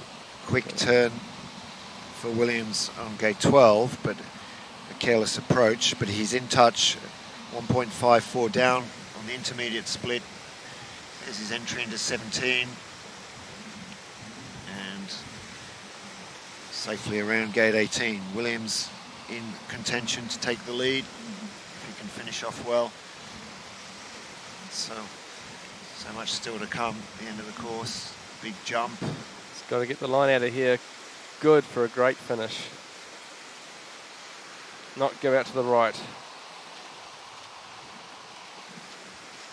Now 4 seconds of penalties. There was a touch on gate 20, but Williams pushing hard. 5 seconds to go. The lead held by Callum Gibb, 100.79. Williams comes through just outside 102, 103.88. And in fact, he's into 4th place. Daniel Torwick is in 2nd. And Callum Aitken in third. Oliver So- Puckner is, I think, still on course and probably not far off from revealing himself, but he will be gassing his way down to make a change to that that lead list. Well, it'll be close. He's second adrift, the intermediate, Puckner, and another penalty on gate 15, but he'll certainly be in contention. So good racing from the New Zealand juniors. It's a tight field. Well, here comes George Snook, and George is also quite the paddler, so he's great at good lines. He's a good technical paddler, and he'll want to be very competitive with Oliver, just to let Oliver know that he's right there. Yeah, in the under 18s, 99.22 for Oliver Puckner, and that is the lead. So great work from the New Zealander in the under 18 category. So Puckner in the under 18 category, taking the lead of this invitational race. Snook to finish, then it's Mutton, Danjan, Gilbert, the big guns. And Snook going well. He's nearly 3 seconds up on Puckner, and clean so far. Well, George is a resident of Aikiri Falls. Got the Kaituna right down in his front yard, but he's had a great run. That's a good line too, out of the last upstream through 23, 24. Now the sprint to the finish. Snook's going well into the lead. 92.52 for George Snook. I think he'll be pretty happy with that run.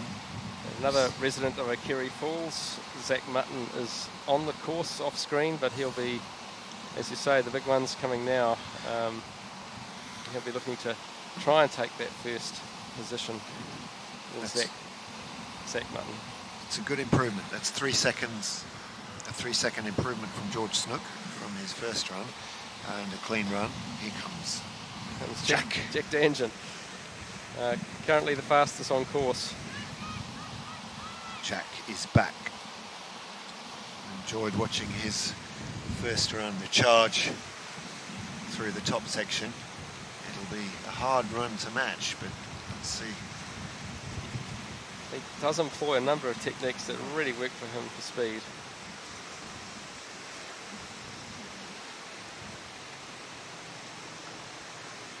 Oh. There's a little bit of check about Jack Danjan. The style and Jiri Priskovic, the world champion. He looks comfortable close to the poles. Zach Mutton, 90.40. He's snuck into the lead. A little bit slower than his last run, just slower, not much. Just slower. And let's see, Danjan out. He's 1.6 up on the intermediate and holding on. Great care through there. Oh. Powering away. There's a penalty on gate 19 to add to his score, so Danjan pushing for the line. Well, how's that going to look? That's going to be close with that penalty.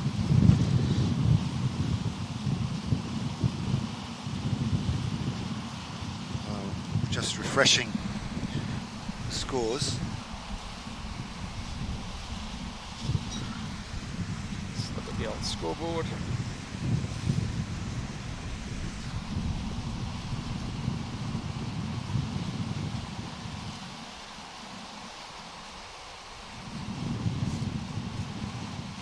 So we're just waiting for our scores. Results are coming up, and we're just going to refresh those and give you an update, and then we'll go into a wrap-up for the day. So there's those good old technology. We're just seeing how that sits, and here we go.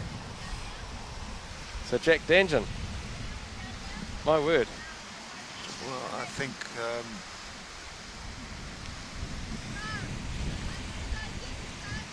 yeah, we'll wait for the we've just got the results. Adjustment, I think. Adjustment on scores. Yeah. I think will be the decider, but we've just got to. I think we're good. The Snook, the scores for Zach Mutton. Oh, and a big reversal there.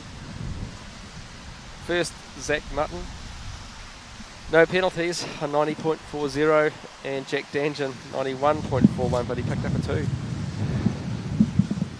Go the Kiwis. George Snook 3rd, Oliver Buckner 4th. And Callum Gibb 5th, Damien Torwick 6th. Callum Aitken 7th, Jared Williams 8th, Michael All 9th, Finn Anderson 10th, and sort of an 11th position there, Cole. So kind of strapped 2 DNSs for Callum and Jack. Well, I think the thing to highlight there is the great improvement from the juniors there. George Snook, clean run 92.52, and Oliver Pushner, his raw time 95, plus 4, 99.22. Both those paddlers improved significantly from their first run. Look at George Snook. I mean, that time is right on the heels of Jack Danjan. Yeah. Just remarkable. And the other thing to point out is that in the first on the first run, Danjan did an 85.02 and Mutton was an 89.44. So backing up those sort of performances is difficult, and Zach Mutton's done well to take the win on that second run. That's a take-home message for the big competitions, like things like Olympics, isn't it? It's that being able to do it again. Absolutely, absolutely. So for me, I would think a healthy improvement there for the juniors, a good sign as they prepare for the season ahead. And of course, their semi-final now will be coming up on Sunday for the men's K1. Tomorrow, the men's C1 and the women's K1. So we've got tomorrow's schedule coming up for you now, and please just stay tuned and see what's ahead of us for tomorrow when you can join us again.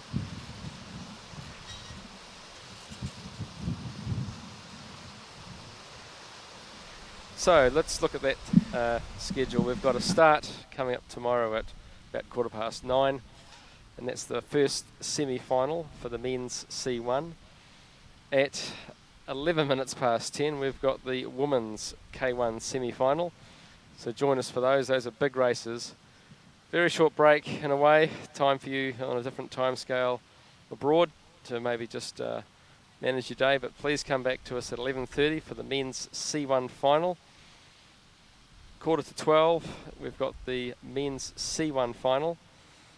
Just after midday, New Zealand time, we've got the women's K1 final. 12:15, the women's K1 final for the other runs. It's quite a big half day for us tomorrow. It'd be great if you could join us online. Just like to say a big thanks to Richard Fox, my co-commentator, Mike Dawson out on our field grab, our throw man on the side. Well done, judges. Thanks for joining us.